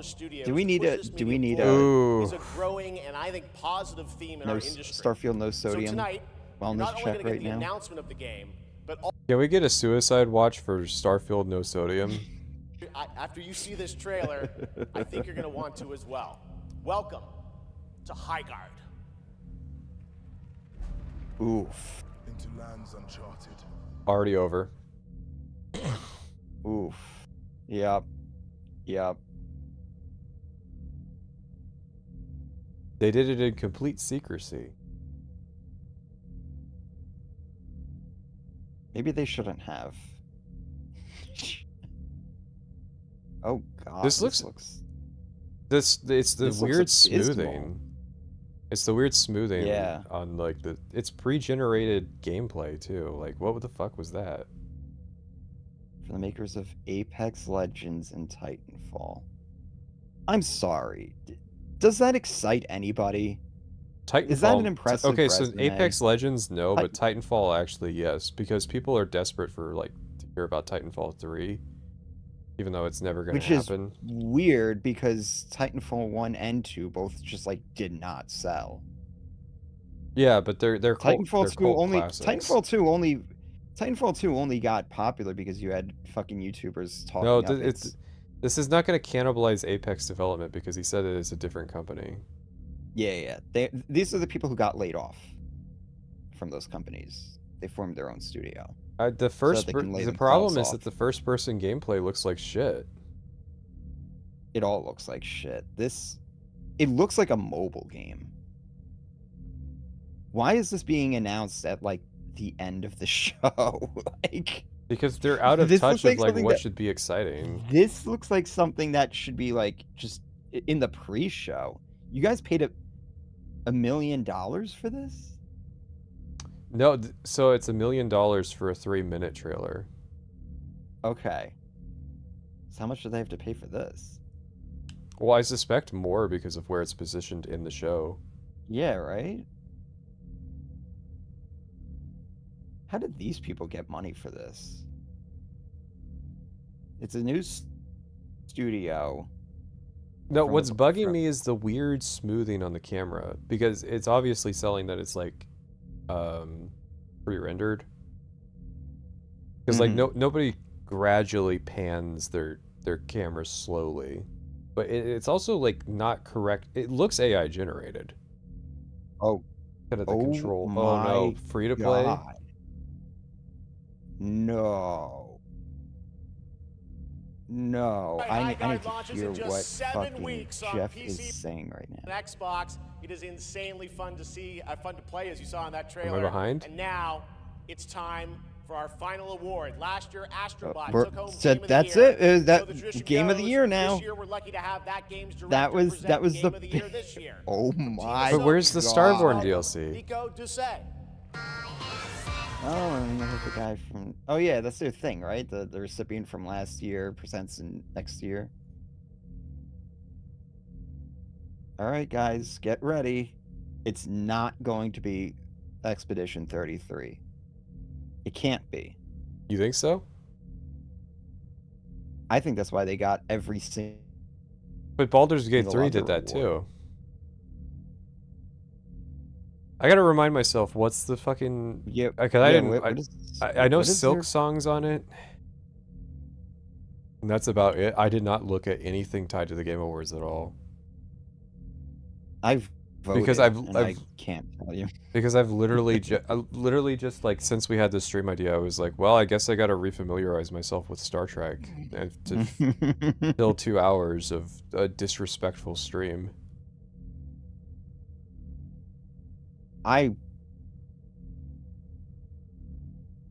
What a show. What an absolute fucking... I can't give a comment on the quality of the show because I didn't watch it. No, we saw more than we should have seen. Yeah. Remember, we did the Game Awards one year and I almost fucking fell asleep on stream. Like, literally, talking about Star Trek is the only reason that I even agreed to do this. KCD2. It won't be KCD2. Sorry, it was too chud-coded. KCD2 is fascinating because, like, the liberal people hated it for the first game, and the director, like, being tied to Gamergate. And then... But the anti-woke people hated it for really silly reasons, like there's an African character, but they didn't say like actually he's a Bohemian all along. It's like literally a guy from Africa who's a traveling trader. Ah, okay. Death Stranding 2, not gonna be it. Not gonna be it. I didn't play Death Stranding 2 because it only came out on PlayStation 5. Oh yeah.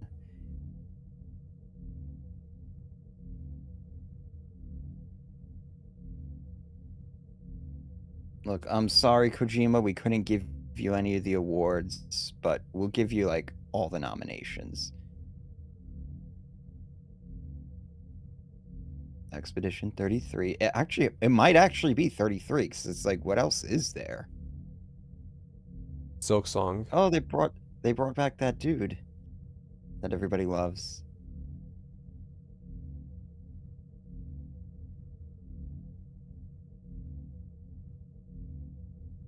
Why are there 1.2 million people watching this stream? Because we have nothing better to do on a Thursday night. Why is this on a Thursday night, not Friday night? Or Saturday night?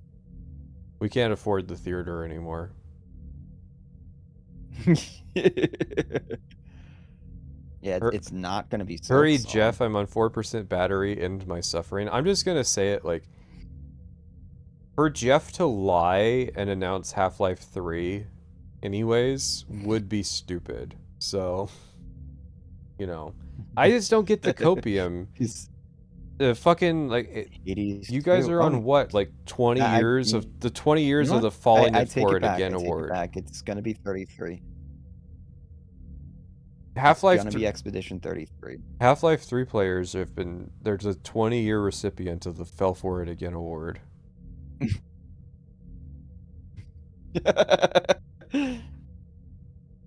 Excuse me, what? Donkey Kong Bonanza? Listen, I'm a little out of touch with this year's games because I spent 3 months of my life biking across America. So I think after this show, I'm gonna go get on a bike for the next year.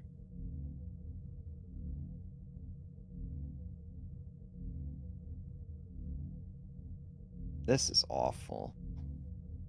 Let's just not stream this next year. No, unless we come up... Like, my only caveat is if I stream the Game Awards, it's got to be in a way that's just disrespectful to the Game Awards. Yeah. Like, next year, I might just do, like, a sleep stream.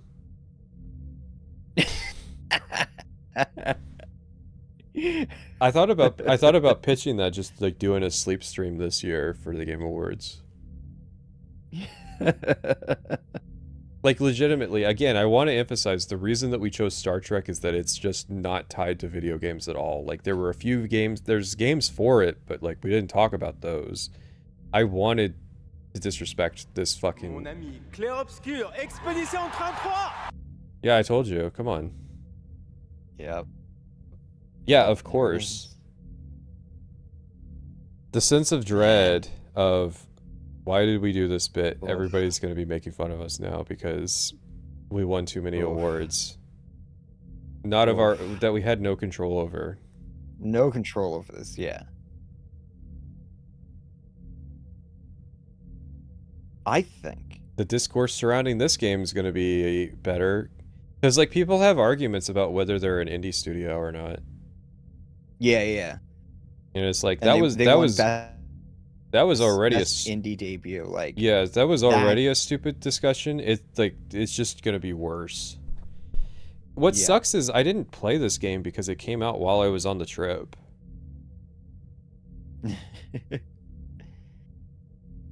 I wish I had gotten to play this before it fucking turned into the discourse that it is. What they should have done was just denied all of their nominations. Maybe that would be a baller play. There was the guy who did some games. He's even clarifying it was a joke. Oh, yeah. Please, guys, please don't. They are not watching from home, as we brought literally everybody here to celebrate with us. Oh no, he's emphasizing that they brought their entire team here. Is that why they're wearing the outfits, so it's easy to identify? Guys, look, we're a small team. Yeah, like, again, somebody was saying, like, I never see this discourse that you're talking about, but it's like, it's my job to participate in these types of discourses, and I'm telling you right now, like, there are going to be some people out there who there isn't a slur strong enough to refer to how dumb they're going to be about this.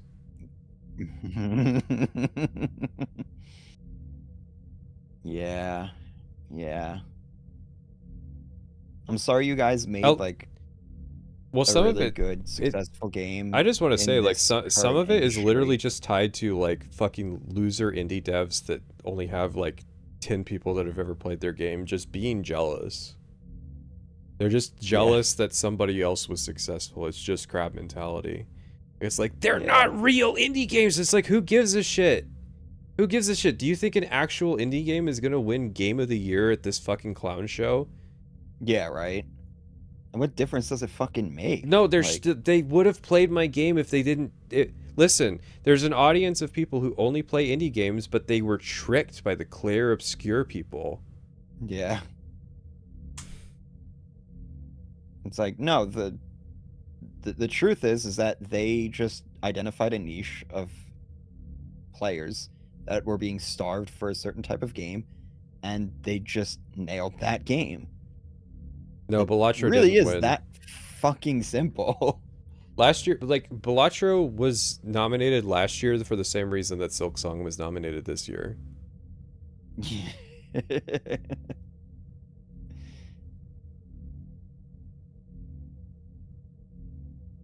Man. Well, good for them, I guess. Todd. I didn't play the game. Come on, Todd, rush out on stage and tell us about. Guys, I changed my mind, but I'm going to talk about Elder Scrolls 6. No. Come out and tell us about your rabbi. What the fuck? Do it for the Game Awards Your 2025. your rabbi or some shit like that. Watching, voting, and being a part of this community. Why are you thanking me for voting? Like, player's voice doesn't matter anymore.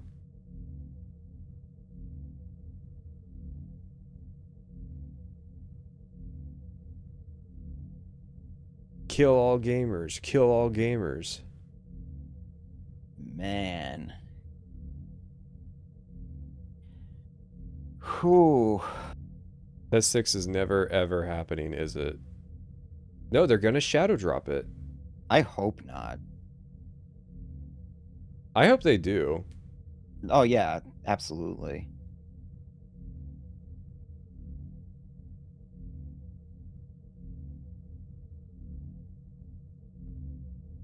That would be really funny if they shadow dropped it and it's just like the game gets eviscerated anyways, because that's not like the Oblivion remaster wasn't successful because you guys shadow dropped it, okay?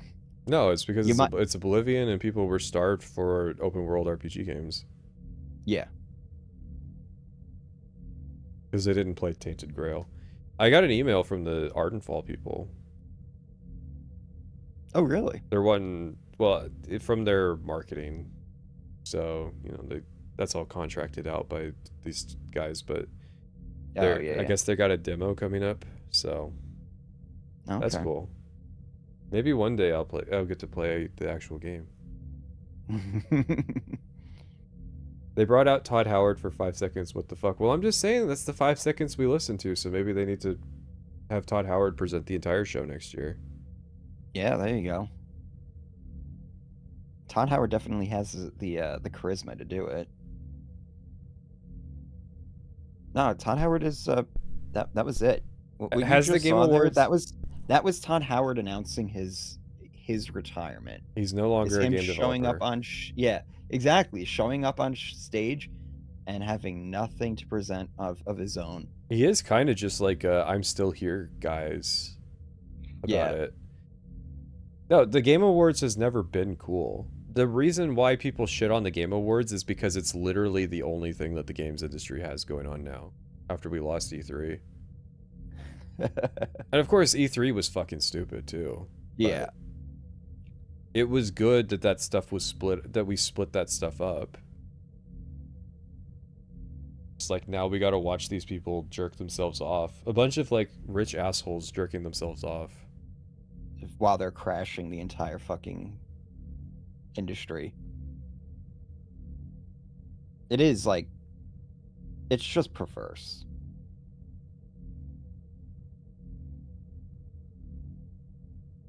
But yeah, so is that it with for Star Trek? Yeah, I guess I timed it well. Yeah. You timed it just before as Todd Howard was coming on. Mm-hmm. I don't really have a ton more to say. And then now I'm on the 2020, the Game Awards 2025 age, sex, location feed. I don't quite get it, but I got an advertisement for Cascade Platinum Plus. So if you guys need dish detergent for your dishwasher. Ooh, wait, those are for the dishwasher? I assume they look like the pods that you put in them. Why? What are you doing with them? You shove them up your ass? No, I'm eating them, man. Oh. You're not butt chugging the dishwasher pods?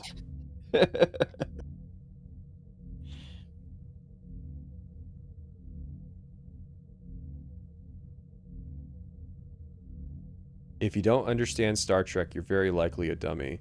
Well, I get that's like one thing I wanted to say about Star Trek that I didn't, which is that it's got a fan base of like smug, sanctimonious liberal types that is just kind of funny in their patheticness. Do you know who Movie Bob is? Yeah, well, I've heard the name, vaguely familiar. There's a game you can play that's Third Reich quote or Movie Bob quote. Oh,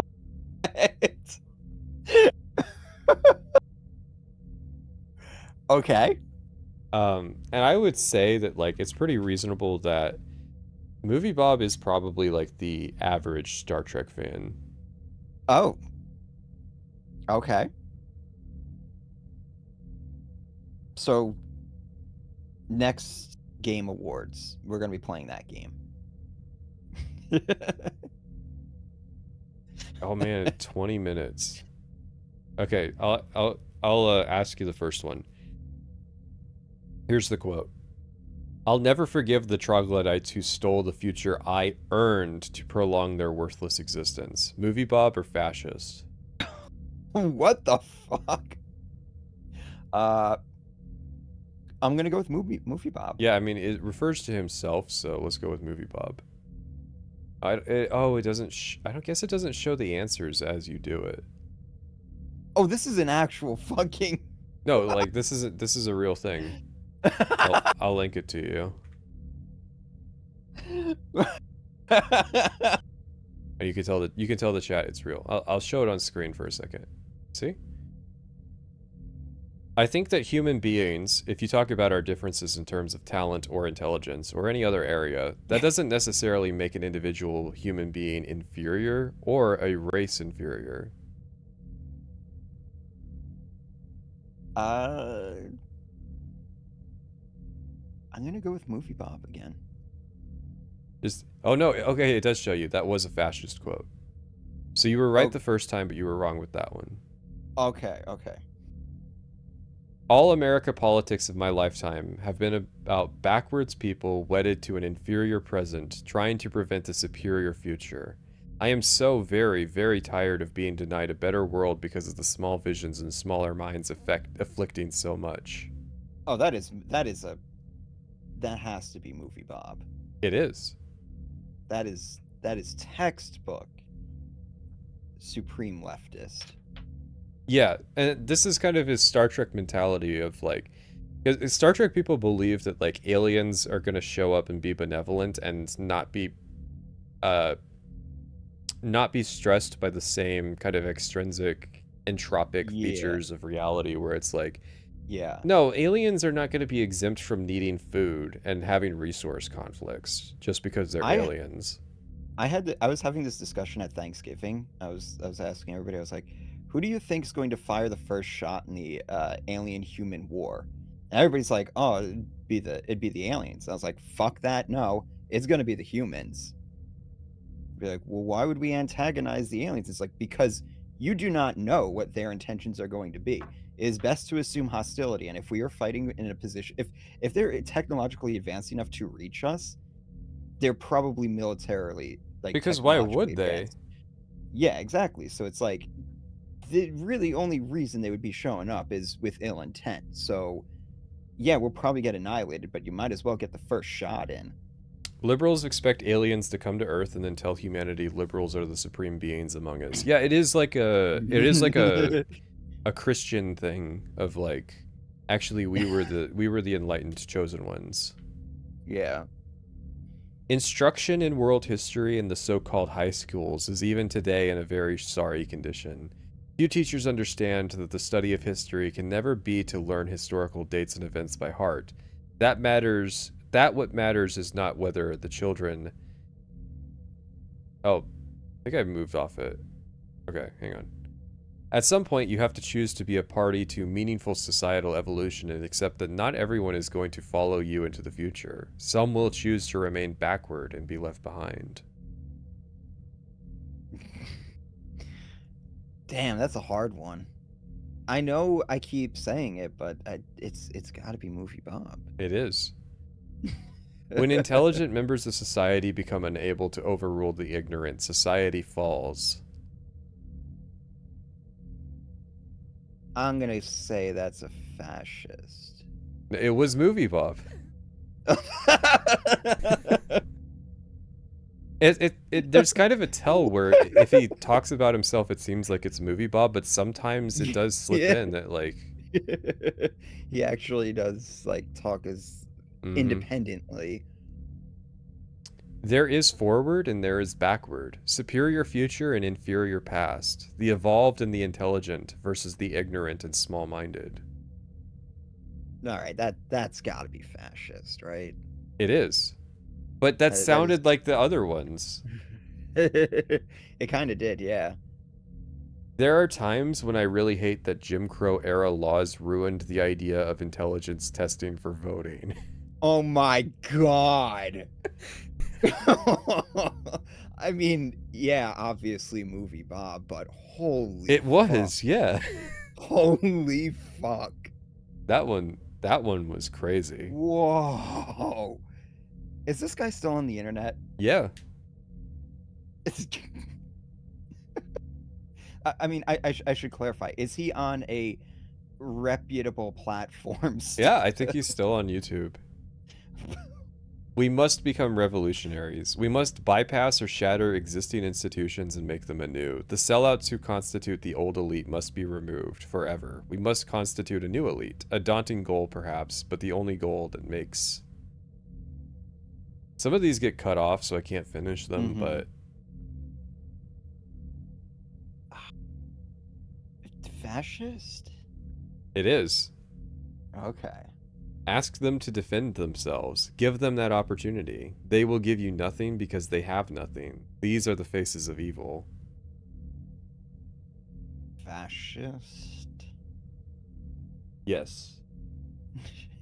I don't see any moral difference between a suicide bomber and someone in an F-16 fighter jet who fires a missile into an apartment complex and then kills 10 or 15 little girls and boys. I don't see much difference there. In fact, I think the pilot is... Why does it cut it off at the good part? I want to know what he thinks the pilot is. That's got to be Movie Bob. Yeah. There's I there. Here's something you should know about me. I believe that there is almost no such thing as a bad tactic, only bad targets. Oh my god. How is this guy still on the internet? I'm glad you know that I know who said this one.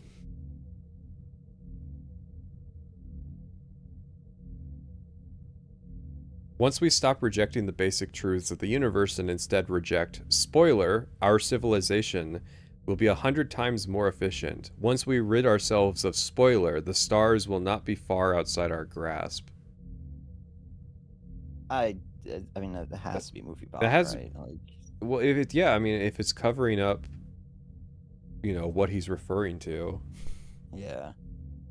It's possible to see that this is the world and to be angry about it and to reject false compromise with the other side without also not recognizing the various complexities and nuances within movements and communities they condemn.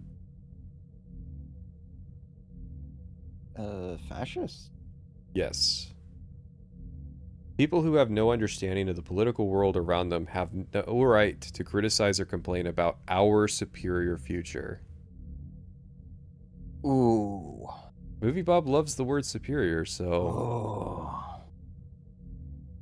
I'm gonna go with Movie Bob. Yes. Jesus! Oh my god. History likes to forget that spoiler often grow to assault true progress when the backward and mediocre feel left out of it.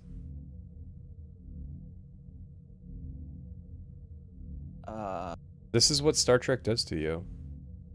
I'm confused with the spoiler thing. It's covering up, like, it's basically like he might have been talking about like rednecks, but if you cover it up and like just imagine a different group of people, then it sounds a lot worse. I'm gonna go next with this one.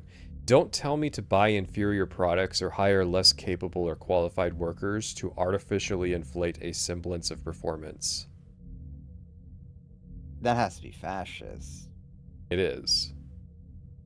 The American president increasingly used his influence to create conflicts, intensify existing conflicts, and above all, to keep conflicts from being resolved peacefully. For years, this man looked for a conflict anywhere in the world, but preferably in... I'm guessing that's spoiler. It just cuts off, though. I don't know why. I'm gonna go next. Yeah. There needs to be a separate category of biology distinguishing spoiler from properly evolved human beings. That has to be fascist. There's no way. It is not. It is Movie Bob. No! No! I refuse. There's no way. That's why this fucking game exists, is for that line specifically. That type of That quote. was the impetus for this entire fucking thing. Remove themselves. My dream solution. All the good spoilers remove themselves from the fray. Let the failed husk collapse in on itself, deprived of all worthy intellects. I mean, that's Movie Bob. No, it is fascist. Oh! Ooh, Whoa, credit okay. there. When I say vast swaths of humanity are beneath contempt, I speak from knowledge, and some of you dare to give me the side eye for calling these spoilers less than human. It's got to be Movie Bob. Yeah. Talking about his audience. Yeah. This nation cannot continue letting its future direction be decided by a minority of its least intelligent, most backward-looking people. That fascist. There's no way. It is Movie Bob. That had to be post 2024. Star Trek fans go hard. That's all I'm saying. There is, for example, the question of how we came to the preposterous state of affairs prevailing today, wherein we place the destiny of our nations, our planet, and our families in the hands of a mass of voters whose powers of judgment are manifested in... Fascist. I always get invested in these, like, to know where they're going, and then it is fascist, and then it just cuts off at the end. Yeah. It's like you're about to get the punchline and then it just stops. Spoiler is the only way forward for genuine human and technological progress. The alternative is the cave. Movie Bob. It is. See, I know how YouTubers write. That's YouTuber speech right there. the hacky way that we write. Better human beings, upward evolution. Spoiler. That is the way, the only way, to find the answers to the questions that even our greatest philosophers and thinkers have been unable to answer so far. fascist. That's too. It's Movie Bob. What? I was gonna say that's too like highbrow. That is too much for too flowery for a fucking YouTuber. Oh man, this is gonna be a hard one. Trump opened the door to nationalism in this country. Not American nationalism, but the white race. Once that door has fully swung open, you can't close it. This sounds like a Nick Fuentes quote, so that's what makes it hard. God. It's what's insane is that it can be read both ways. Yeah, no, so I can see Movie Bob saying that, but I can also see like some right-wing grifter saying like, yeah, the door's open, you can't close it. Dude, I'm gonna go with Movie Bob just because it's a funnier pick. It was a fascist. See, you thought Trump was the giveaway that it was Movie Bob. That's what I'm saying. Like, socialism is the final concept of duty, the ethical duty of work, not just for oneself, but also for one's fellow man's sake. And above all, the principle, common good before our own good, a struggle against all partisanism. And we are aware that, okay, it's got to be Movie Bob, because like no actual writer would write partisanism. Oh, yeah. It is thus necessary that the individual should finally come to realize that his own opinion is of no importance in comparison with the existence of the nation, that the position of the individual is conditioned solely by the interests of a people as a, Because they said him. There's not enough self inserted into that. Well, it would be they if it was Movie Bob. Every time a fellow white person asks me if I'd want to be a minority in my own country, I tell them, I am already a minority in this country. It's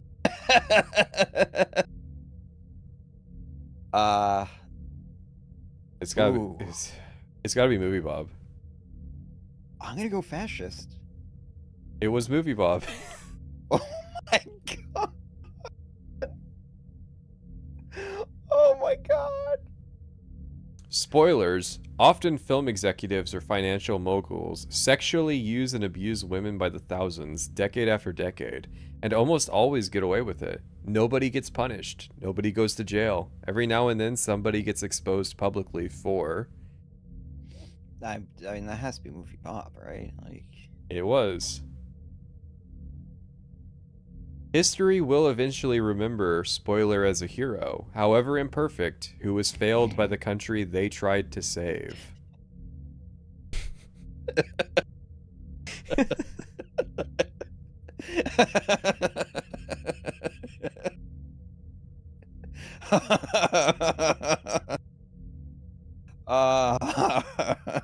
The problem is, I don't think anybody would say this about Hitler, because Hitler wasn't failed by Germany. And Mussolini wasn't failed by Italy, so... Yeah, it has to be Movie Bob. It has to be Movie Bob. I will never forgive Spoiler for this. A superior global future was in sight, and they threw it away. We gotta ask, who is he referring to? Who was he talking about? In that previous question? Yeah. Oh. Why does it not go... I guess it goes to the last one I didn't answer. I wish I knew. If somebody in chat could get us that context. And that is really the only possible response to that question, because this film it's got to be Movie Bob. This film does not even bother to attempt to provide any form of plausible deniability. This is a shameless celebration of violence by white men against a society that has abandoned. I mean, it could be like there were, you know, alt-right guys that reviewed films. Yeah. This is a trick question. Because it's a film review, you'd think it'd be... See, now we're getting into the heads of the quiz maker. Nah, it's gotta be Movie Bob. It is. The nation I love and thought was heading in the right direction is failing, and I can only blame the ignorance of my fellow countrymen. That's... Actually... Would Movie Bob claim to love America? No. And he also wouldn't say countrymen. True. The fact that no one wants to hear is this. Not everyone gets to win. Even if you yourself aren't a spoiler, spoiler is a superior way forward into a better future for a better world.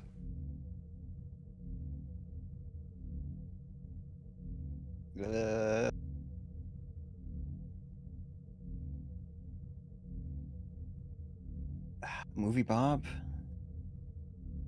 It is a fascist. Okay. I've always felt in some way apart from spoilers, but never so much as right now. How can I share DNA with these monsters?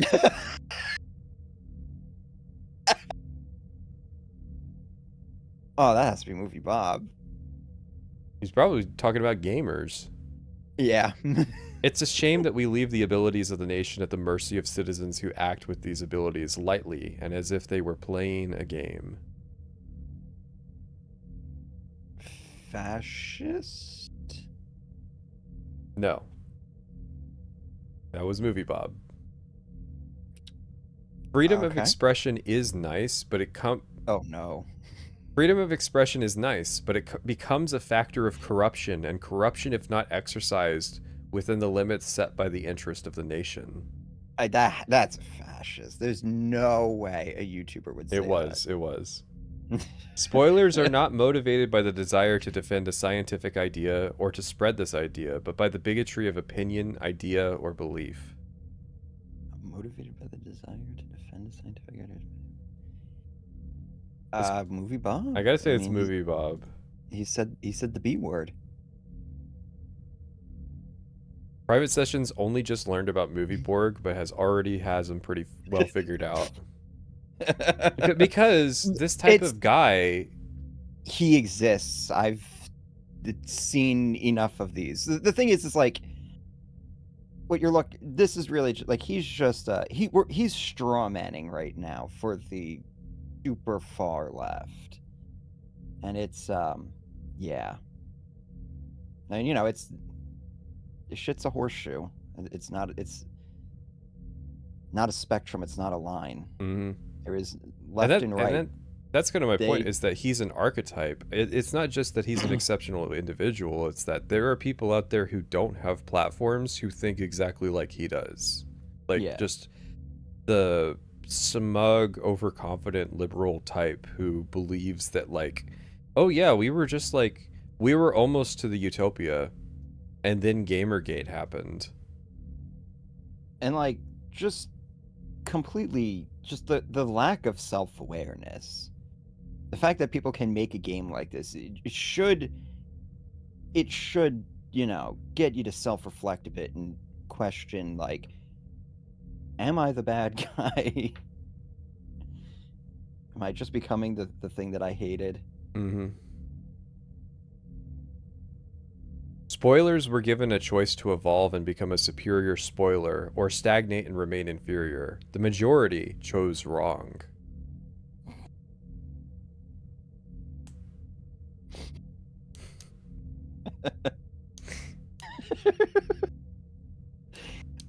Movie Bob. It was a fascist. We ran out of time on the quiz, so it's now showing me the answers, so... I think we're gonna call it there because I don't get to play anymore. But like, yeah, man, that I've heard this was bad, and I didn't know. I need to watch this guy. I need to watch some. Private Sessions is saying this is the type of guy that speaks for me.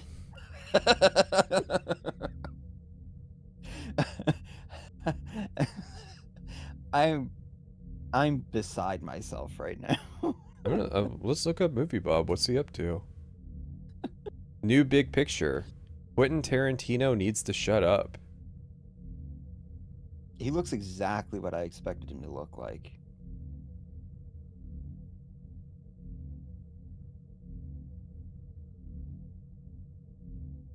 And he's still got a viewership. So like, how many? What's the ratio for him of like? Oh, I didn't know I have more subscribers than Movie Bob. What's the ratio of like people ironically versus unironically watching him? It's a very good question. Well, my question is, what's because he has 1.2 thousand videos. So it's like, what's the ratio of runtime to like awful quotes? Well, so his thing was when he was on The Escapist, his thing was like sub 5-minute videos where he would just be like fast talking about like a really specific topic. Mm-hmm. And I used to watch him when he was on The Escapist just because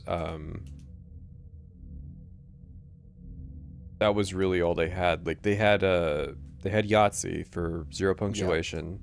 And then they had Jim Sterling, and who was doing Jimquisition, and then they had Movie Bob, who apparently seems to still be doing the same thing that he was doing on The Escapist 15 years ago. Just with a bit of a different slant now. Yeah. He's been around since 2008. It really does explain a lot. Like, almost anybody who's been around that long, they just go off. I think I can count on like one hand the number of people who have been around for like over 10 to 15 years on the internet and still have managed to not like, you know, go off the deep end in some form or another. Yeah, the internet is a mental illness machine. Yeah. Private has to see the relatively small amount of food tweet. Sure. No. There was a tweet he did.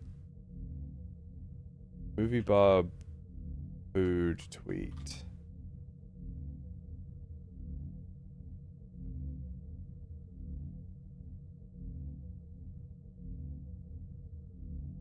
Most of those are from the blog he published on The Escapist. So he's been doing this shit for that long? Yeah, I almost feel like that's where he would get away with doing it. Yeah. Because people used to just, like, openly blog that type of stuff. Alright. Send you the post.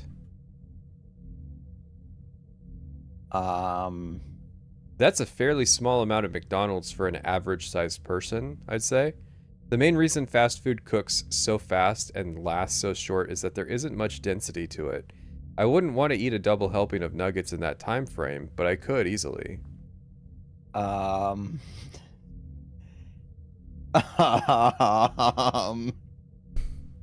Do we tell him? Bro, I would struggle to eat that much when I was on the road. The only time I would ever be able to have been eaten that much. The only time I'd ever be able to eat that much was when I was a teenager. Or when I was, like, lifting. And even then, like, it would be rough. Yeah.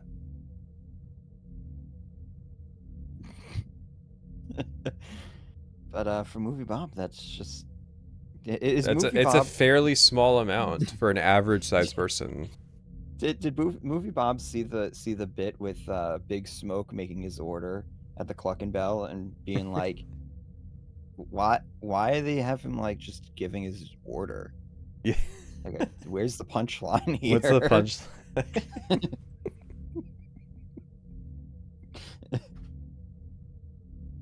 Would I ever stream a whole playthrough of a game? It would have to be the right game. I thought about doing it for Dustborn because I was kind of hoping that it would be a Yeek. I'm so mad that I just missed out on the opportunity to get to be somebody who did live streamed a playthrough of Yeek back in the day. How much do you know about Yeek? I watched the To Snaker video on it. You should watch the Running Shine video on it too. Okay. Like legitimately, that's on my like always recommend list for people. Yeah, send me a link in Discord. I'll watch it.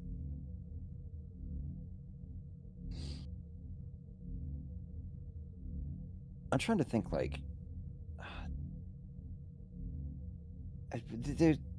when are we gonna get another Yeek? That's what makes Yeek special.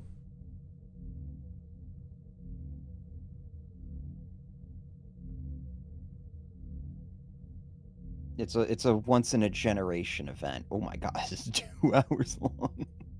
Yeah, no, and it's awesome. Like that it holds through the entire time. It's just magnificent.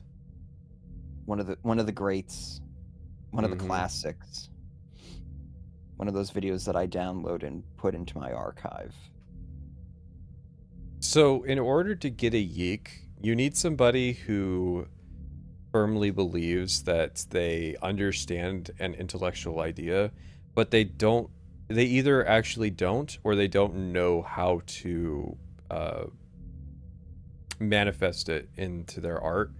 So with Yeek, it calls itself a postmodern RPG. So it's trying to evoke postmodernism into its storytelling, but I don't think it fully understood what postmodernism actually is. And so you end up with, it's close, but it's not quite there. Because postmodern, like, I would say that Evangelion, despite being 30 years late to postmodernism, is a good example of what that literary movement was trying to accomplish. Yeah. And Yeek is emulating that, but it doesn't quite understand. It doesn't seem to understand why.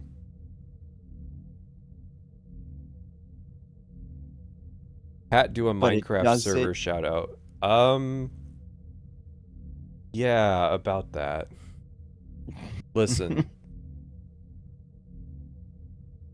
It's hard for me to recommend it because we had the vanilla server for a week and then we lost the vanilla server, which in retrospect, it was probably a bad idea to call it Agartha because it fell within a week. And we're running all the mods 10 now, but you know, it's a lot harder to get people to play that. Yeah. Although I will say, All the Mods 10 starts rougher than previous All the Mods mod packs, but I am enjoying the playthrough. So, you know. But in January, in mid-January, the TBC pre-patch comes out. Oh, shit. The time is coming. Oh, no. Well, I've got good news for you. You know, leveling is faster in TBC. Oh, is it? Yeah, because it requires less experience to level up, and you get your mount at level 30. Yeah, yeah. So, like, if you wanted to, you could just wait for the pre-patch to come out and level then. Oh, I mean, I have so much shit to do right now. There's no way I'm dropping everything and playing World of Warcraft. Well, it's in January. It'll be fine. Yeah, yeah. But yeah, if you want to join us, we are on Dreamweaver, I think. It's the PvE realm. And we're going to have Horde and Alliance representation. But I would not expect anything past, like, a leveling group and, like, you know, running dungeons. We're not raiding. Or if we are raiding, we're not running it. So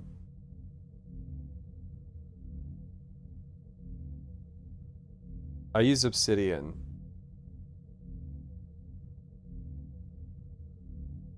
But yeah, I got the Game Awards. Where the fuck is my Fallout show? I'm down 10 grand. It's all on Todd. I'm so glad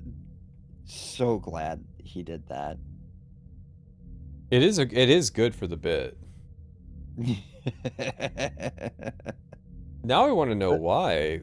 Like, was it a trade where, like, they showed Fallout show last year, so he's gotta like... Yeah, I know, because, like, they really went out. It seems like he's just fucking haunting the show. He's just like, I'm still here, guys. I'm still relevant. Don't still worry. in the industry. I mean, like, literally, that's just going to be fodder for, like, TES 6 posting for, like, probably the next 6 months until they say something. Yeah. Maybe that was the idea. To, like, test the waters and see, like, can we actually shadow drop this game? Or people are just gonna, like... How much are people going to anticipate the marketing? But I feel like they already have that answer because people bitch constantly that... Yeah. You know, why'd they drop the trailer if it's still so far out? It's just... It's sad to me how much people struggle with understanding why that trailer happened. Yeah. And, like... I kind of get it because obviously I'm more exposed to it, so I'm more familiar with why that sort of thing happens, but no, come on. Yeah. I don't know, people are just weird about Elder Scrolls 6. Man, when GTA 6 releases, that's going to be a shit show. That's going to be the new thing. That's going to be the most that's going to be what wins the most anticipated game. Is it even going to be in that case? I feel like Grand Theft Auto completely eclipses the relevance of Elder Scrolls. What else is there? What other game have you seen people, like, eagerly anticipating? I don't know if you know this, but Baldur's Gate 3 came out before they started working on Elder Scrolls 6. I mean, like, all they had was pre-production stuff.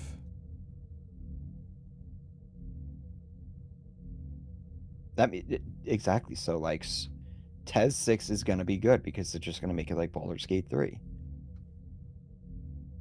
I mean, I've been playing Medieval Dynasty. Right. And aren't they releasing a pregnancy update? I don't know. They just had a big update in DLC or something, so maybe that was it. I don't know. I haven't been following this game at all. I just started playing it because I bought it a while ago and I was like, all right, I'll play it now. And yeah, like, I'm playing it, I'm like, there's a lot of stuff in here that TES 6 could... What is this cope? What do you mean, what is this cope? GTA is objectively a larger franchise than Elder Scrolls. Like, the fan base that game has completely nullifies it.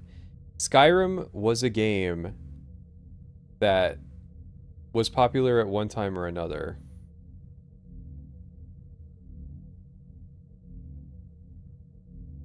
No, I think TES, after GTA 6 comes out, like, obviously GTA 6 is like, that's a cultural phenomenon. I don't expect TES 6 to be that way, but within the industry itself, nah, I think I think you guys only think that Elder Scrolls is bigger than it is because you have exposure to it. There is a whole cultural apparatus of people who only, like, the only time that they've ever deviated from playing either Call of Duty or FIFA or NBA has been to play something that Rockstar has made. But what are those people going to be anticipating after GTA 6 comes out? They're not it's not good fucking Skyrim. Not Skyrim 2. I don't think they're going to be anticipating anything, in which case they stop counting. Yeah, or maybe they're just going to Red Dead 3. Yeah, I mean, maybe. Like,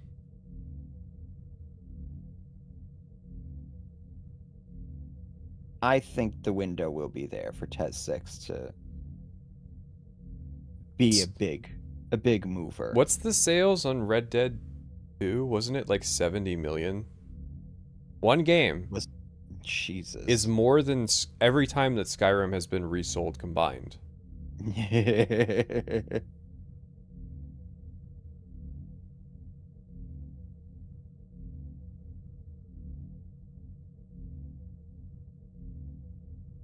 Oh man, there was something I was gonna derail the topic into, but now I'm blanking on it, so it must not have been important.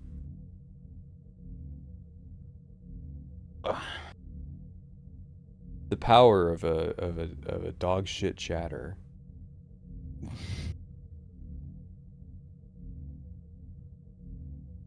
Oh, right. What do you think would make... Listen, there's been enough blackpilling about Elder Scrolls 6 so far. What do you think would make it... How do they make it good? Morrowind 2. This is the real take that'll get you canceled. So Morrowind's spiritual successor? No, I mean, not really. I think it was in my it was in my Starfield video where I said it would be like a mix of like dungeon crawling medieval life sim, fantasy life sim, and with like optional co-op, something like that. Yeah. But I thought that bit was always about like that's the amalgam of what everybody of competing interests says. Yeah.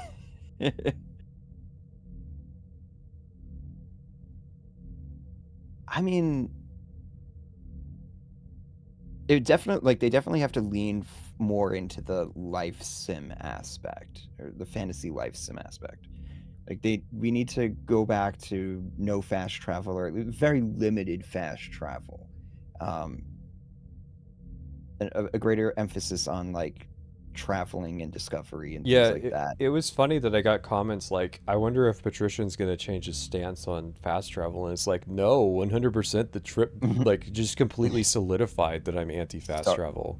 Dude, like after Starfield? Travel I don't know how... Like manual travel is so fucking fun. Yeah. Like I want to go on another trip because I was just so much happier doing that. And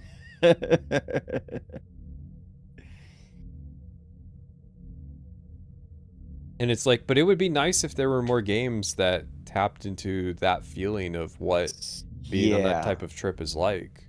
Yeah. And you get that sometimes, like you have Valheim or Zomboid or stuff like that kind of taps into that feeling in the short term, but I really do want that sort of game, but also like it actually does a good job of, portraying the natural world, like forests as they actually look. Where's the forest tech at? Right? Like, are we there yet? I don't know. No, because we're slipping backwards with Unreal Engine 5, so. Yeah.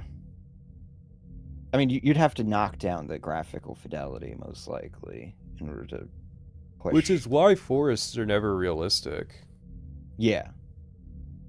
Well, it's see, because it's, for a game designer, it's like a win-win, right? You make the forest thinner, therefore it's easier to run, and it also makes it a better gameplay environment. Because the whole idea is, like, if you were to build a game with like an actual, like, what forests are actually like, the game has to be about traversal and how you're dealing with that environment. But if you're just making a fantasy RPG, whatever, it's like that's not that can't be the focus. You have to inconvenience players, or you have to be prepared to inconvenience players. Yeah. I think that's what TES 6 needs to be prepared to do in order to be good. Yeah. Quantifying the metric, okay, are we going for making it successful, or are we going for reviving its relevance? Yeah, I think it's kind of just one and the same at this point. Because my brain doesn't work with trend chasing. Yeah. I can't go like, well, here's what they need to copy to be successful, because that's always a dumb formula. The way that you succeed is that you innovate in the way that you design. Yeah. Red Dead 2 wasn't successful because it was copying.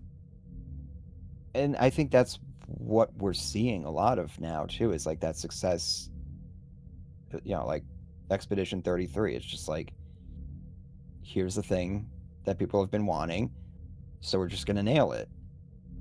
No, they should have copied. They should. They should have made it roll slop. Yeah. That's what TES 6 needs to be, is roll slop. What does that even mean? I can't answer it, but listen. I think funnier than roll slop has got to be parry slop.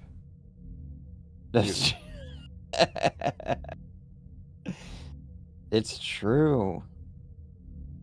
I was just thinking that while we were watching the fucking show. I was like, what is the Souls slop equivalence? Like, what's that term called? So we're definitely there at this point. Well, the genre term is Souls-like, and then yeah, that's the nice way of putting it. But it's like, well, yeah, people call it parry slop or roll slop. Okay.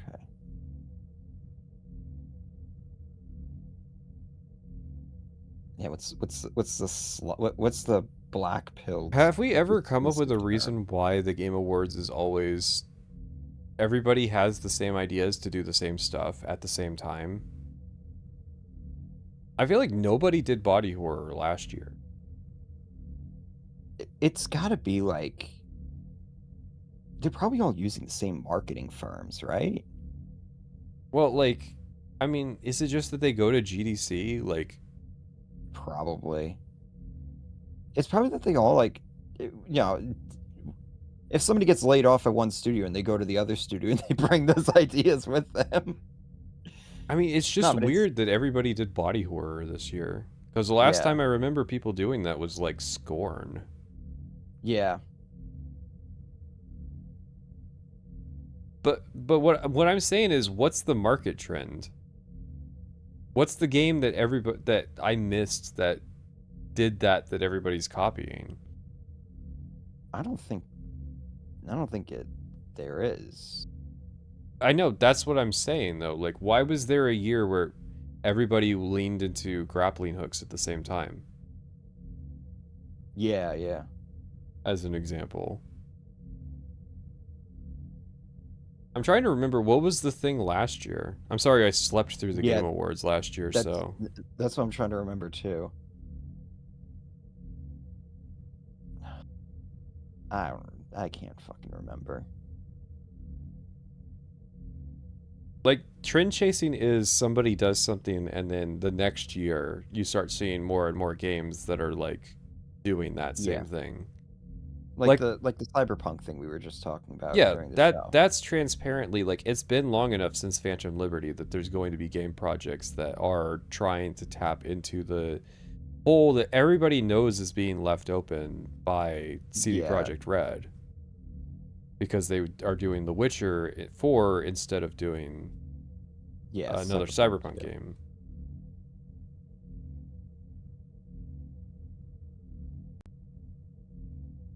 Yeah, I don't know what the body horror thing is.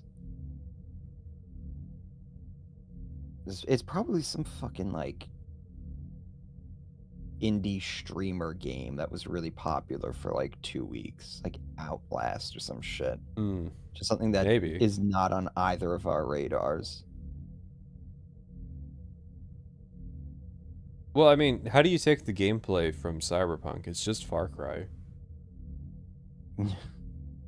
I know, it's obviously the aesthetics that they are going to be typing into. There were, like, 2 games that I saw while we were talking that I was like, are they announcing another Cyberpunk game? I know, yeah.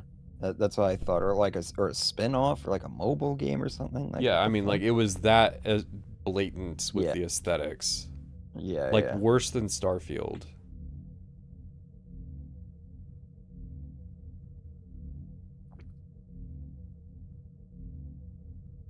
What do you suppose could end up getting removed during the transition from Skyrim to Test 6? Okay, but this is why I'm saying white pills, because that's the annoying black pill conversation that people have every time, where it's the same points over and over, where it's like they're going to get rid of potions and there's just going to be like a health potion on a cooldown button.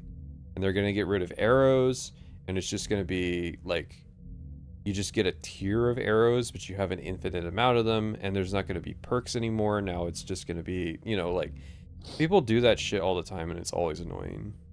Yeah.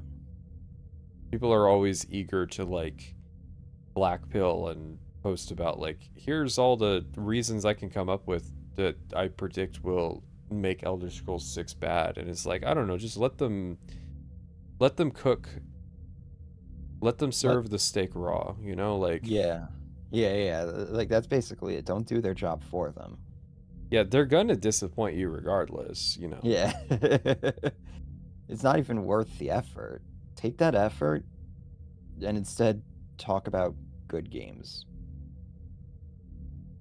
Or just, like, go outside, unironically. Well, it annoys me because it's the same conversation every time. There's never been a time on my channel where I wanted to have that conversation because I was tired of it like 10 years before I even started the channel. Yeah, exactly. I was tired of it when I was in like Elder Scrolls General threads. I've been having that conversation since like fucking 2012. It's just such a tired point. It's like, yeah, Elder Scrolls 6 is going to be worse than Skyrim, and it's like the median developer that is working on Elder Scrolls 6 doesn't even know what Skyrim is. Like, it was made before they were even born. Like,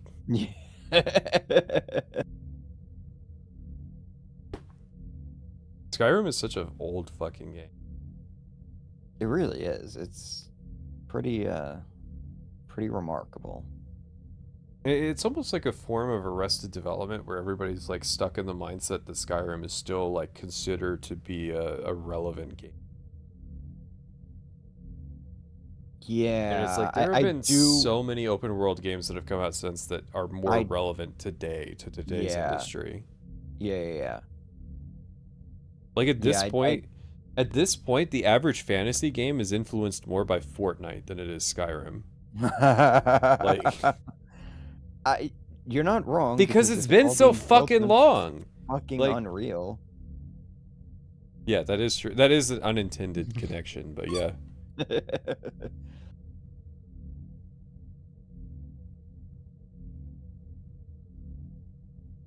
Yeah, I mean, you have RPGs and stuff that are now taking inspiration from... Guys, there's 10,000 people that are playing Skyrim right now. That means it's relevant. Listen, I know that you've been in the Western games industry where 10,000 people seems to be the average AAA release, but that's actually not a lot of people.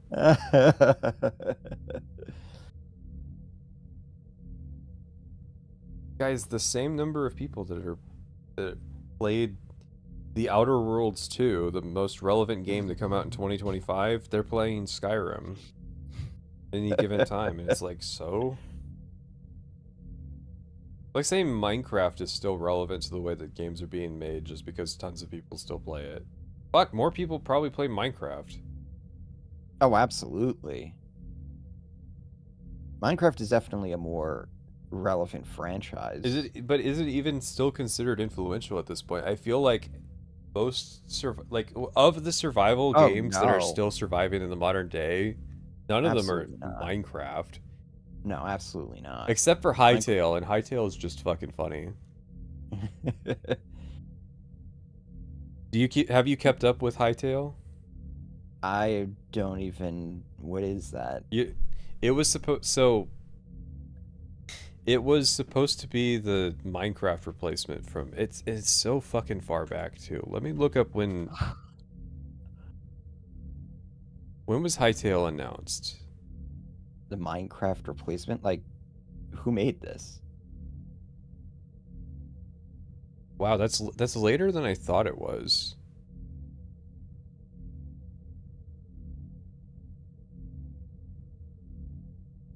December of 2018. I thought this shit was like 2015. Yeah, but here's the problem is that Vintage Story is a real game that people like to talk about playing, and Hytale seems to be a lolcow project. But Hytale was like, they got in trouble with Mojang for having microtransactions on their server, so they said, fuck it, we're gonna make our own game where we can have microtransactions. But people were excited for it because it had like a interesting looking trailer, and it was competing with Minecraft during a time period when Minecraft was kind of floundering. But then it's just kind of ended up being its own like lolcow game where it's like, I've been getting shown Hytale stuff, so it's like the developers have decided that the best way that they can handle giving like game mode modders access to the scripting language The only way you're going to have access to it is visual scripting. Oh. So you don't get Lua. Oh. There was a bunch of like cope reasons for why they're not going to give you access to Lua. So instead, everybody has to use the visual scripting language. And this was made by people who were making Minecraft servers? Yeah. Like, people who would understand that that's really not ideal. Just use Lua. Like, there's a reason it's still a thing.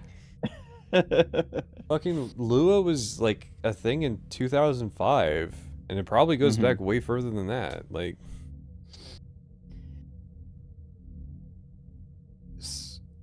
so this game is out though, right? No, it's apparently early access is same day as TBC pre-patch. Oh my god. Middle of January.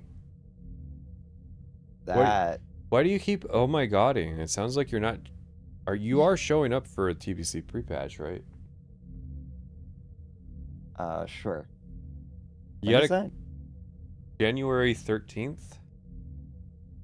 So that comes out, and it's before Outland comes out. So you have a couple weeks where it's TBC's like systems, and you get to play the new races and stuff, and have the faster leveling. But without the new content being out yet. Okay.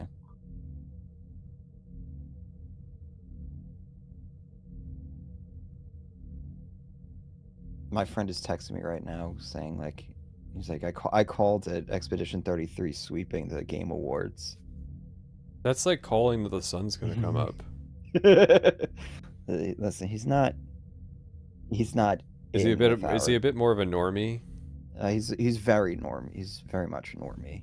Still, I feel like it's very milquetoast to say that like Expedition 33 was gonna clear. Like, yeah, he's like, that's just the state of things. He was saying like when he played it, he's like, yeah, I knew this game was gonna do well. What do I want in TES 6? I want it to be good. That the problem I can't do the Zarek thing of like speculating about what would make TES 6 good or what I would like to see, because what I would like to see is just not realistic. It's just going to be chat going, yeah, but they're not going to do that. And it's like, yeah, but that's the point. Yeah. Is what I'd like to see is drastically different than what they're going to make. Yeah.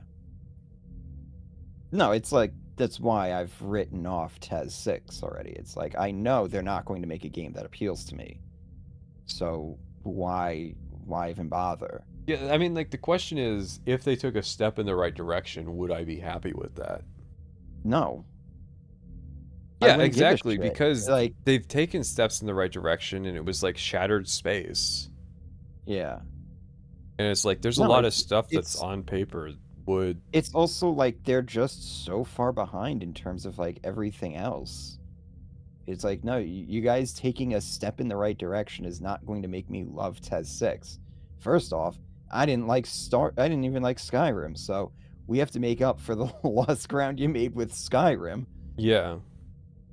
And again, you gotta emphasize, it's been so fucking long. Yeah. Like, my taste, I don't even really play RPGs that much. No, I play fucking survival games. Yeah, so it's like, and if they even made something that was really good or whatever, would I even really want to play it? Because I don't even really play RPGs that much anymore. Yeah, like, I think that, honestly, like, one of the only reasons that I even stuck with Bethesda was that they also weirdly got into survival games at the same time. Yeah. And so it was like there was a weird kind of cross appeal. Like, it's sad that I missed out on that primetime Fallout 76. Fallout 76, yeah. Like post-patching pre-Wastelanders Fallout 76. I wish I got to play during that time period. Yeah. No, I don't want it to be, I don't want it to be more like Fallout 4. It's kind of silly. Why would I want it to be worse than Skyrim? Real. I don't really care for the settlement building, because that's more like Sims management. stuff, and that's not really what I care about. I like Valheim. Yeah. I mean, like, that's what I would point to, or...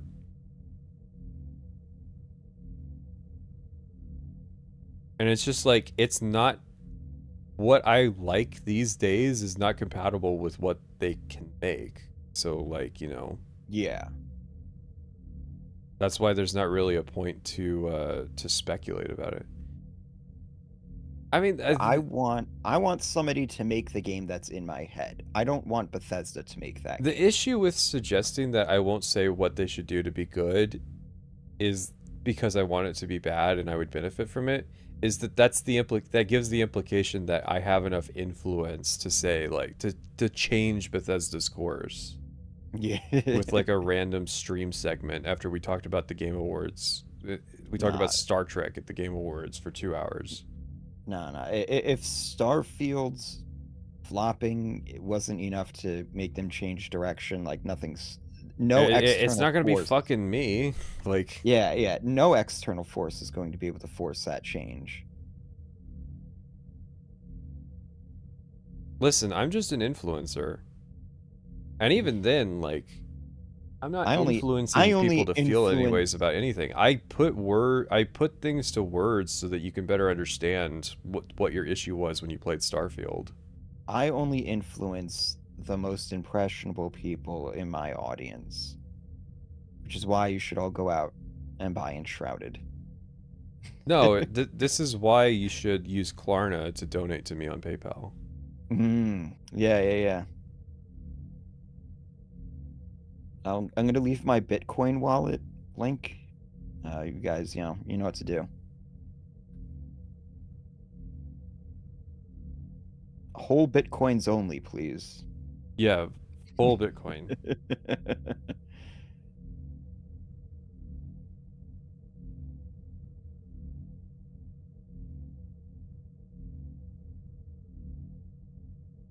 All right, so is that it? Any further questions about Star Trek? Has there ever been a good Star Trek game? I want to say no. There's ones that people like. Raven Software made one that was kind of a shooter, but I think that the idea of Star Trek is something that's antithetical to gaming, which is kind of ironic because... is it though? Bethesda Game Studios pitched Obsidian on making a Star Trek game. That's funny. I don't know.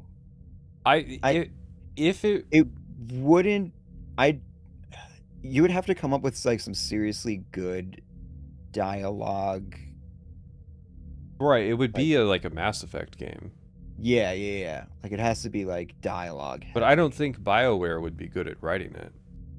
Nah. I mean, its own fucking writers were barely good at writing it, so like there's no way that it survives the interstitial medium of switching to an entirely different type of art entirely. Well, like what if you just distilled, like you took an episode, right? And you made that into like a whole game. Like you just give it like that sort of focus. It's like you're in the Star Wars universe, Star Trek. I mean, universe. like, yeah, sure. In terms of narrative scale, yeah, but I'm thinking in terms of like, how do you pace out the gameplay? Because there's not a lot of action in the average Star Trek episode. Well, yeah, that's my point. Is like, you would have to come up with like some serious alternate gameplay mechanics to supplement the lack of combat. Voices of the Void, but as a Star Trek game. Ah. Now you're thinking. Now we're thinking, but that's too out there. So, we're not talking about the game has to be successful. We're talking about if the game has to be good.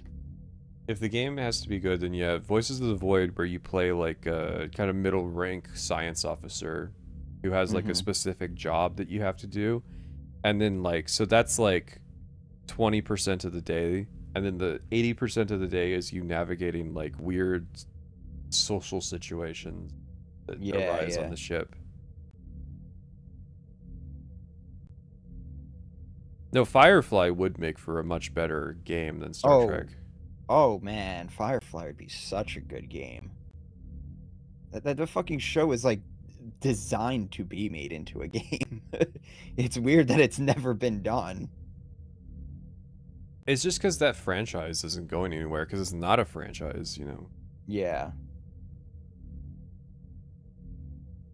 No, that's what the Outer Worlds was supposed to be. It was supposed to be Firefly.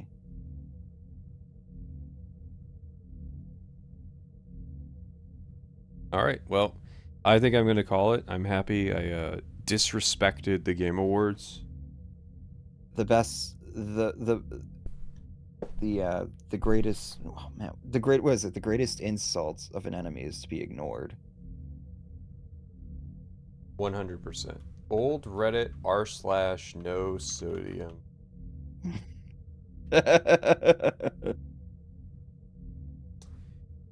Greatest insult. Nothing from Bethesda tonight, unfortunately. Yep.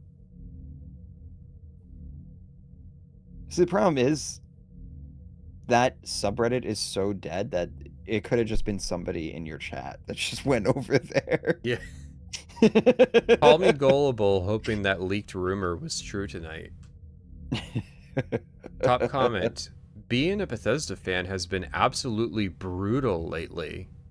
Other than the Oblivion remaster. Alright, who is the chuckle fuck from chat who posted that? So one of the replies, the Oblivion Master to me was kind of a letdown with no creation club. Was a perfect opportunity. I wanted to play it modded on Xbox.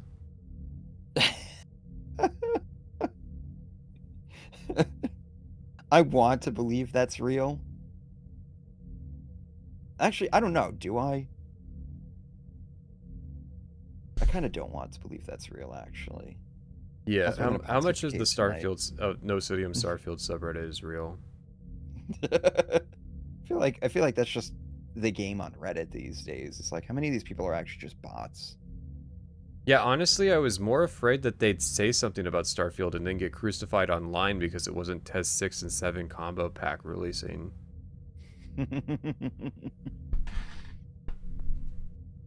Why can't Starfield fans just be realistic about the game that they're into? What is with the like extreme copium? They were abandoned. What you're looking at is Daddy went out for milk and he just never came back. Mm-hmm. And this is the resulting angst when they became a teenager. They realized Daddy ain't coming home. Well, and part of the problem is that they keep leading these guys on. Yeah. Oh, yeah. Yeah. So you know, Daddy texts you from time to time.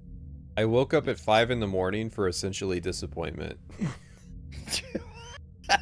You know you can watch it the next day, right? Or just get a recap. Oh.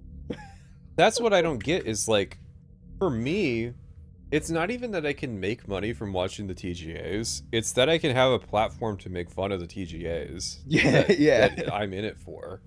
Yeah. If I was just like a person, I've got no interest in watching this shit because anything that I would be interested in, I can just watch the trailer the next day. Yeah.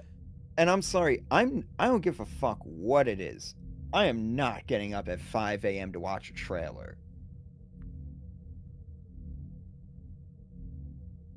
To watch a trailer on the off chance that it might be announced. No, I mean, let alone a really fucking miserably boring 3-hour slog of a quote-unquote award show. Like that's beyond the pale. I'm just saying, like, you know, they could be dropping the TES 6 fucking trailer tomorrow. You know, like they announced tonight, like, oh, we're gonna drop it at 5 a.m. tomorrow morning. I'd be like, all right, I'll see it when I wake up at 9 a.m. on YouTube. Do you think the punishment for being a Morrowind fan should be life imprisonment or execution? I feel like I'm already living the punishment for being a Morrowind fan. No, the punishment should be that they make an Elder Scrolls show which further shits on the Dunmer. Oh, yeah. Oh, no, I cannot wait I cannot wait for the Elder Scrolls show. I am so fucking glad that it still hasn't happened. That like they don't even really talk about it being a thing that anybody's ever worked on. Yeah. So it's like I'm so fucking grateful that Elder Scrolls is so irrelevant in the modern day that nobody wants to make a show about it.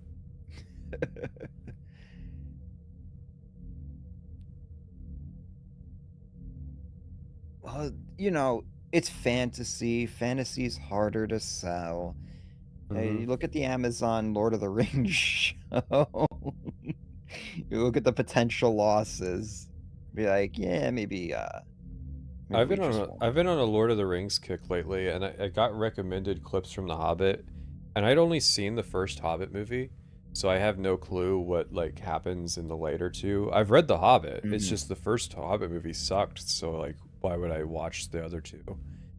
You actually managed to sit through the whole Hobbit? I bought a fucking theater ticket. Oh, so like, yeah, I was just watching online, and I turned it off after like 20 minutes. I was watching, so I bought a theater ticket, and somebody else was my ride, so. Oh. Yeah, it was that situation where I'm just kind of stuck. I'll be honest, I probably would have walked out and just waited outside. Yeah, so I got recommended. I wasn't expecting a musical. I got recommended. Well, shit, that stuff's all in the books, but no. Yeah, but the thing is, it's like when it comes to Lord of the Rings, I am super fucking normie. I'm the audience you're expecting to draw. I should be made aware of what this film actually is. When I go in and I find out it's a musical, listen, there's not good. Tolkien was into the oral history, and it's easier to remember this stuff when it comes in the form of the song. You know, he was a guy that was into the poetic Edda. He was a translator of Beowulf. You know, no. So I saw a scene online that was like the Battle of the Immortals, and I was like, "What the fuck is this?" And it's like everything that seemed to be wrong with that approach. I don't know, it was such a weird scene of like, what if Galadriel and Elrond and Saruman all showed up to fight the Nazgul, and the Nazgul were like weird glitchy ghosts, and I'm like, what the fuck is this? What? It's a bizarre scene. And I was like, first of all, you guys hallucinated that any of this happened to begin with,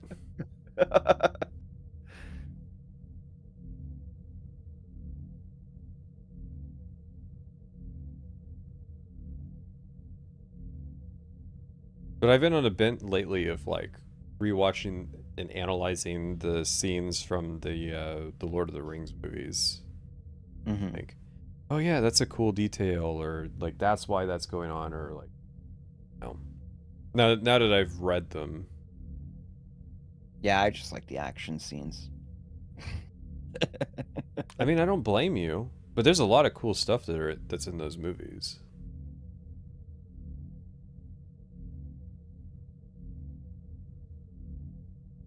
I feel like Return of the King isn't as good as the other two. And actually, Fellowship is my favorite. Really? Yeah. Are you going to watch the extended edition in theaters? It would be a good opportunity to rewatch them. But then I got to go to a movie theater. The extended edition for what? The Lord of the Rings movies. What, they're doing like all three of them in one sitting? They're putting them back in theaters. Yeah. Oh, okay. Why? Is there something? I mean, I guess just so people have the opportunity to watch them again. Oh, okay. So they just want to make money.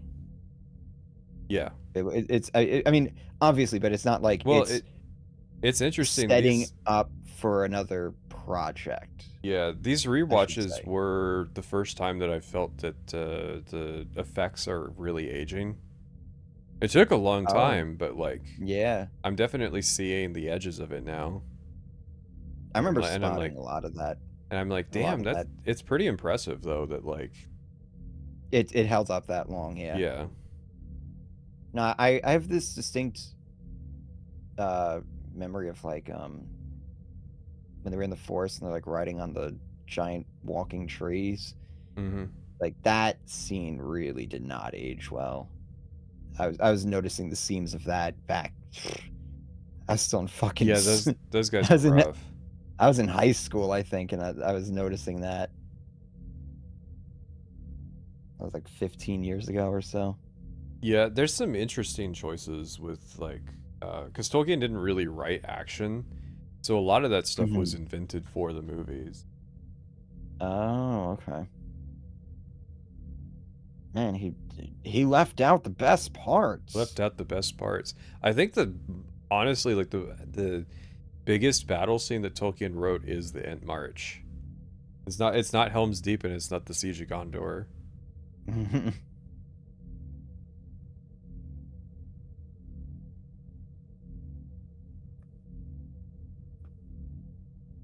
But yeah. Was Lord of the Rings the best adaptation?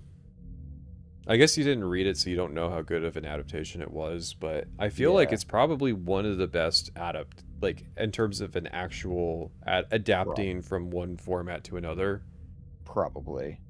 Where its unfaithfulness is still faithful in a lot of ways. Honestly, though, the Dune movies they're really fucking solid adaptations. Yeah, they're probably up there too. I think my number one is the first season of One Punch Man because it is literally the manga. Yeah, 1-to-1. Animated.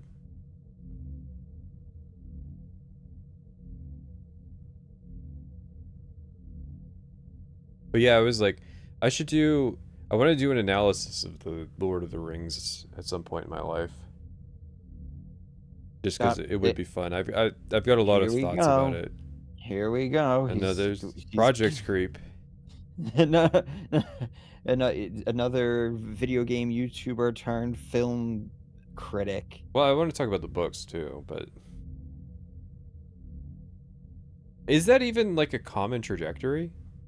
No, I feel like it's the other way around. Yeah, I was gonna say because nobody wants to wade into the copyright nightmare. Yeah.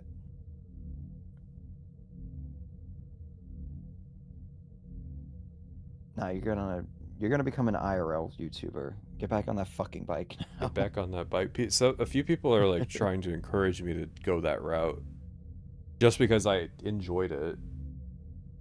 Oh, I wanted you to do it just because the videos were like genuinely really funny. And it like kind of I feel like it gave me an itch for something that doesn't exist, I feel.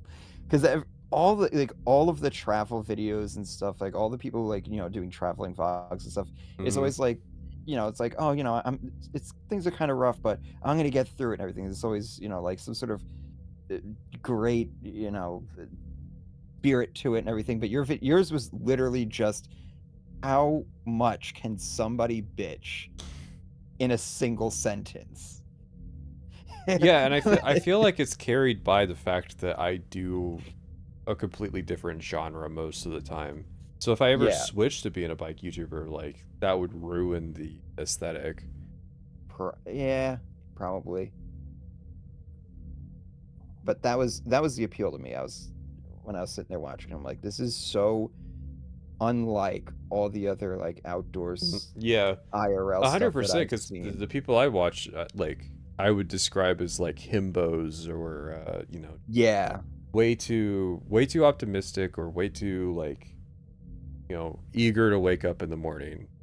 Yeah, whereas like usually like as they're going through it, there's like an arc to it and everything. Like your thing just ends. Like there's no and that's satisfying what's funny. Conclusion to it. It's just like, well, I'm here now. And that's what happened in real life. Yeah. Like I got to the end and like almost nobody I know cared. There's no like climactic finish where I get like a ticker tape. Crossing the finish line and everybody I know was there to clap. It's just like, yep, it's another day. It's done.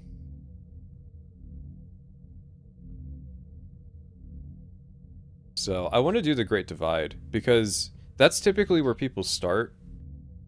And so it would be funny to come into it as somebody who's a lot more experienced. But the punishment I want to do is I don't get to stay in hotels at all in that one. Oh God. So it's like I spent my budget on the last trip, so now I gotta camp the entire way. Well, just don't get food poisoning again. Yeah. No, if I do, I still gotta sleep in the tent. I would actually be concerned. I would get kicked out of the campsite. Like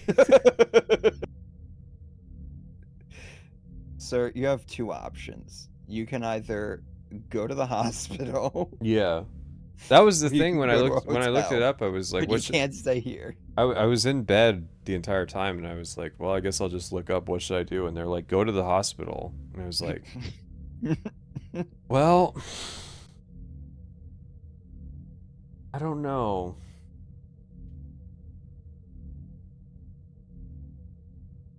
Yeah, that's I think that's that fucking Colorado episode is it still like blows my mind how much shit went wrong in the span of like a week. And it doesn't get better. It got better once I was in the Great Plains. Yeah. But even which is ironic because that's the area where everybody loses their minds. Yeah, and I was just so fucking grateful that my life wasn't miserable anymore.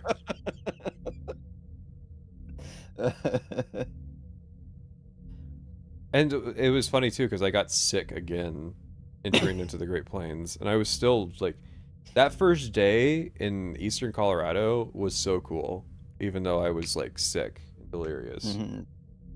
Which was probably why it was cool, but it was like just that openness after the contrast of being hemmed in by mountains all the time. And yeah, Illinois is worse than Ohio 100%. The only part of Ohio I didn't like was the fucking parts where I had to ride on the road. Dude, Illinois. Was Illinois the one that just wouldn't let you leave? That was Indiana. Indiana refused to let me go. I was like, at some level, I'm like, fuck it, I'll just go on the interstate. It's the only bridge. Like,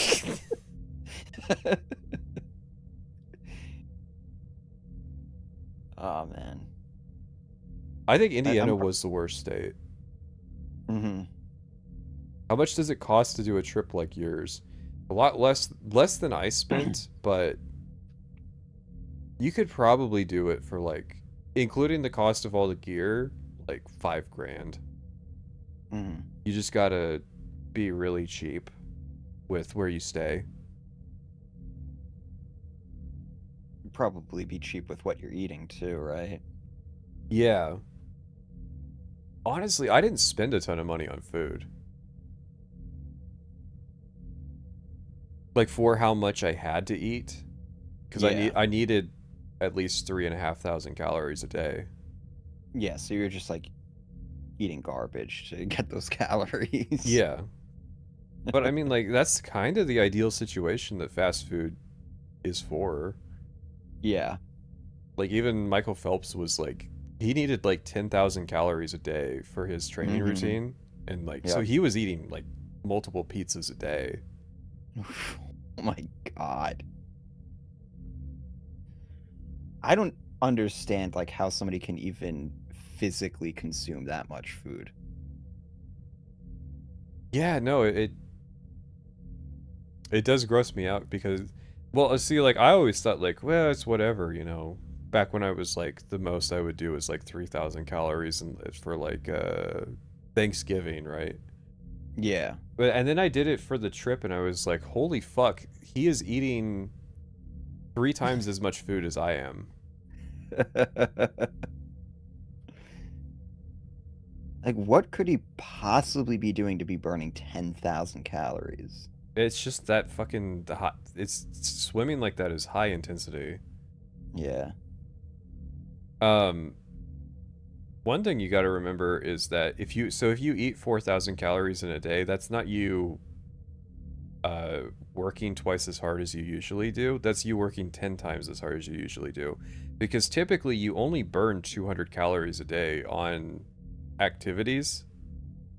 So if you're burning 2,000 extra calories because of your workout, that's 10 to 11 times as much physical activity as you would typically do. So to think then 10,000 calories. It's just such an insane expenditure.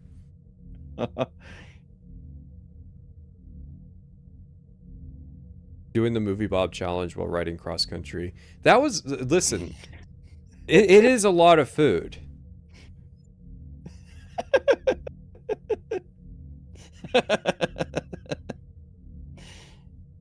The gallon of milk thing was funny because it works. Like 100%. Oh yeah. It worked. It's giving you like everything you need. I had so much more energy that day. Like, no, when my friend was in the army in basic training, they forced him to drink like so much chocolate milk.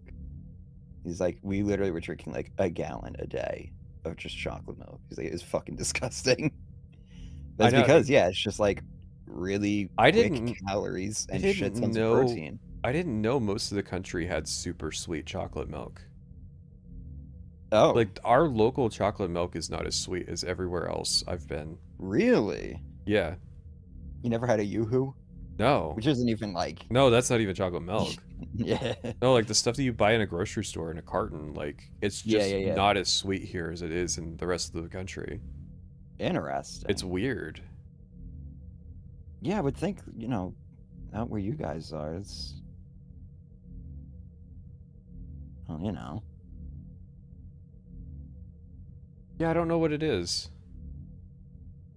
Maybe it's some type of bias from doing it, but it was like...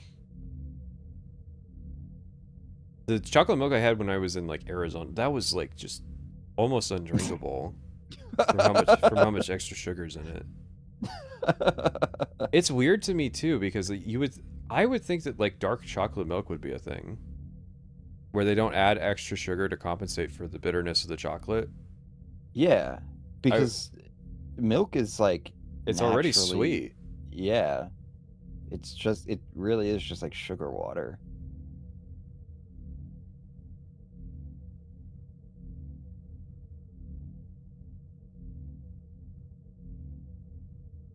Pat secretly lives in a small patch of EU in America that explains the socialism. No, where I live sucks. I'm moving soon. I'm finally moving to a place that's much easier for me to live my lifestyle.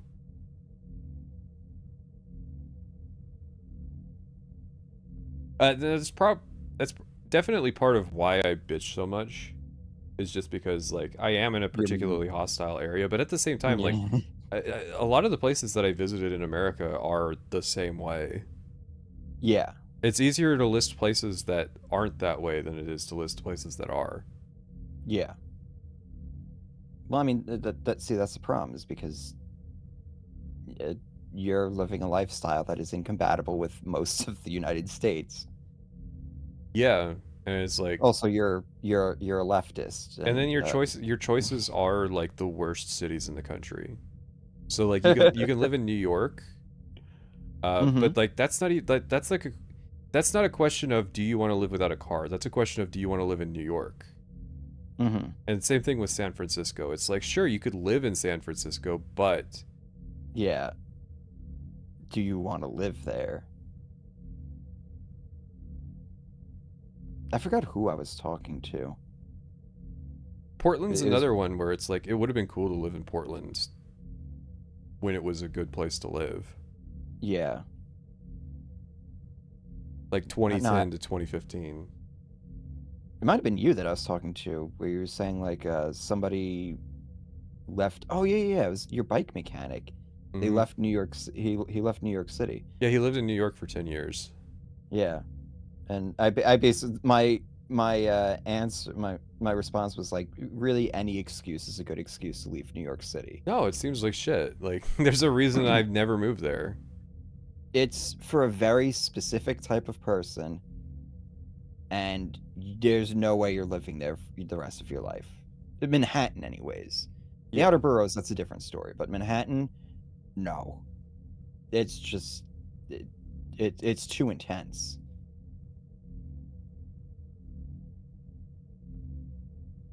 Well, and also, like, there's only so much of New York that you can put up with. There's, like, the local government.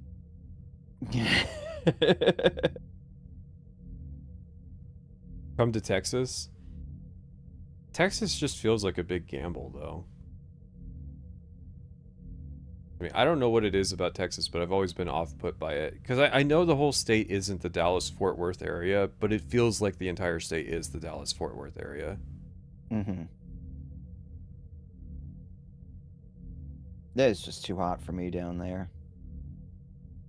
Yeah, that too. It's bad enough where I live. Anything south of Jersey is too south for me. Like, we're already, like, as far north as, like, Northern Africa, where I live. So, like, I can't imagine going south of that. But the thing is, like, it sucks in the winter, too, so... I'd be happy to be somewhere where it's, like, 50, 60 degrees right now. Oh, you mean it sucks where you are? Yeah. I was going to say, because, you know, Texas gets those, like, freezing... Those storms where their entire fucking electrical grid freezes. Yeah, sure, and I could live through that, sans the part where my heat goes out, but, like... Because the electricity's out, but... You know, we have those freak winter storms, too. And, you know, when you have my lifestyle, you just live... You know, check the weather forecast. If there's a storm coming, you buy your groceries before it comes, and then you just ride the storm out. Or like, and I still have limited capacity because I live in town. I still have limited capacity to go to grocery stores, even if there's like an ice storm. It's just a lot harder for me to get around, but like I can walk places still. Yeah.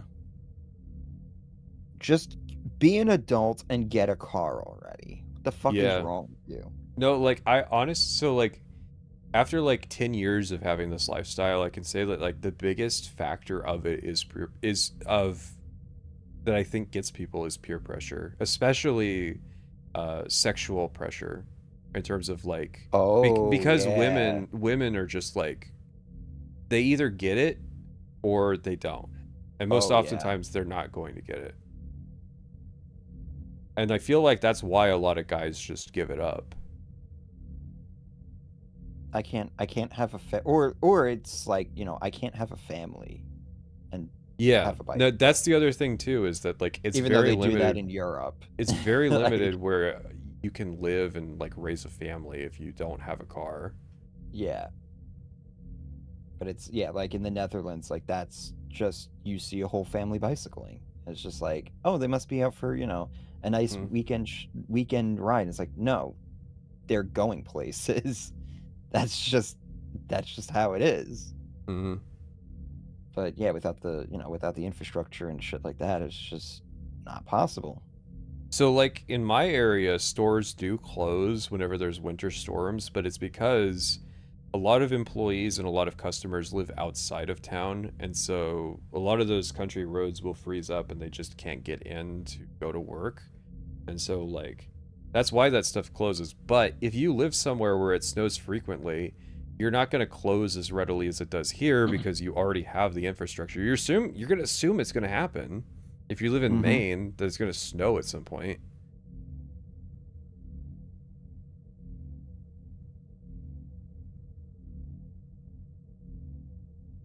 No, see, the way that you convince women to put up with you not owning a car is you just got to like be psychotic about it. Wait, in what way? Like, well, just like be like double down and not give any ground. There's just you got to give the vibe that like you're not insecure about it. Most guys fail that vibe check, so it's just easier to own a car and navigate around that than it is to like be like, no, this is who I am. Yeah. I mean, that's just good dating advice in general. You know, you should club them over the head and drag them back to your cave.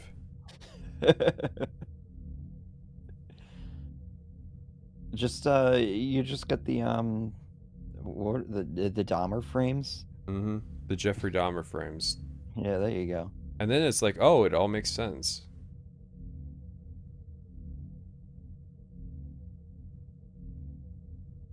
No, so if you're autistic, you definitely got to own a car. Just because there's no passing the vibe check for you. It's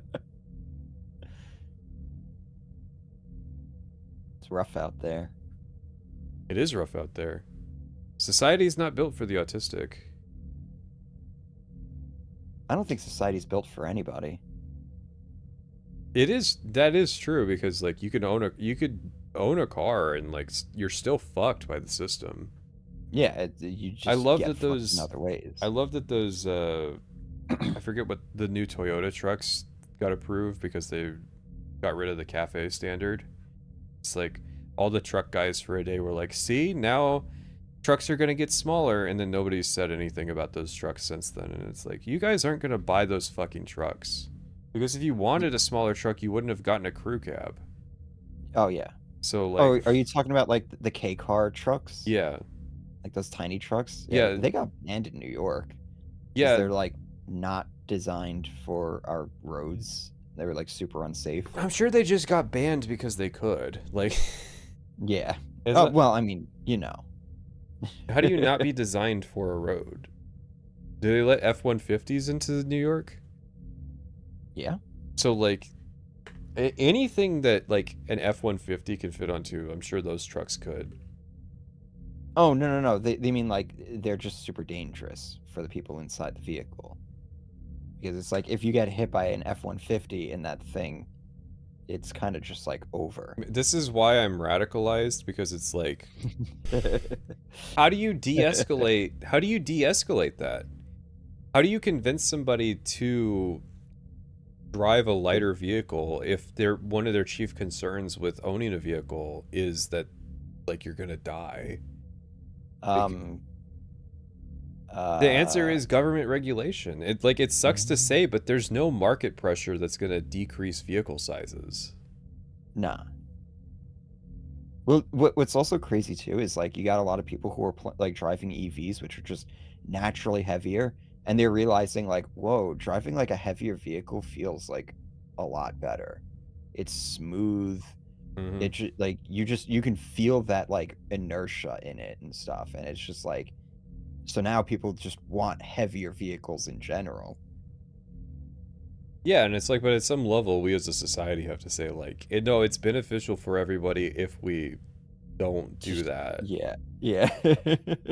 Because like it'll make car crashes better, and it'll kill fewer pedestrians. Fuck that. I'm getting the Hummer EV, which I think has like what the fuck is the curb weight on that thing? It's some like ridiculous number.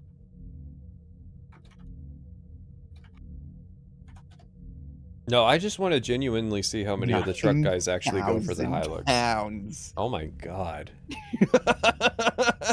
You should have to have like a heavy vehicle endorsement to drive a vehicle like that. Like that's the stance that I stand by. Like you should have to pass extra testing to drive heavy vehicles. Let's see, like Tesla Model X. What is the curb weight on that? Tesla Model X is 5,100 to 5,400.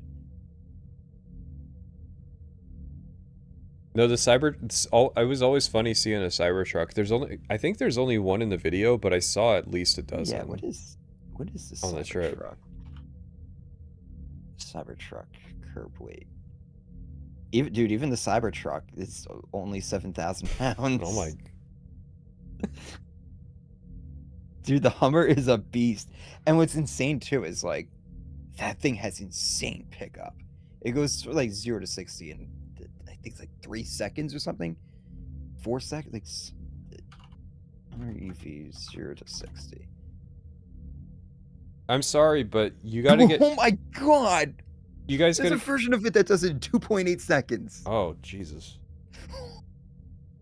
Fucking screaming demon going down the road. Oh my god! And like I've seen videos too, because it's like you can feel that like G-force and shit too. Mm-hmm. So like there's people like videos of them like getting in it and like hitting the gas, like hitting the accelerator, and they just like they get thrown back. They're like, holy shit. No, you guys got to get new programming with the truck standards because they just got rid of the regulations that stopped the big trucks. And even then, it always sounded like cope to me. It's like, oh, well, those liberal regulations are creating bigger and bigger trucks. And it's like, wow, it sure is convenient that the regulations happen to line up with exactly what the car companies wanted to push bigger vehicles on people. Mm-hmm. Like, come on. Let's pause for a second. They didn't take sedans off of the market because of they killed sedans.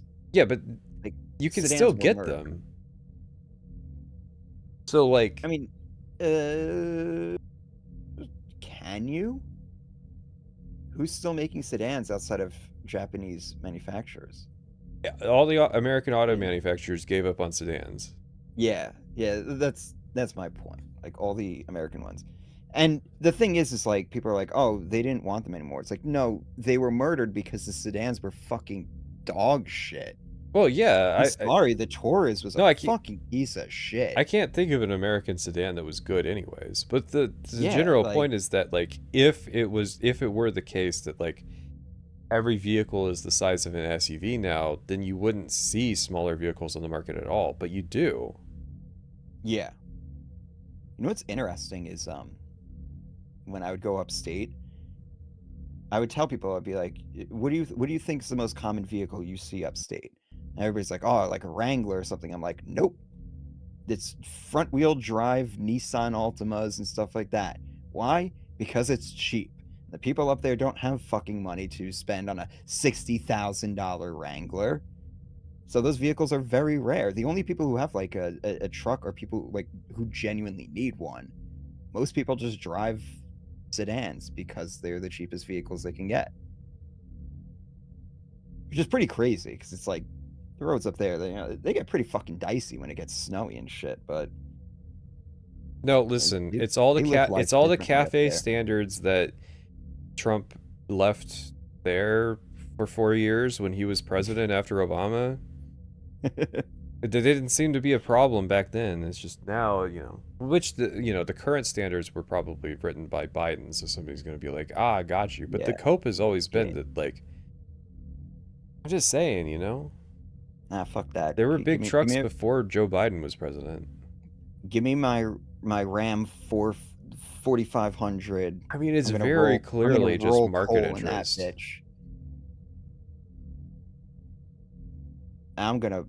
What's funny too is the vehicles that have like the highest lease, like the number of leases, like the number of people who have to lease those vehicles are truck owners. Yeah, no. Because it is all posturing. Yeah. And the fucking sticker prices on those things are astronomical. It's like, yeah, it's a fucking like $60,000 vehicle. Aren't there? You are going to be leasing that. Not even financing it, leasing it. Yeah. Those are the most leased You're not going to vehicles. Own it. Yeah. Which is crazy because it's like that lease payment alone on that vehicle would be the finance payment on like just a regular SUV. Just a regular, like mid-size crossover. I don't think I'll ever talk about Creator Clash 3, just because not my wheelhouse. I did pirate software because of the Ross Scott connection. Mm-hmm. I was like, no, I've got a stake in this. Hell, I had a stake in it before everybody else did. So like, I was the most justified in making a video.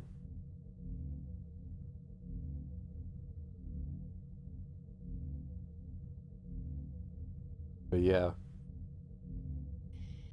Car sales. Car addicts. Oh yeah? You're not a car addict? Stop driving your car.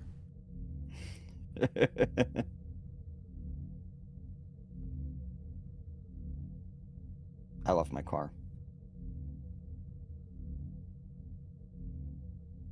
Yeah. Well, and that was the thing, was like, I've got no problem if you want to still own a car. The problem is, my issue is people who don't want to or shouldn't be driving. Yeah. There should be alternatives that are just as viable. No, you will. You should not be treated like a second class, like a third class citizen, just because you don't own a vehicle. It's like, it's insanity. Yeah, it's crazy how bad it is in most of the country. And then it's also like, oh, what if I can't afford it? Well, guess I'm gonna be homeless. How do you be homeless in 2025 without owning a car? You need to live in your car. Well, yeah, that is the decision people make. It's like, oh, I can either lose my car or lose my house. Guess I'm losing my house then. Which is crazy. You would always think that car would be the first thing to go. Yeah. Because it's like, I mean, you have feet, right? You can walk. No. No. Not here. Yeah.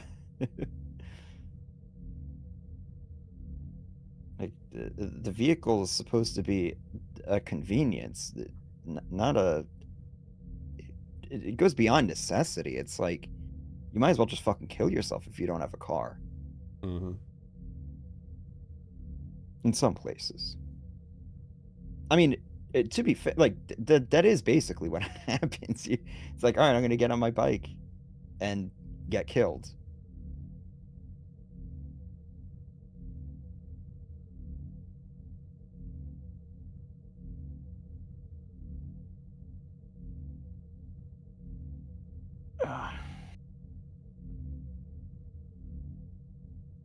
Well, I mean, the only reason, like, I feel like more Americans would turn in their license when they're too old to drive, because I've got grandparents who, like, have talked about, like, yeah, they'd be happy to stop needing to drive themselves places because, like, they're scared to do it. My mom has never liked driving, and now that she's gotten older and stuff, I don't let her. I'm just like, I'll drive you. And it's just like, I think a lot of old Americans would give it up because it is fucking scary. And yeah, even my dad, you know, he's getting older too and stuff, and he loves driving. He's been driving his whole life and stuff, but there are times where he's just like, honestly, I wish I didn't have to do this drive right now. Mm-hmm. People are fucking insane around here.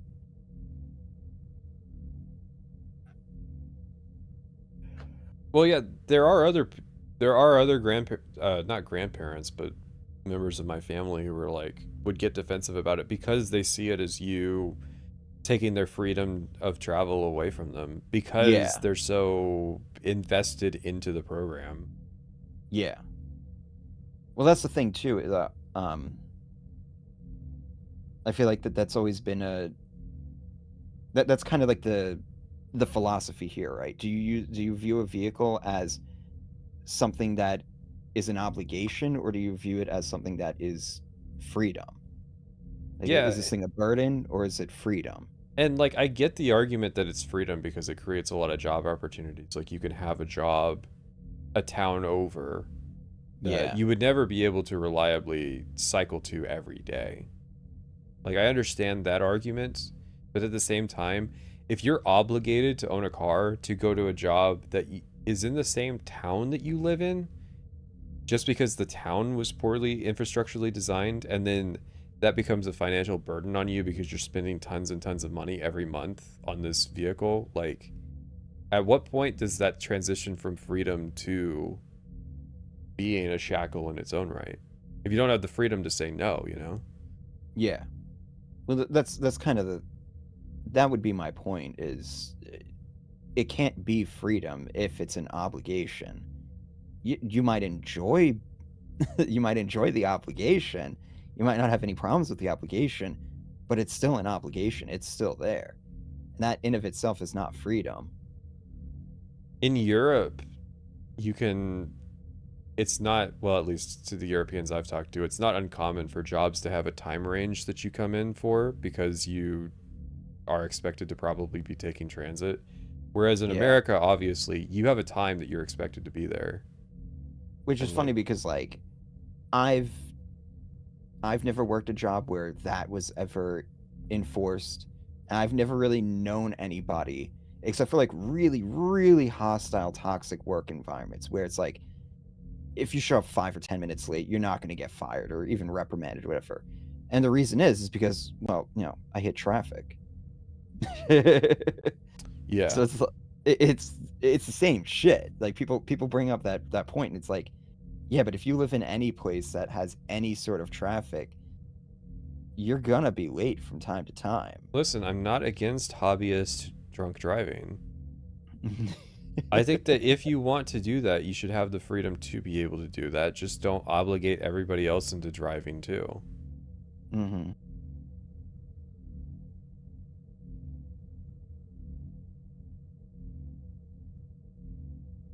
See, we could have been just talking about this. We didn't have to talk about we didn't have to talk about Star Trek.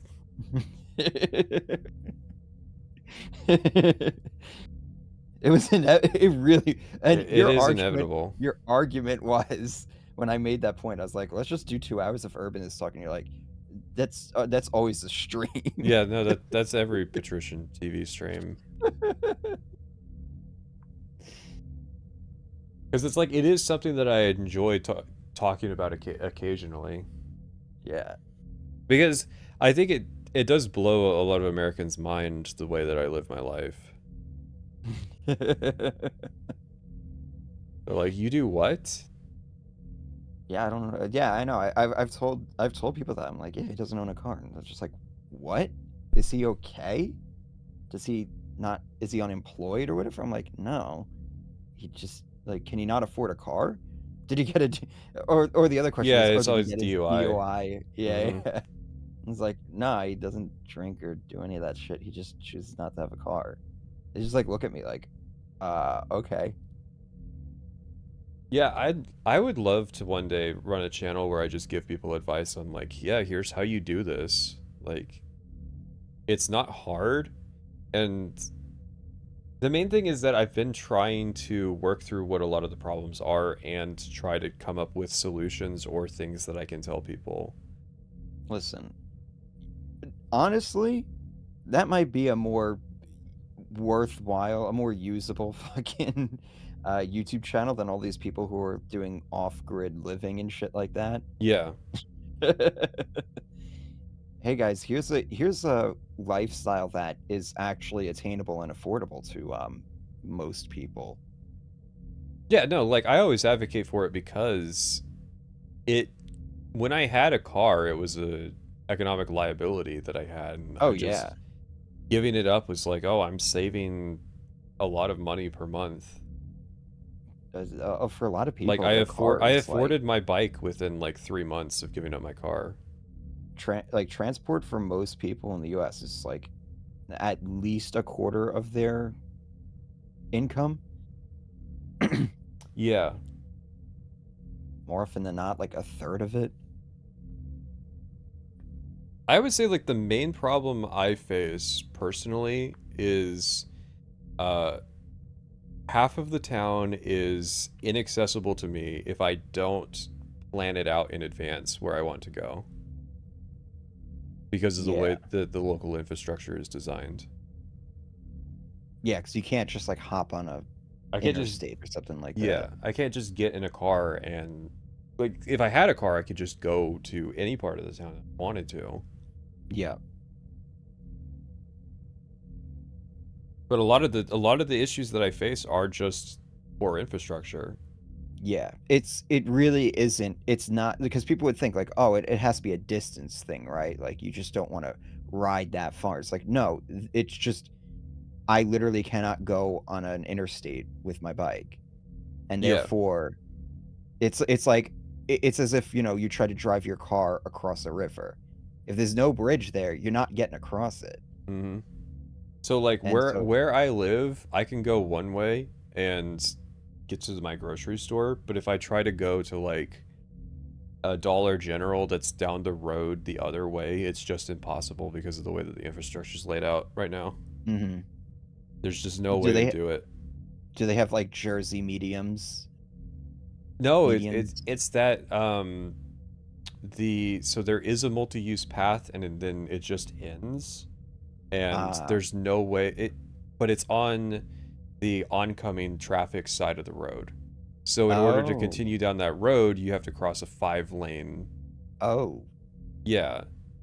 Oh. And then you would have to cross it again later down the line to get to that place. So it's just like the poor infrastructural layout of that has made that inaccessible. But then I can get to my grocery store the other way really easily. And that's like the #1 thing that I buy on like a weekly thing. Yeah.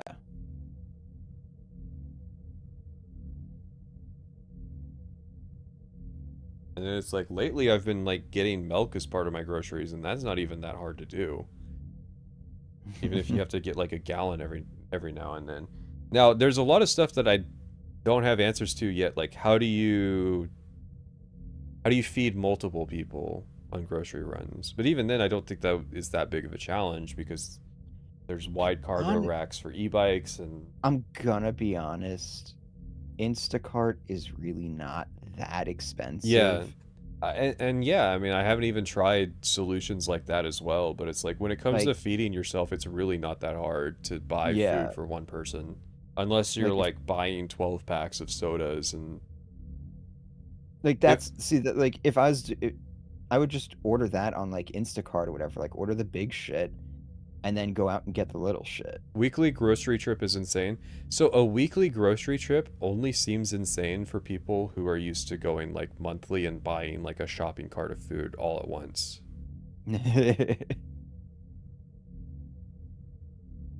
Or the opposite. You live in like New York City or like a place where it's super walkable and it's just like, yeah, I go to the grocery store like 3-4 times a week.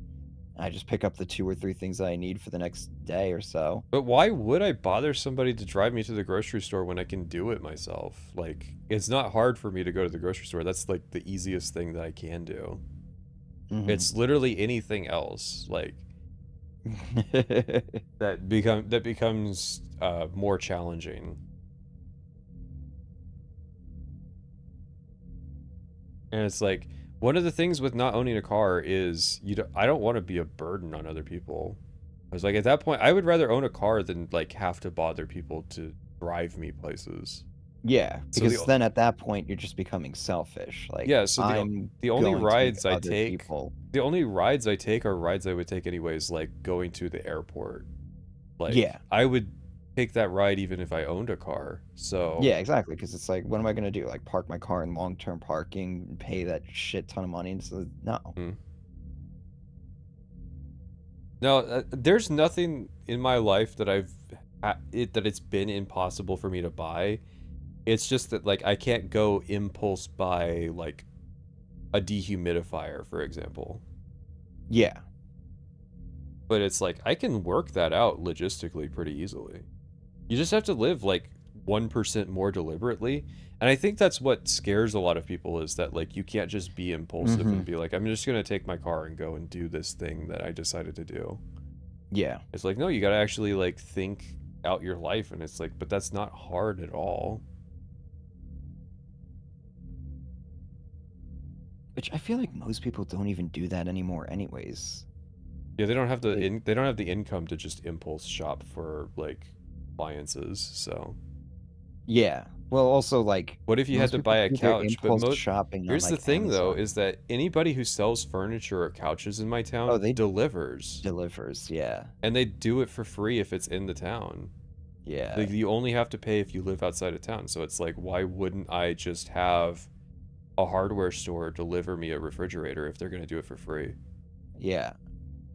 Because then you don't have to like lift it and everything like that. I can't think of a situation where I would prefer to use my own vehicle to even if I had like a fucking giant ass truck or whatever, like a like a vehicle with a trailer, but I just fucking just deliver it.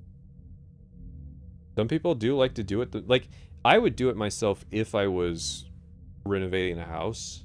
Yeah. Like if I'm taking on a year-long project to like renovate a house before I move in, sure, whatever. I would probably in that case, just because, you know, it's hard to go, because you got to go to a hardware store multiple times a day usually when you're taking projects. So it's like, yeah, at that level, you know. But it's like, even then, you need to own a truck all the time. if you're only going to move things occasionally. No, you could rent a U-Haul. Yeah, so... And that's the thing, too, is, like, in the event that I need something, rental options or rideshare things or what have you, I still ultimately save money. Yeah. Well, you don't even have a license, right? Not anymore. Yeah, so... would have to get that. But regardless... But it's not hard to get in America, so, like... Yeah, I know, because as we've just been described, it's because you're basically consigning someone to death in poverty if you deny them having a vehicle. I have lived in places where even if you get DUIs, you can get a hardship license where you still have the legal right to drive to work and stuff. Oh, okay. Like, you can't do whatever you want, but you can... It's limited in where you can go, and I think it's pre-agreed upon by the court, but you can still go to work and still go to the grocery store with your car. What do you use for ID? Every state has a non-driver ID, because there's, like, there's disabled people who can't drive, there's old people who can't drive. And there's weirdo cyclists. Even if non-driver IDs don't exist at that point, you could still use, like, a passport, like... Yeah. No, like, I want stricter driver's license exams just because I want fewer crazy people to be driving. Yeah. Or I feel like if it is easy, it should only get you, like, the lightest class of vehicle possible. Well, I guess scooter. That's not a motorcycle, but yeah, like... K-car. How we ban those? They're too dangerous. What if you get hit by a semi-truck? It's kind of weird to, like, be concerned that someone in an F-150 is going to hit you. Like, well, what if, like, a fucking 60,000-pound semi-truck hits you? Like... Yeah, but the 60,000-pound semi-truck driver, you know, they have a CDL and stuff, and... Yeah, but now they issue CDLs to anybody, too, in New York, so, like...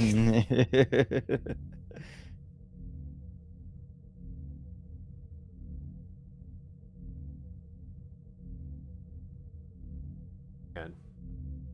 Yeah, no, I'm always happy to talk about my lifestyle, just because, you know... Most people just ask me, like, what do you do when it rains? What do you do when it snows? And it's like, those are the boring questions. It's the same shit you would do if you owned a motorcycle. Like... Yeah.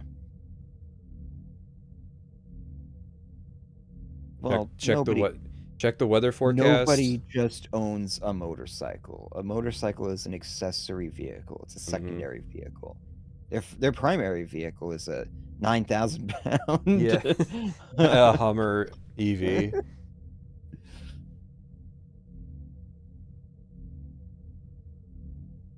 I needed a... What was the line? Like a 3,000-pound steel raincoat? Mm-hmm. Yeah. Who said that? I think that was... Was it the Pavement Princess guy? Yeah.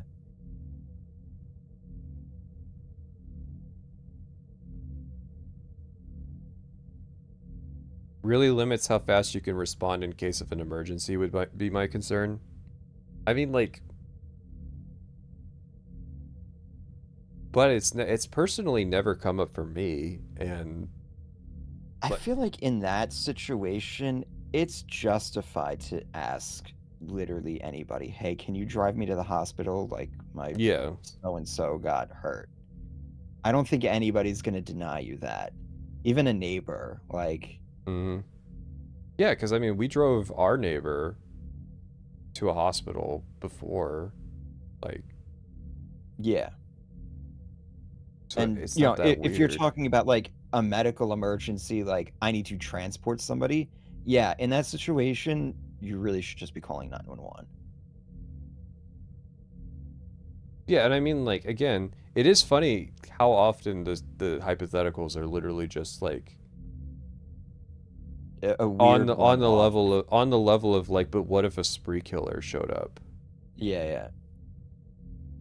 When it's like, but there is a degree of like statistical improbability. Like, do you know CPR then? Because I feel like that's the sort of thing that you should know if you're taking the onus on you. Well, I have to own a vehicle to transport somebody. Yeah. Would you rather have gay sex with straight women or straight sex with gay men? Well, here's a hypothetical.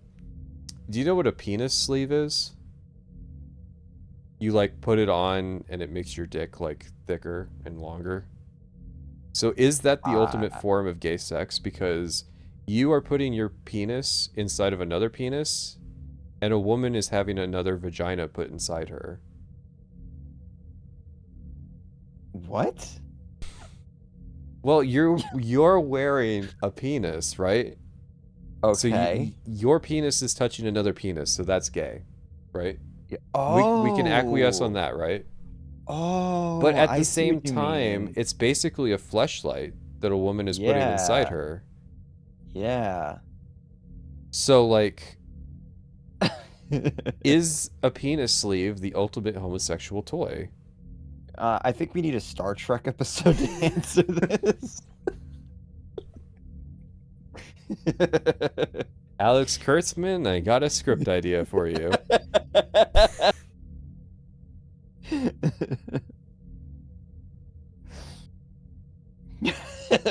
I just fucking got here. Hi, Clyke. Hey, man, what's going on? This is what you get. How it must have been like 2 hours since the fucking show ended. Yeah. This is us. Give me a break. It's been a thought on my mind that I want to know if penis sleeves are gay for both parties. Listen, if you start asking, the best way to answer those questions is just to say labels are irrelevant. You pick them up when you need them, you drop them off when you don't, and you just be yourself, you know? So basically, docking. Wouldn't the gayness cancel out? I don't know. I just don't feel like risking it, you know?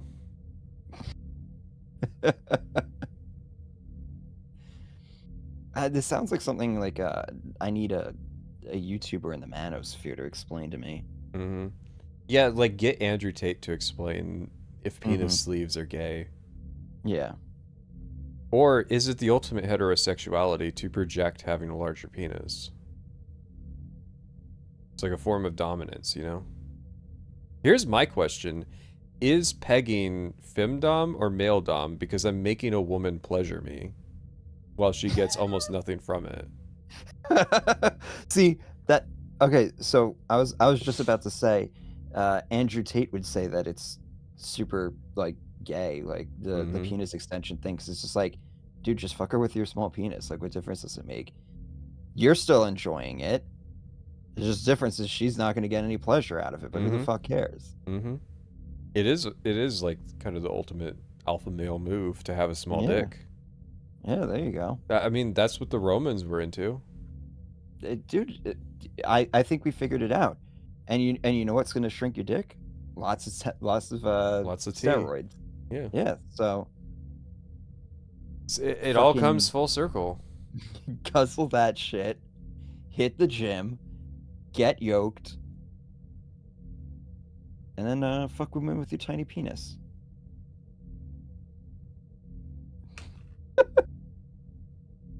What are you, barbaric? You have a big dick? That's literally how they used to think.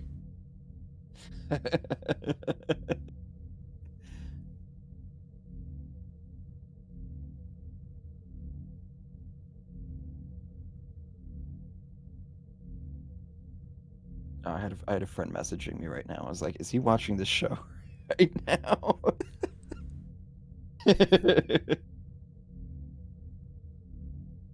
Like, as I was saying that, I was just getting blown up. I was like, He's got an answer to the hypothetical.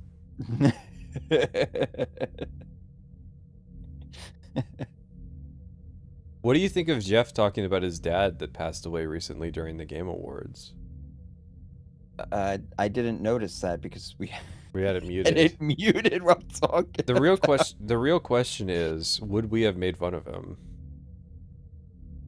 I like to think I wouldn't. But I think I would say that, like, it's just TMI. Yeah. It's TMI, and it's also like, how many people in the audience has lost, people? Again, it goes back to the question. It goes back to that.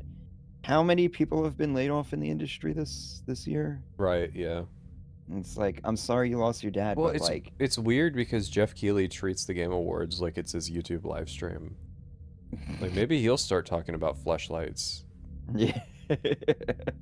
He needs it. He needs a post show. Jeff Keighley's like, hey guys, before we get to RPG of the year, I do have a pressing question. Are condoms technically fleshlights? And it's like, Jeff, what are you talking about, man? And it's like, listen, if we can have the arguments that hot dogs are sandwiches, then we need to fucking have the argument of if condoms are fleshlights. Yeah. And if they're fleshlights, well, are fleshlights gay? Like, shouldn't you be doing stuff with like the women and stuff? Like, I'm confused now. Is masturbation gay? We need to answer these questions, guys. These are the type of questions that the gaming audience wants to know. To be fair, I think more people would be stimulated by that question than whatever the fuck we were watching. I think that hearing Jeff, is it more or less inappropriate knowing that Jeff was planning on doing a Miss Piggy bit at like the same like tone that he told the audience that his dad died? He's a very complicated man, listen. Miss Piggy's the only person that's been showing him affection since it happened. You can't fault him for falling for that. Man, I don't kink shame.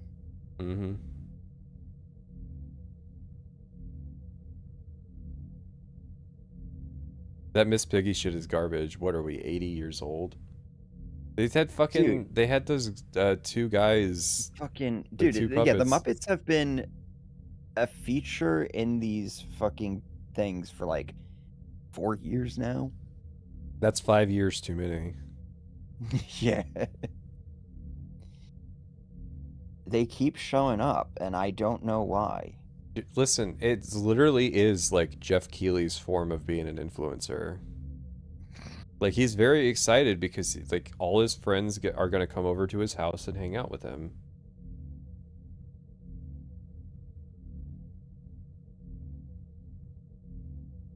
I get to put on the best party of the year.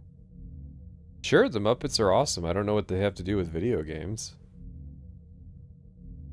But yeah, like that's the question. It's like, what is the cross-section of this audience here?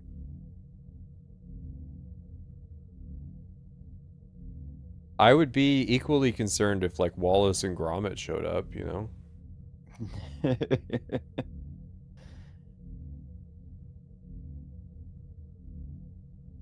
Can you change the background? No. We're listening to one more video before bed, and it's going to be TNG animated warp core ambience, 8 hours, pulsing hum, relaxing. And if you're not relaxed by TNG animated warp core ambience, 8 hours, pulsing hum, relaxing, then I don't know what to tell you. So we have been listening to fucking 6.5 hours of warp core ambience, and chat has only just now noticed in like the last 20 minutes. Someone was like, what's that fuck?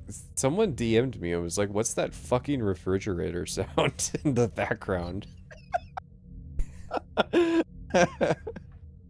just unmuted the fucking stream. Yeah, I've been listening to it too, chat. Like, this is you have to see what we're actually doing right now is we're getting Pat ready to go to bed. He needs the music to, like, disengage, wind down. start activating those delta waves or whatever the fuck they're called. I'm gonna micro-optimize going to sleep in every way that doesn't help me sleep.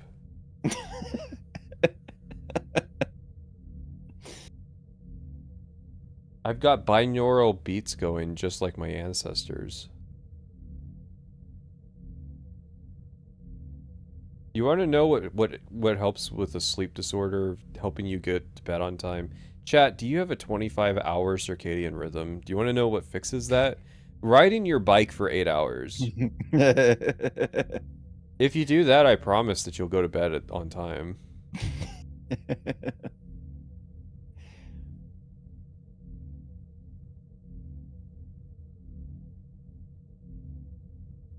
Nah, fuck that. Just get 1 less hour of sleep each night until you reach the end where it's just like, all right, now I got to stay up for like 48 hours to reset my schedule. Jesus. I mean, you say that, but that's been like a significant portion of my life. Oh my God. That used to be a problem that I like a very serious problem for me. When I had it was going on when I had a real job. So my sleep schedule would rotate around the clock, and so like for a week out of the month, I would just be dead at work. Yeah. Like falling asleep on my feet. Why didn't you just like take something to fall asleep? Like take some Benadryl? It doesn't work. Oh. Oh, you're one of those. You're one of those people wired that way. Well, like, so melatonin doesn't really help me go to sleep. Like, if I time it perfectly, then it will. But most of the time I can mess it, and there's nothing, I mess it up, and there's nothing more frustrating than, like, being able to tell that the melatonin, it's too late on the melatonin. Yeah. And then, as for, like, other sleep stuff, like, you don't get REM sleep if you knock yourself out with alcohol or Benadryl. So yeah, you're not going to get like a really good sleep. So then you just wake up exhausted, and your sleep schedule will still be fucked up. Because what's happening is like your circadian rhythm just gets out of whack, and then it's like it's gonna push you to go to sleep at the wrong time, and then it's like that's not as easy a problem to fix as people think. I just sleep for like 4 hours, and then I wake up, drink a bunch of caffeine, probably fall back asleep for like an hour later in the day. That's basically how I do it. Well, we've had the talk before about unusually large melatonin doses. Oh God. I'll remind you that it's like 0.8 milligrams, and that some of those pills were like 60 milligram. Yeah. Melatonin, which is like frying your brain. Yeah. No, here's the problem: is that you don't treat clinical insomnia with 60 milligrams of melatonin. There's no situation where your brain has a deficit that large, because it's not supposed to have that much to begin with, and it's not a drug that you build a dependence for either. You're like literally just cooking yourself because you think that that's how melatonin works.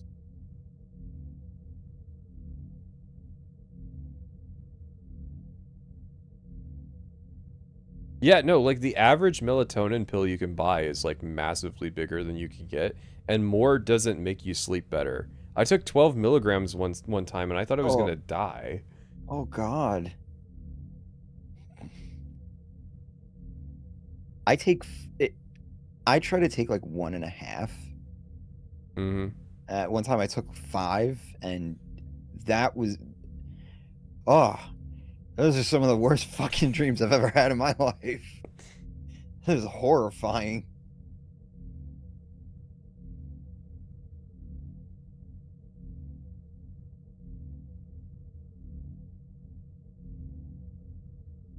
Yeah, try to avoid melanin as much as possible.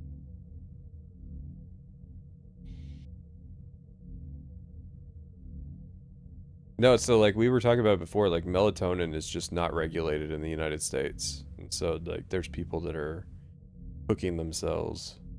Yeah. What the fuck is Pocky and Rocky reshrined?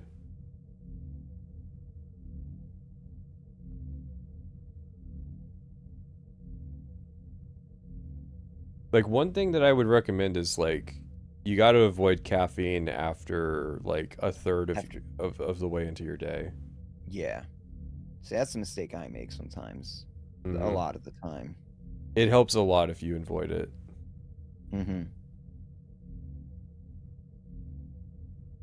But at the see, my problem isn't falling asleep. I can fall asleep on command, basically anywhere, in any fucking condition. My problem is staying asleep. I'll just wake up and it's just it's like, well, I slept for 3 hours and I don't want to go back to sleep. Have I ever said on chat that my senior year of high school, I averaged 2 hours of sleep a night? I wonder why I have problems. What? How?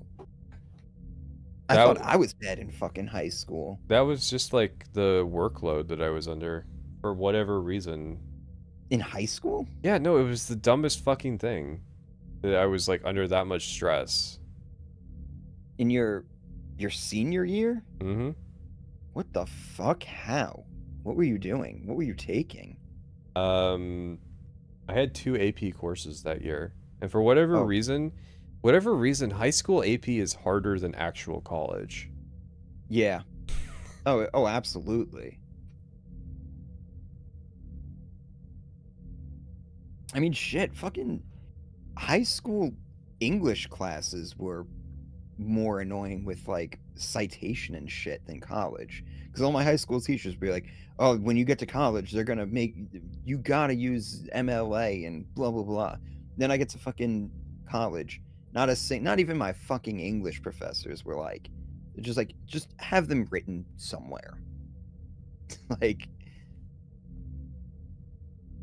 just somewhere so I can verify it. The worst part of the 2 AP courses is that they were back to back at the start of the day. Ugh. What were the classes? It was, so my junior year it was biology and chemistry, and my senior year it was US history and world lit. Oof. Oh, that's rough. First thing in the morning. Oh. And it was mainly the US history where, like, the teacher was just psychotic. Yeah, that they'll give you like 6 fucking books to read. Nah, see, I knew the trap that AP classes were, so I didn't take AP classes. I didn't even take honors classes. I was like, nope, I'm gonna go into No, I should have fucking done dual credit. Like, that would have had a much more tangible benefit than AP.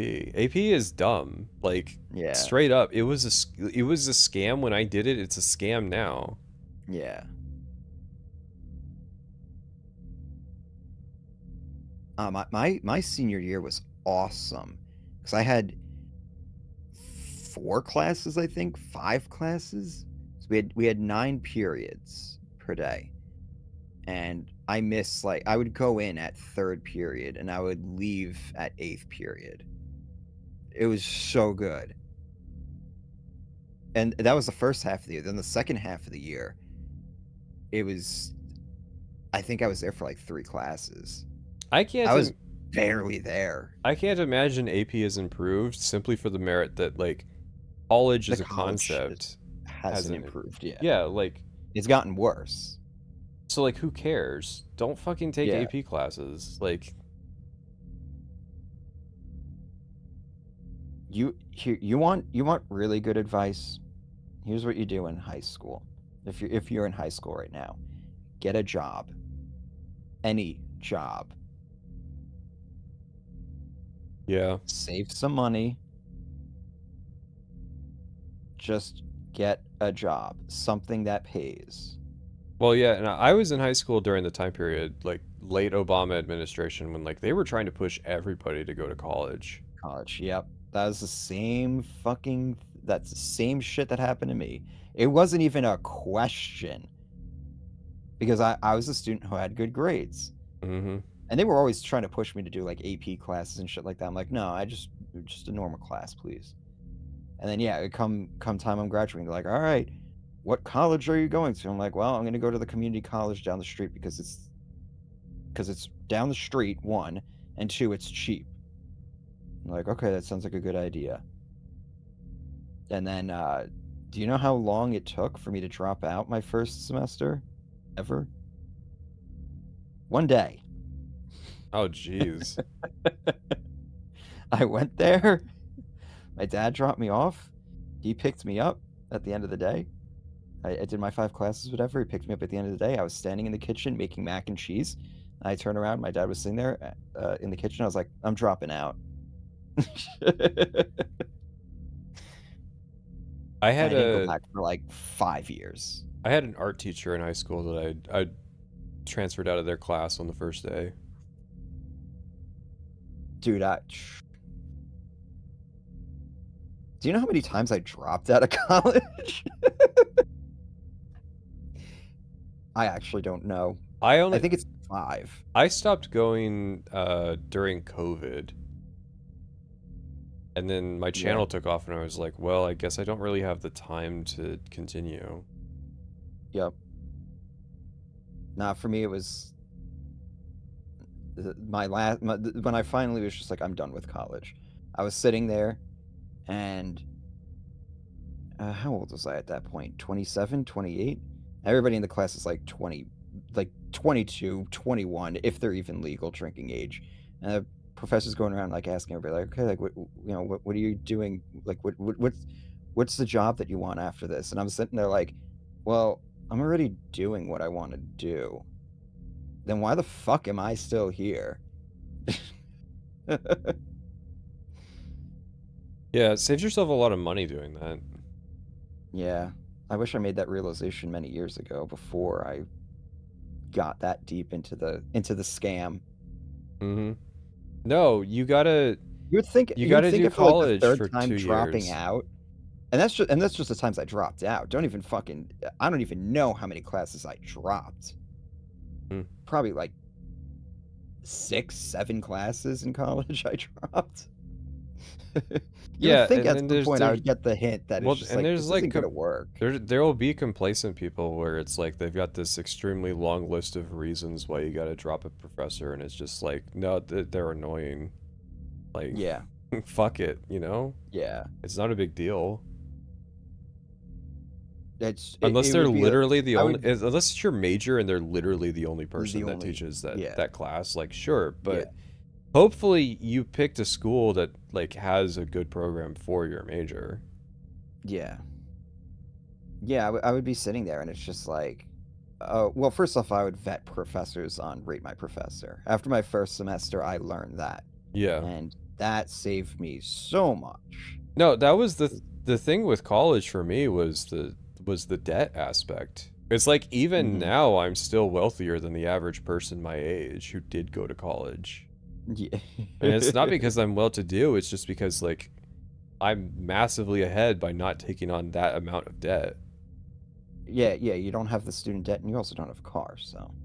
Yeah, that helps a lot. But I mean, like, you know, a little like financial prudence goes a long way in America. You don't have to be a genius to figure out that like not owning a car saves you a ton of money. Yeah.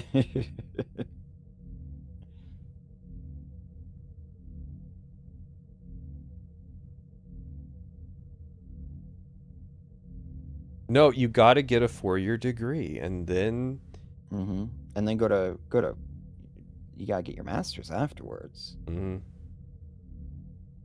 Like you don't want to just be middle management forever, right? You want to be upper middle management. That's going to be a big quality change in your life, that 2 extra years. Well, and it was like I see my parents do it too, and where they are in life, and I'm like, man, I just don't think it's worth it. I think Obama might have lied to you guys. Yeah. It's almost like it was just a giant industry meant to, you know, rob an entire generation. No, come on. You're just anti-intellectual. Ah, yes.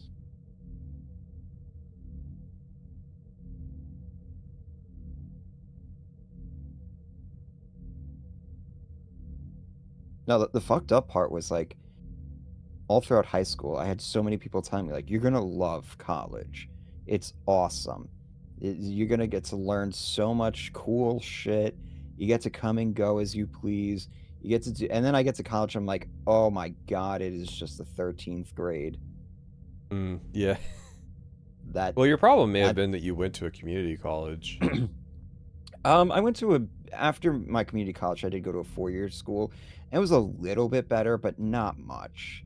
The problem is going to a commuter school. That's the real delineation. Are people living, how many people are actually living on campus? Because, like, that is what ends up creating better culture. But at that point, I would recommend just, you know, don't do that. No, listen. Life is a universal experience. I had a good time in college, so you should have had a good time too. Well, it's because people are like, well, you know, you're smart, you're good in school and stuff, you'll do great, like you'll love it. And it's just like, no, I like learning things on my own terms. There is nothing more antithetical to like how I operate as like as a person than school. Literally, the military is more compatible with me than college. I should have been in I could not have gone to a worse place. I should have been in the National Guard during Trump's first term. That was the time to do it. Mm-hmm. Practically nothing happened.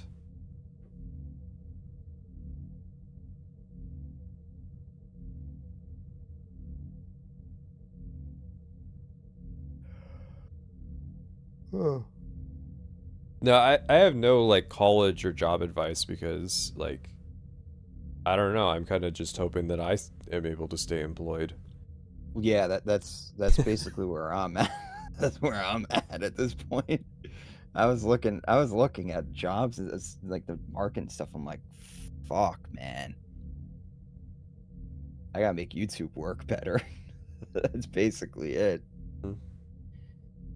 Yeah, especially since I'm getting older and stuff now too. It's like I don't want to reconfigure my entire life.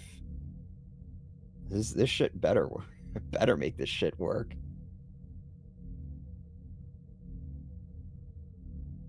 The problem with networking is that I don't do it and I don't enjoy doing it, and so it's like you're spending I would be spending a lot of money to not do the thing that you're supposed to do at like a big college. Oh, you're talking, yeah, in a college. Mm-hmm. I don't even really, I don't know.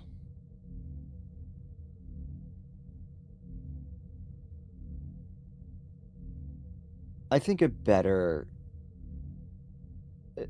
use of your time is just building a better resume. Nah, because it's the right connections can get you into the door for certain things. You just got to use your best judgment, really. Like, ask, is this event, is this person worth my time? Because that's what it all comes down to. It's always going to be a component of time. Do I have the time for this? Do I not? And you'd be surprised sometimes it really, like, the best thing to do is go do volunteer work. Fucking employers love volunteer work. Especially they love for seeing that. No, I'm saying, like, on your resume, if you put that on, I had a friend, he got like a really well-paying job and shit, and they straight up told him, like, yeah, we hired you because you had like some volunteer work on your resume there. So it's like, you know, you gotta but listen, people judgment. on Twitter are saying that HR managers are not hiring people, and that's why I haven't applied for a job in 6 months. Yeah. You know, this person put out 1,000 resumes and they have not gotten a single call back. Listen, can we loop back to the removal to Trump considering cutting taxes on cutting federal taxes on gambling? I'm thinking that it's going to be a viable model to be a gambler. here in big 2026. Listen, I'm gonna gamble during the day, and at night be a bartender because my tips are no longer taxed. And because I'm a bartender, I'm gonna get good gambling tips from the people who are, you know. I'm just gonna bet against whatever the people at the bar are doing. So.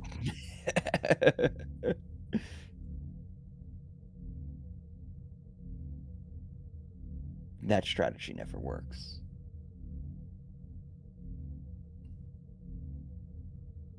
Bartender at a casino. There you go. No federal taxes on gambling, plus prediction markets being unregulated. No, like, legitimately, I think in 10 years, like, there's going to be just a crazy retrospective on this period of, like, extreme gambling. It was like, how the fuck did this happen? How did we go from fucking fantasy football to you can gamble on, like, whether or not a guy is gonna actually succeed at an internet challenge? Like, it's because people. I honestly think it had a part of it has to do with like the rise of what is it? Commercial, like Robin Hood, right? You want to talk about a fucking casino? Stock market's the biggest casino there is. So it's like, no, it's all options trading. This is all just becoming just normalized. Now it's like, yeah, why do we have all these regulations? And in the States, you know, they're fucking strapped for cash, so they're like, yeah, fuck it, we'll tax the shit out of that. Just as how we're taxing the shit out of marijuana and all this other shit. That's the real decline of America. It's not woke politics. It's sports betting.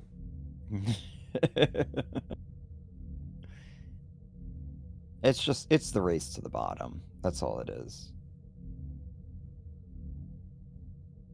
Who can do something for cheaper? What military superpower can kill itself the fastest? It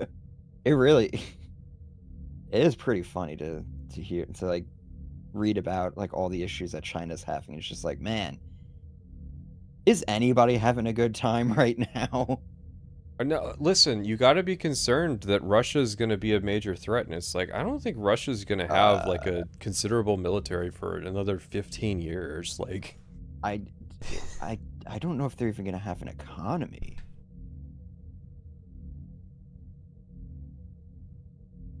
We might fucking World Bank's gonna have to bail them out after the war's over.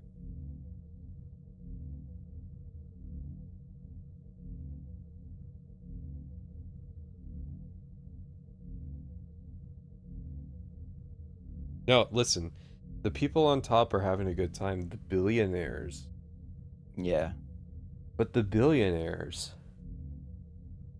Who? Elon Musk? Dude's fucking so doped up on ketamine at this point. Elon Musk is one of the most miserable people on the earth. Jeffrey Bezos is like, his fucking wives just keeps taking his money and shit. He looks fucking miserable too. Bill Gates got caught cheating on his wife. Tied to Jeffrey Epstein. Yeah. Didn't even get to fuck kids.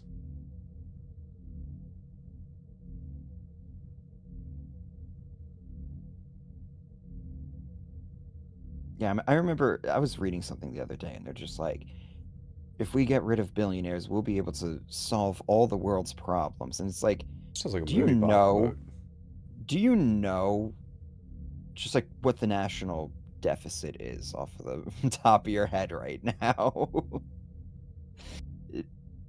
You could take every billionaire's assets, because also most billionaires aren't billionaires in like liquid assets. It's in stocks. It's not, an overwhelming majority of their fucking wealth doesn't actually exist. No, so it's you, like, okay, you can take it we're from gonna them we're gonna and we're gonna redistribute it. Yeah, we're gonna seize their, $500 $500 billion. And cool, that'll float our economy for about 30 days.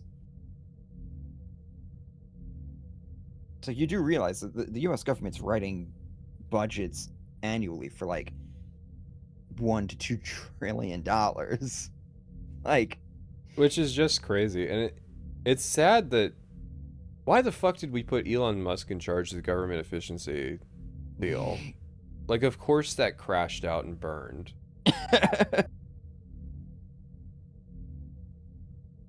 Yeah, everybody was sitting there like, how is he doing all of this and also running his companies and stuff? And it turns out like he wasn't running his companies; they were being run into the ground.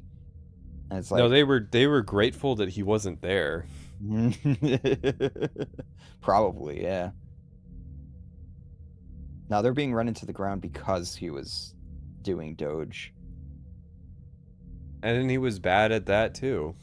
Yeah. It's like, I don't know, giving a dude who, like, fucking, how old is he? He must be, like, pushing 50, right? Yeah. Like, I'm curious, like, what is flooding through his bloodstream at any given time. It's got to be, like, some insane concoction of, like, so many different drugs.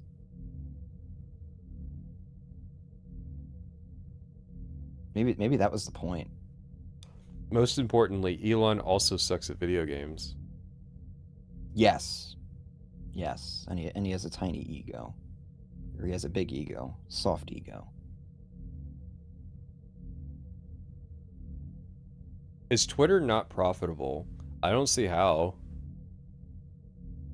Because it's like, there's advertisements, sure, there's Twitter Blue, but I don't think he's in the green on that purchase.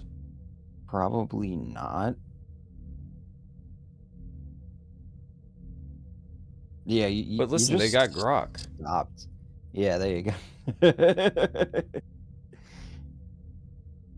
Who would pay for Twitter Premium? I should pay for Twitter Premium because it would pay for itself at this point. Maybe that's the play. They algorithmically like boost your shit so that you pay for it, and then they remove the boost, so then No, I wouldn't be surprised if it is like an advanced gaslighting platform. It's like, who's grifting who? It gives him cultural capital. Yeah, so even more people think he's a fucking loser. Yeah. That definitely did not work out. Instead of just the finance and tech spaces thinking that he's a loser, now everybody thinks it. Remember the Twitter files? That was like the only good thing related to Twitter that he did. But it didn't matter. Like, nobody even fucking talks about it. I still talk about it. But yeah, people who, remember You can it. bring all that stuff up as examples of like, yeah, the fucking government is like tied to social media. Mm-hmm. And it's like they were just bending over to do it for them. Did anything come of it? No, like nobody's gonna go to jail over that, but it's like, yeah, you can say that like the valuable thing about Twitter is that like it has remained a bastion of like going, yeah, that stuff that 5 years ago we said was a conspiracy theory is actually real. And it's like people on Twitter will remember that for you. That's the convenient element of Twitter. Did the string go down? I'm dying here, I'm dying. I think my internet went down for a second. Oh, okay. It's probably time then. Twitter listing user location has been pretty funny. I'm grateful for it. I think that it is like an essential component of like a social media platform to share that kind of information in some capacity. Yeah. Just because like, yeah, it is worth noting, like, if you're not even from like the Western Hemisphere, why are you giving so much input on American politics? Yeah. I I would sometimes go to Twitter because like in the vain hope that maybe somebody will like self-report where their business is located. Like I'll use it to sometimes try and find like where a game studio might be located. Mm-hmm. And now that, you know, they're actually going to be just publishing that information, that's pretty helpful. Like that was hard to find anyways. No, the valuable thing is finding out that all the grifters are Indians. No, sometimes it is really hard, and it's almost always because they're located in China, and they don't want you to know that. Yeah. It's So funny. it's like It's funny how like there's so many people that have a vested interest in you not knowing where Yeah. they're located. Yeah.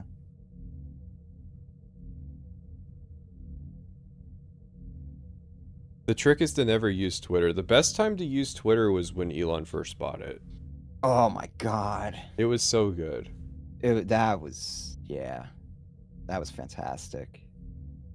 That was like a taste of old school internet. Mm-hmm. Just, we got rid of the moderation. Let's see what happens. Oh man. I feel like that was Elon Musk's greatest contribution to mankind.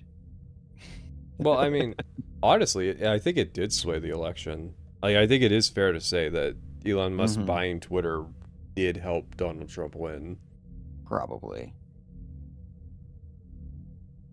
Because U.S. politics are more important than our elections.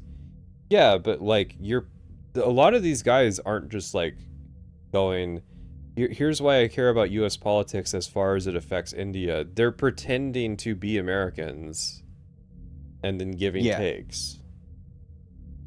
And so like if they all get outed as actually being like third world grifters, it's like, well then why would I listen to you?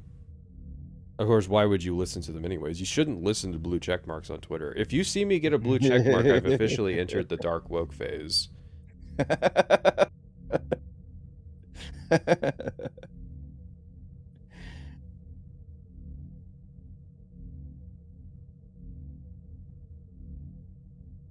You have every right to bully people with a blue check mark on Twitter, which is funny because there's limited moderation on Twitter, so you can get away with it. The moderation on Twitter is really funny. I think you still can't say cis on Twitter. Like Elon Musk just word filtered that one day and completely forgot about it, and now it's just like you permanently can't say the name of the droid faction from Star Wars.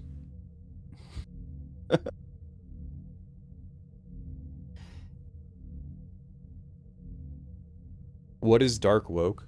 Dark woke is where we're going. I'm going to define what dark woke is. What is it? Define it for us.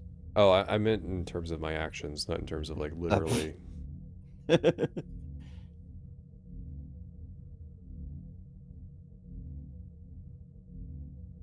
It's the counter revolution. So you got to be thinking like 3 steps ahead. Yeah.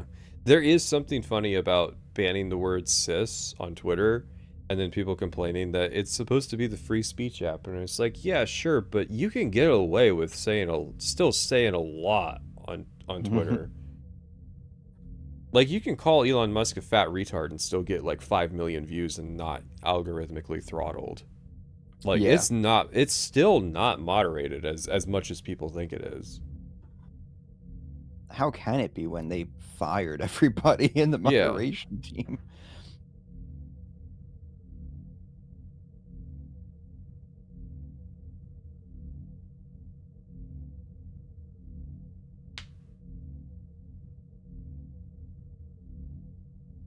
No, I have been on my unhinged arc.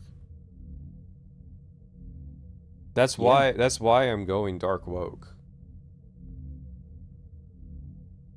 Yeah, the unhinged arc started with the bike trip. It started in Death Valley.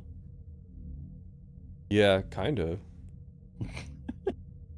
I don't think that's far off in terms of the chronology.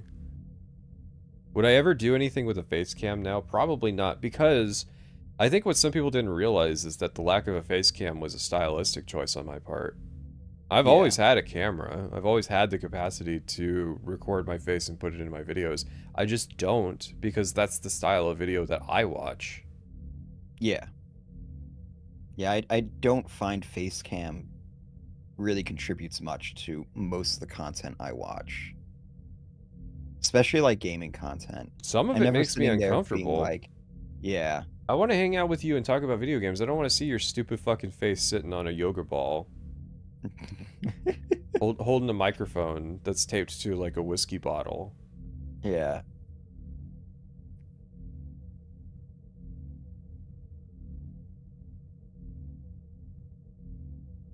Facecam would make the only benefit of Facecam is that it would make the unhinged shit that I say funnier, because you would get to see what I look like when I say like, is it gay to wear a penis sleeve and fuck a woman with it?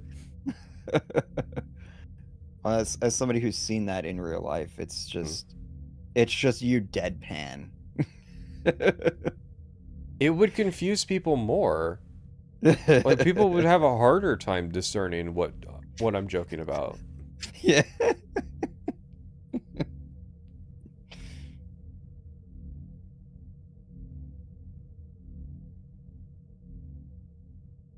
Forgot who I was talking to. One of my friends or whatever. They were watching the biking videos, and they're like, "Wow, Pat looks a lot more like a nerd than I thought he was gonna look." I've had a lot of people come the other way.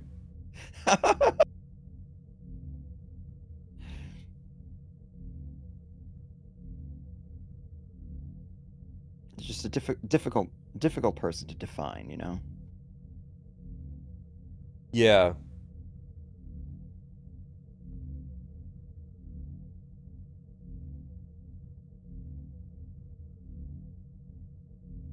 %. The comments about the face reveal were always funny. There were people who thought that I was going to be black. That was an odd one. Yeah, I don't think I hear that.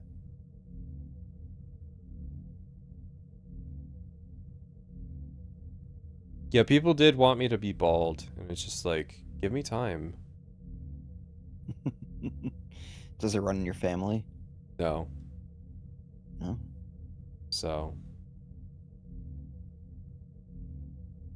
Yeah, you would start to know it at this point, this age.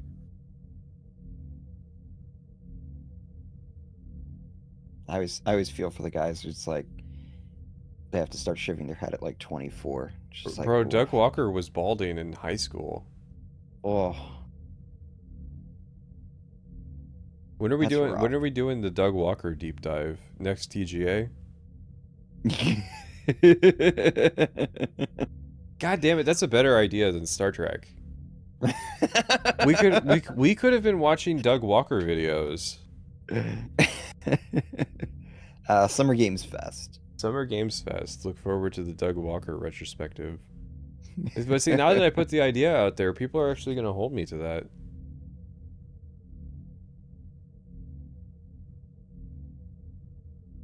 Well, how much good stuff is there? Because I remember we were watching the. Apparently, he's got new videos where he says the Lord of the Rings movies are bad. Oh, okay, all right. Because Rags asked me, like, do you want to hop on EFAP and talk about Doug Walker covering Lord of the Rings? He didn't say what happened. And I was like, sure, and then I never heard about it again. No, it's just every now and then Doug Walker will have an opinion that's weird, like, I think the Lord of the Rings movies are bad. And then people try to discern if that's, like, attention-seeking behavior or if that is in character for him. And I think, like, weirdly, it probably is in character for him. Mm-hmm. Based on not having seen the videos. Because I didn't know until today that that was his take. Yeah, that's a weird... It's one thing to say, like, I don't like the Lord of the Rings films. Like, fine, that's, you know... I almost think that's weird, too. But, yeah. But to say that they're bad films, like, I think that's objectively incorrect. It is definitely a crazy thing to say. you're talking about like you were saying earlier, it's probably the best film adaptation in history. We'll never get another like. We only got Dune because it's full of brown people.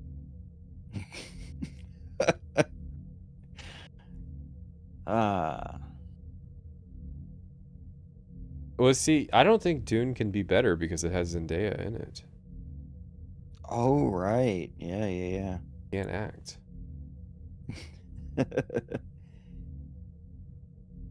Well, I was just saying in terms of like its faithfulness to the source material and stuff. I've had this discussion with other people before. It's like an adaptation doesn't need to be a one-to-one. The whole point of an adaptation is to like take that franchise, take that world, and interpret it into the strengths of the medium. So like the strengths of a film as opposed to a book is, you know, you get to see the world visually and stuff. You get to see like what its characters look like, what the environments look like, what is like. That's really what it's meant to do. It's not necessarily meant to, you know, like recreate the story one-to-one, because, you know, if it's coming from a book that takes 15-20 hours to read, that's never going to translate well to a No, they needed to have Tom Bombadil in The Lord of the Rings. That's the only way that story can be told. It's really like a video game. It's like the appeal of a video game is to live in that world. Next Fallout stream soon-ish, if I can. No, listen, it's important that we include the Barrow-wights in Fellowship of the Ring, otherwise how would you know why Merry's able to, you know, stab the Witch King and actually do damage to him? How else could you figure that out?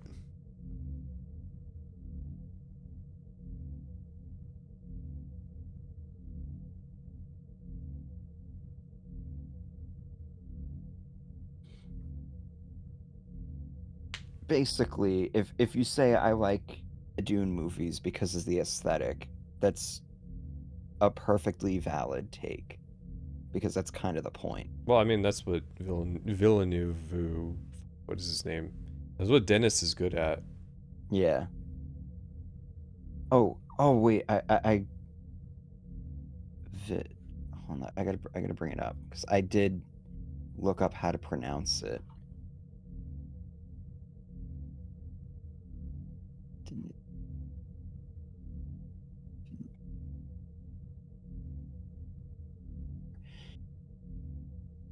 Anyways.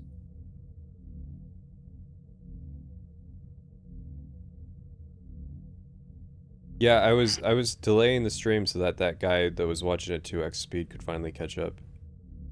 Now that he's caught up, we gotta end the stream. Nice. What about the Minecraft movie? Listen, I have some thoughts about Minecraft, okay? Number one, why is it that chicken eggs can stack to 16, but turtle eggs stack to 64? That makes no fucking sense.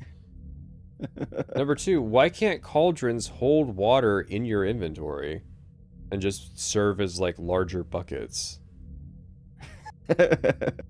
Number three, too OP. Why does dripstone drip water and lava into cauldrons if you use different blocks, but you need a dripstone block in order for dripstone, the like little tile thing, to actually grow? It's still like dripping water through the block, so like I don't know, it's just kind of weird. We'll blame Microsoft. Yeah, I know you told me that chicken eggs are throwable and turtle eggs are blocks, but I don't get that because bottles of enchanting are throwable and they stack to 64. Yeah. And then meanwhile, potions only stack to 1. But it's like, at least that makes sense because the actual like combat gameplay isn't affected by potion. Well, it's also like why even limit eggs to a stack of 16? I feel like that's just some old Notch idea where it was like you don't want to give the players too many things that can spawn mobs. It would be a bad idea to like have an inventory that would have like what 2,000 chicken eggs in it, and just like egg someone's house and spawn 10,000 mobs. Yeah. But at the same time, it's like turtle eggs are such a weird and niche mechanic already. Why not just have them stacked to 16?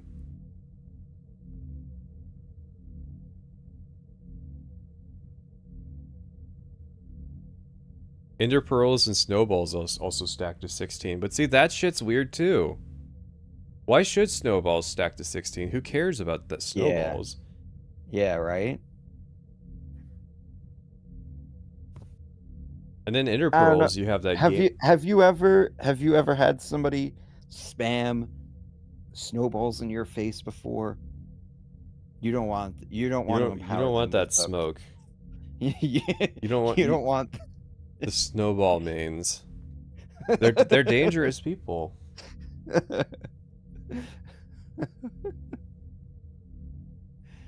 Buckets stacked to 16. Yeah, I mean, why shouldn't buckets stack higher? Because when buckets are full of liquid, they're not stackable, so like... Yeah. It's not really a big deal.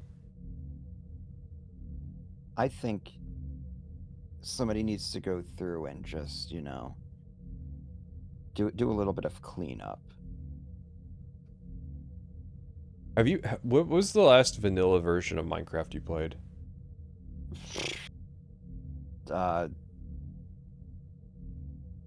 It was probably still in beta. Man, you missed out not playing on Agartha because we played most of vanilla, and then before the server collapsed, and it's such a weird game now, where there's a lot of weird, incohesive design elements with each other.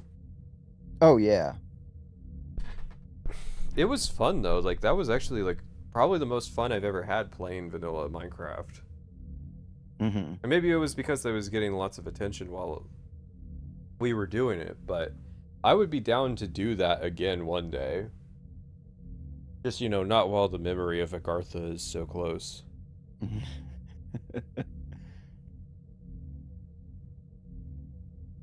Yeah, there was a lot of cool stuff that was lost when the server went down. It's unfortunate.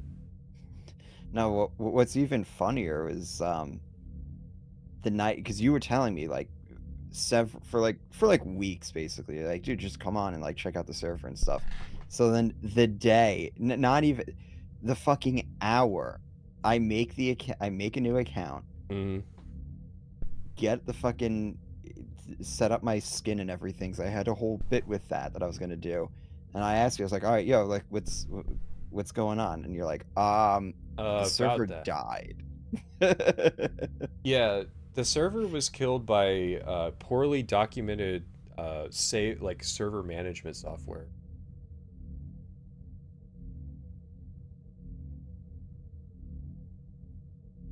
If I'd been even an hour faster, yeah, I would have gotten to see. You would have gotten to see Agartha. It just wasn't meant to be. To answer the Discord thing, you don't have to be in the Discord. It's just that like it's impossible to get the address if you're not. But anyways, we got to get out of here because I got to piss. So yeah, I got to go to bed. I'll see you guys later.